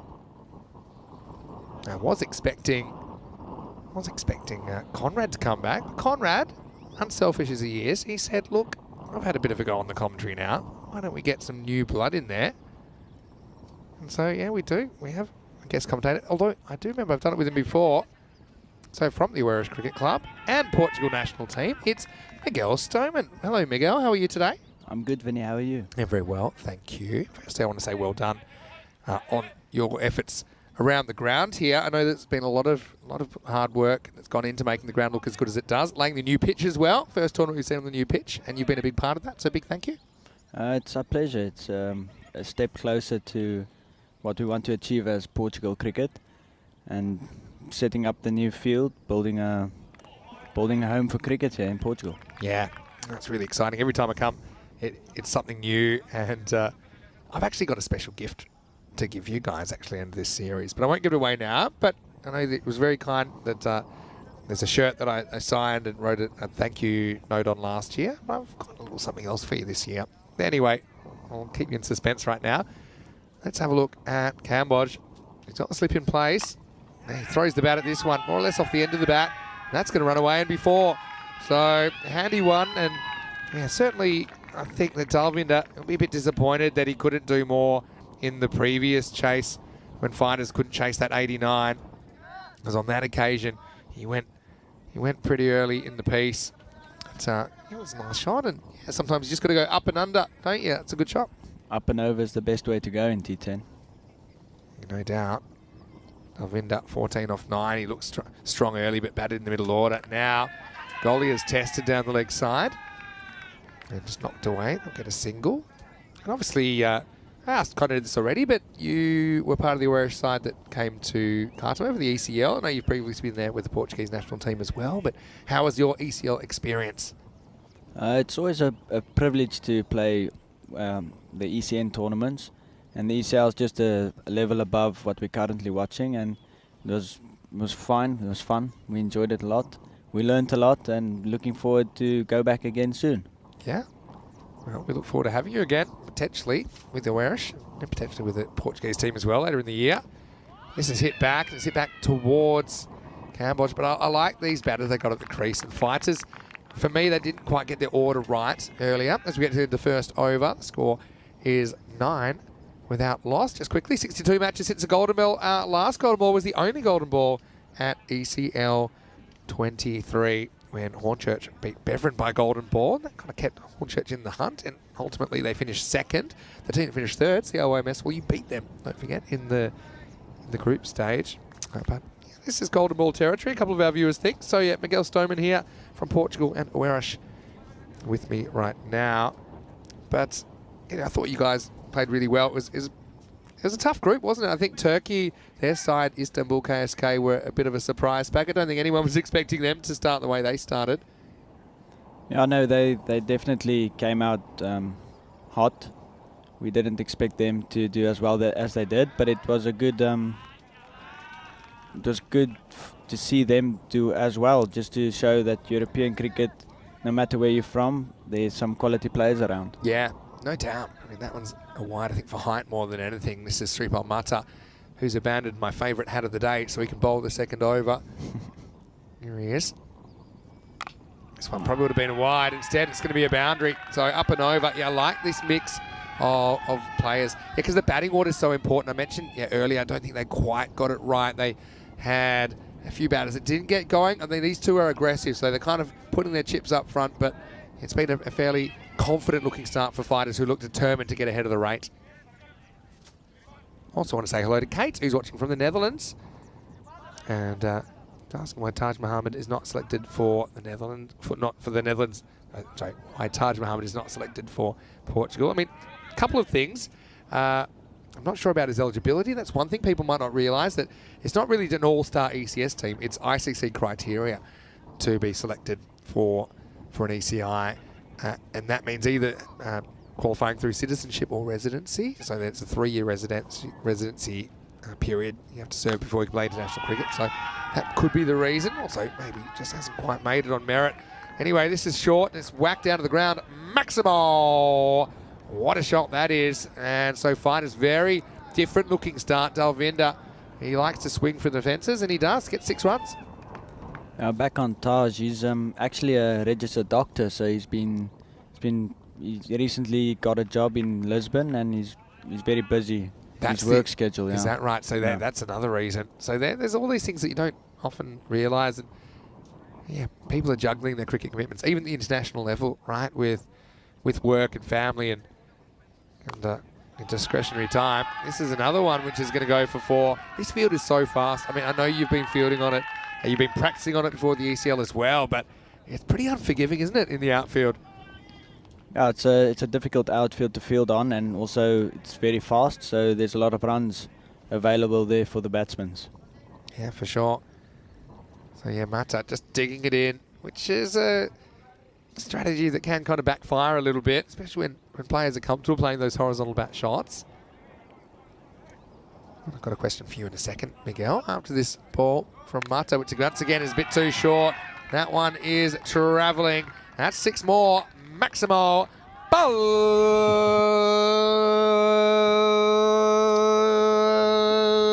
Balle, manos arriba. Arbitro Poguese with 6 carreras. And that's a little shout out to Rico. Probably didn't need the microphone either, because he probably heard me back at the hotel. He had a question for you, Miguel, about your journey to play for the Portuguese national team. I know that we've seen you playing previously for the Coimbra Knights club, which is kind of, your family has an association with that club. Now playing for Oeiras. Just let us know kind of what's transpired over the last couple of years in your cricket career.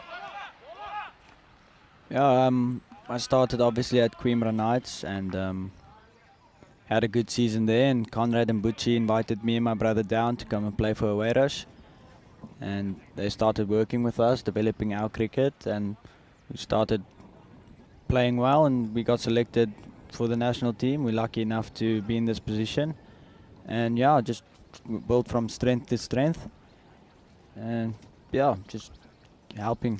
Yeah, I mean, out. Obviously Coimbra Knights is a club that we love here on ECN as well. And I'm sure you've got a lot of good friends and memories from Coimbra Knights, and still, you know, are a big part of that story. But yeah, I suppose being here closer to the ground where you will be playing international cricket, playing a lot more cricket here, probably gives you a little bit of leg up when you are called on at that higher level. As we get to the end of the second over, the score is 31 without loss. But yeah, I mean, it must be a thrill to play for Portugal. And yeah, we've seen you and your brother Faf, of course, in Portuguese colours, and you must be happy about how Portugal's competing in the international stage. I mean, some good wins in the T20 qualifiers last year, including one over Spain. You also beat them in the ECC last year. At a club level, to meet the Irish club is a very good performance. And so, yeah, it's an exciting time to be involved in Portuguese cricket, hey? It's cool to see how far it's come since the ECN actually got involved. There's more clubs in Portugal, so there's a bigger pool to pick from.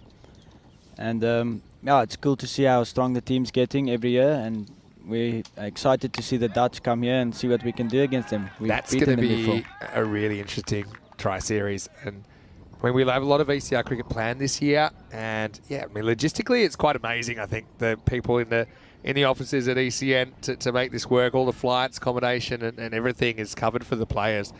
And yeah, I just think it's going to be a bit of a home ground advantage that you guys have got because of the fact that you have practice on this field. Case in point there, Mata, who just runs over that one. It does cost him a boundary, just going to be 2. And so, yeah, how do you think that the Dutch and the Gibraltarians will go on this surface? Remember, Gibraltar's field is completely AstroTurf, so there's not too many bad bounces on that one. Yeah, I think this outfield's going to be a big surprise for them. It's not what they're used to. You mentioned the Astro, and obviously the Dutch is used to the lush grounds in Holland. Yeah. So I think it should be a good series. Yeah, I think it should be. Well, this is more kind of live by the sword, die by the sword stuff from Dalvinder. Now, he's got 30 and plus in quick time here. The runs just keep on ticking. Again, I think we're seeing a bit more intent from fighters in this innings compared to when they were chasing a similar target earlier on. And so far, it's paying dividends. Yeah, I think you're right. I think it'll be a real great opportunity to see the Netherlands and Gibraltar in these conditions. Don't forget, I've remembered that you beat the Netherlands back in the ECC in 2021, and you guys showed a lot of guts to come back from, I think it was 0-6. You lost your first 6 games, and I don't even think you thought you were any chance because you had to win both games and win both games well. One of them is against the previously undefeated Netherlands. You came out, you did that. Not only did you do that, you snuck into 4th, and then blew away Hungary in the eliminator. And Sean Gomes, he was very important in that campaign, but he hasn't featured, of course, in this ECS, UK-based, but he'll be here for the ECIs. It must be a big boost to have someone like him back, and of course Nippo, who's playing in the UK currently as well. Yeah, Sean and Nippo is 2 quality players. We're lucky enough to have them in our team, and yeah, excited to see what the boys can do. I'm sure they'll do a proper job. No ball called, and it's going to be 4 as well. So it's just not happening at the moment, Cambodge. This could be for, well, it's for a foot. It's either back foot or front foot. Let's have a look at it on the replay. Yeah, front foot, no ball. Called immediately by Malik, and it goes over the infield. Bounces once and goes for 4. So, yeah, Gamblers right now. That loss took the sting out of them a little bit. I think the semi-final aspirations have probably dried up. And fighters have it all to play for. Now we see a little cheeky deflection shot. He's turning on the party tricks now is Dalvinder, and he just keeps on scoring. What a shot that is. Yeah, JP was not interested in stopping that ball at all. And yeah, the fighters are flying. 48 after the power play is a very good start for them. Yeah, no doubt about that. Into the power play, 48 without loss. Again, it's 2 things. It's intent, but it's also the batting order. I think that, to me, I think that Dalvinder looks ideal to go out there and bat the power play. He's not bothered by pace. I think he can hit the ball all around the park. And, yeah, well, also a very attacking play at the other end, Baljender Ram, but he hasn't had to do too much yet because Dalvinder's had most of the strike. So just 35 required to knock off now. Yeah, Ram has an easy job of just watching the show on the other end. Kate really wants to see Taj in the national team, but said thanks for the answer. And who knows? I mean, if you're a doctor, if you get enough, then maybe you can retire early. But I mean, doctors are important. I know that that Bucci Paolo Buchmatz's dad is a doctor, and he's very much in demand when he comes to the ground, isn't he? Anyway, here we go. Speaking of JP, there he is, Jay Prakash.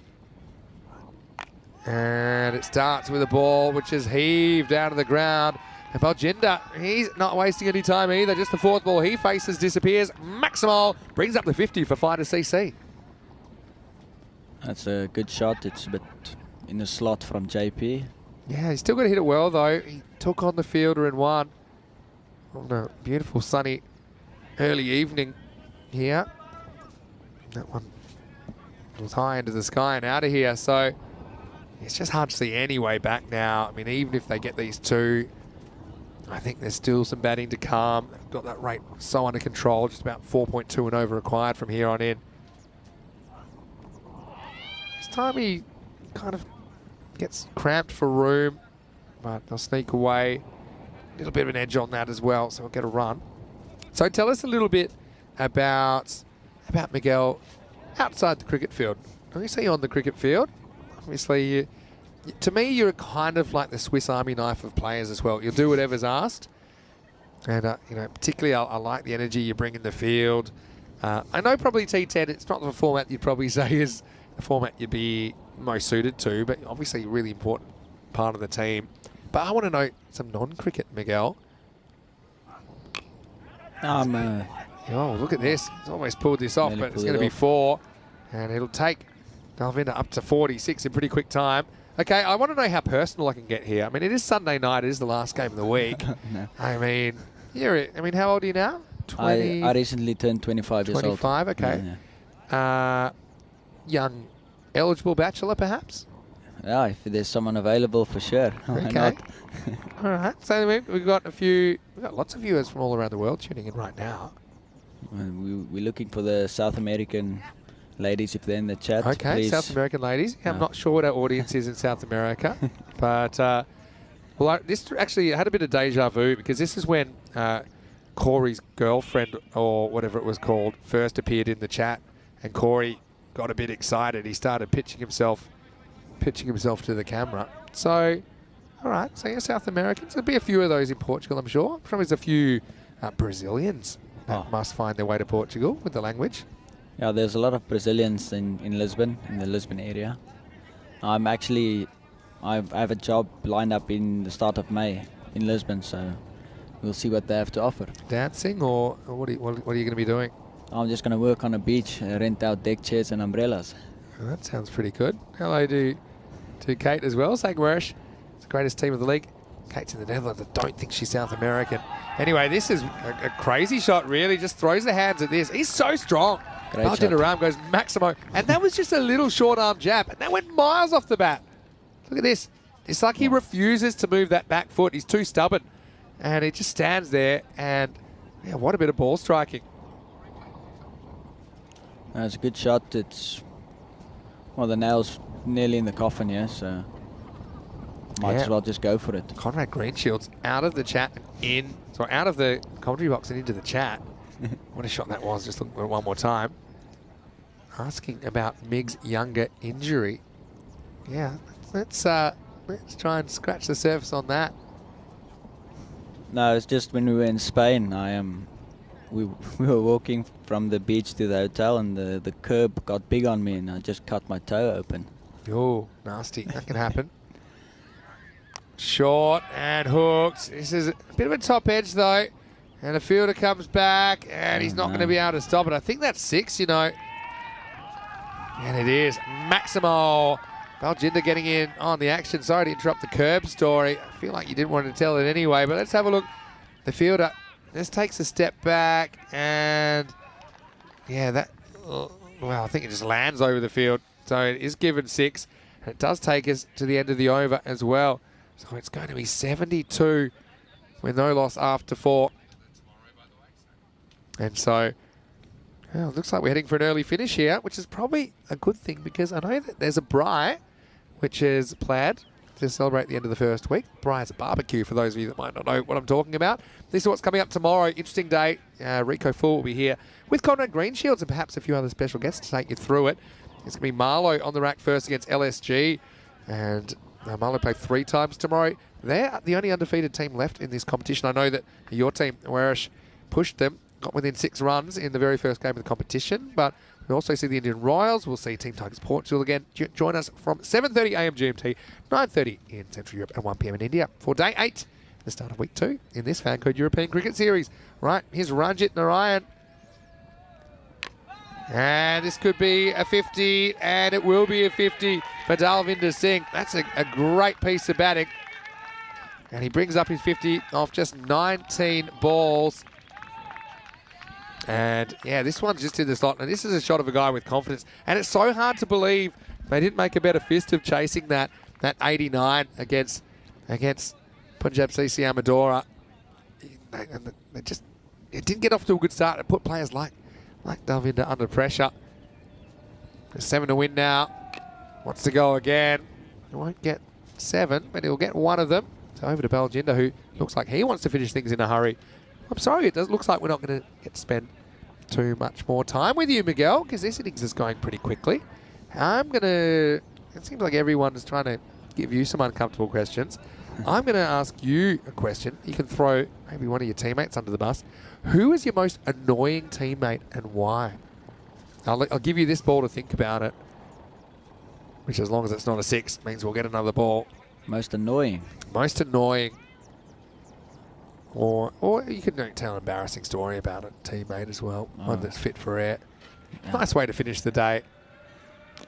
I can't say my brother, eh? It's not. You can say your brother.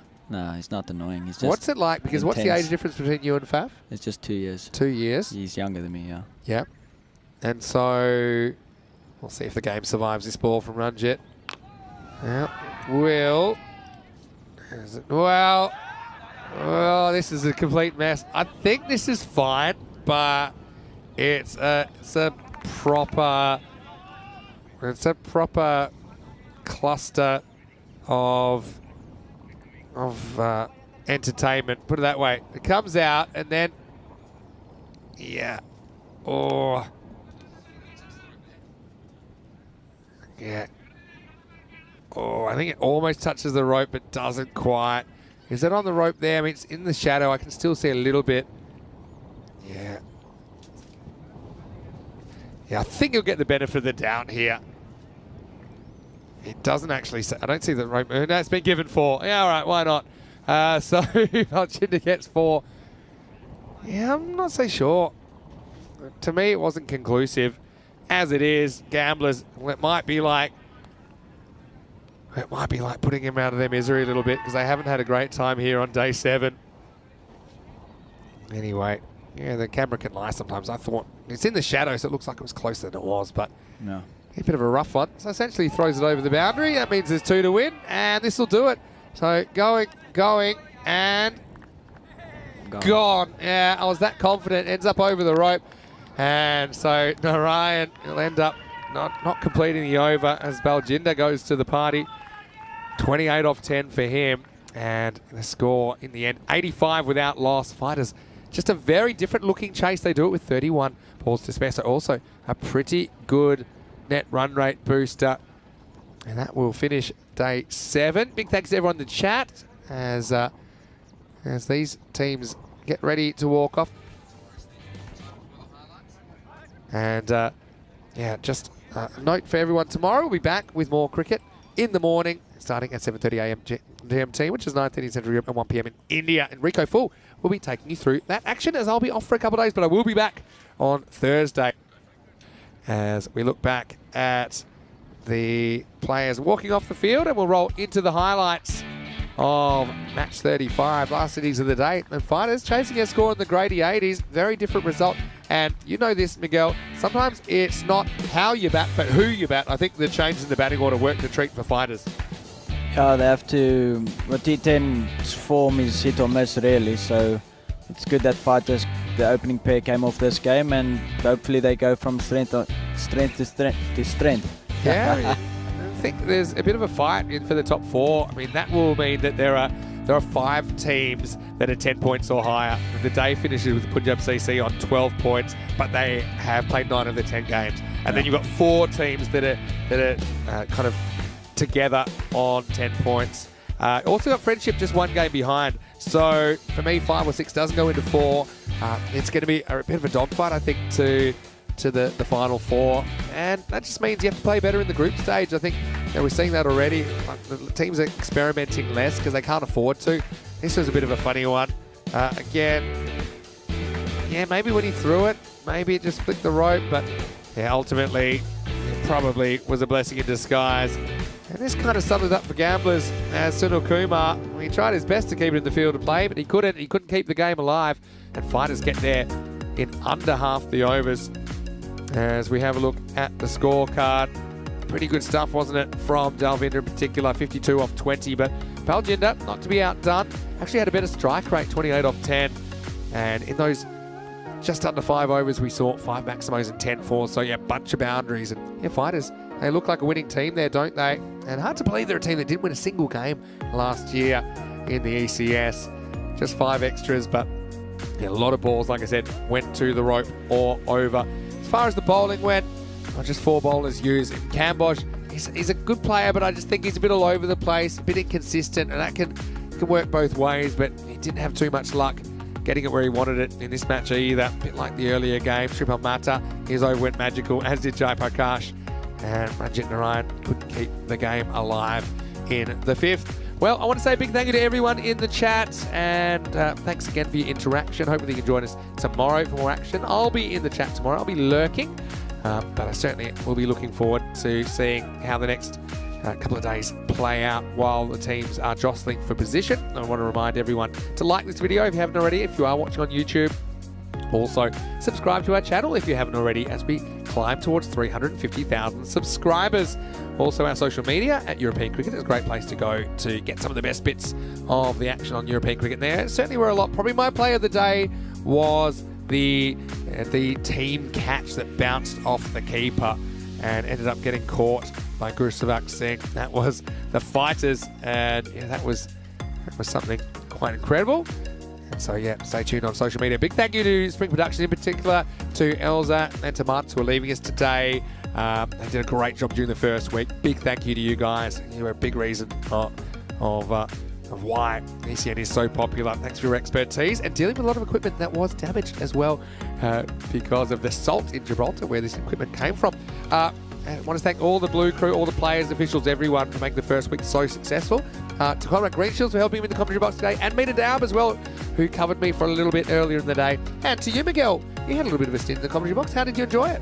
Oh, thank you very much. It's always good to see cricket from a different perspective and what you guys do behind the scenes. So yeah, thank you. It's an honor and a privilege. Thank you for you and your hard work, you and your teammates here for getting the ground in such tip-top shape. The weather's come to the party as well. It's a beautiful evening, still 22 degrees. Perfect time for a barbecue. And I know that the hosts are putting it on for us right now, so I'm not going to keep you waiting. Big thank you once again to Spring Productions. They put together some highlights of Day 7. Rico will be in the box tomorrow. Join him then for more Fan Code European Cricket Series from us in the box. It's a very good evening to you, and hasta pronto.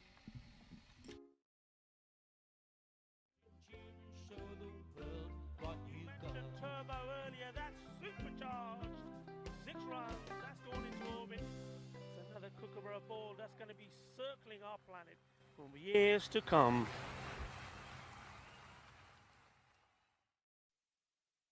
Lower ball, but he's picked that up beautifully. He's sent it all the way. Ginna, but the shaka, that was nice. Cricketers, European cricketers, share your passion for riding the flag with the world. Cricketers, European cricketers, time to cheer and show the world what you got. 7 bits of wood and a tape ball taken to an open space. With a swing and a hit, the ball goes flying in the field and makes his chase. A community playing on the field of dreams, no matter race, sex, color, or age. Stars of the future of European cricket are ready to take the stage. Ball's getting quicker with the kookaburra starting to swing. The keeper in your mind standing just behind, pressure is creeping in. Some give it flight and some give it grip as the ball really starts to spin. But our batsman's alert with the crack of a bat. The ball flies over for 6. Cricketers, European cricketers, share your passion for riding flag with the world. Cricketers, European cricketers, time to cheer and show the world what you got. Master blasters turn on the style. Cricket's a beautiful game. Smiling faces and celebrations as the champions enjoy their fame. European legends breaking records, making their own dreams come true. Watched by millions, European cricketers show the world what they can do. Now picture this, 10 runs needed to win off the last over of the match. Fielders are on fire, sliding and diving, want to take that world-class catch. Tension building as the ball runs in. Will it be short, a yorker or slow? A 6 will win it, 4 to tie into the golden ball we go. Cricketers, European cricketers, share your passion for riding flag with the world. Cricketers, European cricketers, time to cheer and show the world what you got.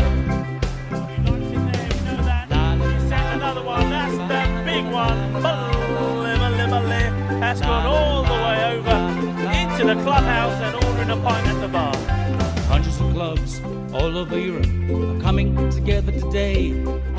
Thousands of cricketers want to be stars, show their talents when they play. We've got commentary, action-packed cricket frenzy. You're hooked, you can't deny. Worldwide audience watching to see which team will lift the cup up high. Oh, cricketers, European cricketers, share your passion for riding flag with the world.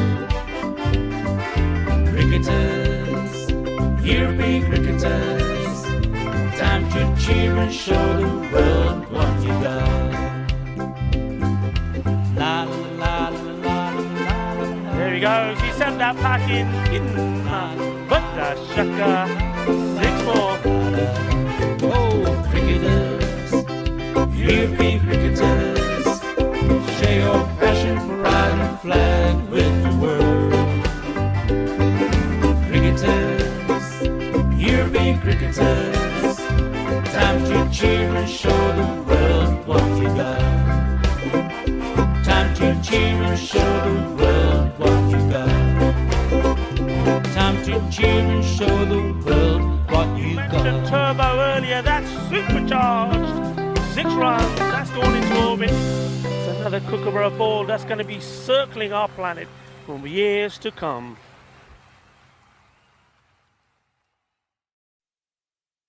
Lower ball off, and he's picked that up beautifully. He's sent it all the way. Ginna, but shaka, that was nice. Cricketers, European cricketers, share your passion for riding flag with the world. Cricketers, European cricketers, time to cheer and show the world what you got. 7 bits of wood and a tick ball taken to an open space. With a swing and a hit, the ball goes flying in the field and makes his chase. A community playing on the field of dreams, no matter race, sex, color, or age. Stars of the future of European cricket are ready to take the stage. Ball's getting quicker with a kookaburra starting to swing. The keeper in your mind standing just behind, pressure is creeping in. Some give it flight and some give it rip as the ball really starts to spin. But our batsman's alert with the crack of a bat. The ball flies over for 6. Cricketers, European cricketers, share your passion for riding flag with the world. Cricketers, European cricketers, time to cheer and show the world what you got. Master blasters turn on the style. Cricket's a beautiful game. Smiling faces and celebrations as the champions enjoy their fame. European legends breaking records, making their own dreams come true. Watched by millions of European cricketers show the world what they can do. Now picture this, 10 runs needed to win off the last over of the match. Fielders are on fire, sliding and diving, want to take that world-class catch. Tension building as the ball runs in. Will it be short, a yorker or slow? A 6 will win it, 4 to tie into the golden ball we go. Cricketers, European cricketers, share your passion for pride and flag with the world. Cricketers, European cricketers, time to cheer and show the world what you got. Another one, that's the big one. That's gone all the way over into the clubhouse and ordering a pint at the bar. Hundreds of clubs all over Europe are coming together today. Thousands of cricketers want to be stars, show their talents when they play. We've got commentary, action-packed cricket frenzy. You're hooked, you can't deny. Worldwide audience watching to see which team will lift the cup up high. Oh, cricketers, European cricketers, share your passion for pride and flag with the world. Cricketers, European cricketers, time to cheer and show the world what you got. La la la la la la. There he goes, he sent that pack in. But the shaka, 6-4. Oh, cricketers, European cricketers, share your passion for pride and flag with the world. Cricketers, European cricketers, time to cheer and show the world what you got. Time to cheer and show the world what you got. Time to cheer and show the world what you Mentioned got. turbo earlier, that's supercharged. 6 runs, that's gone into orbit. It's another kookaburra ball that's going to be circling our planet for years to come.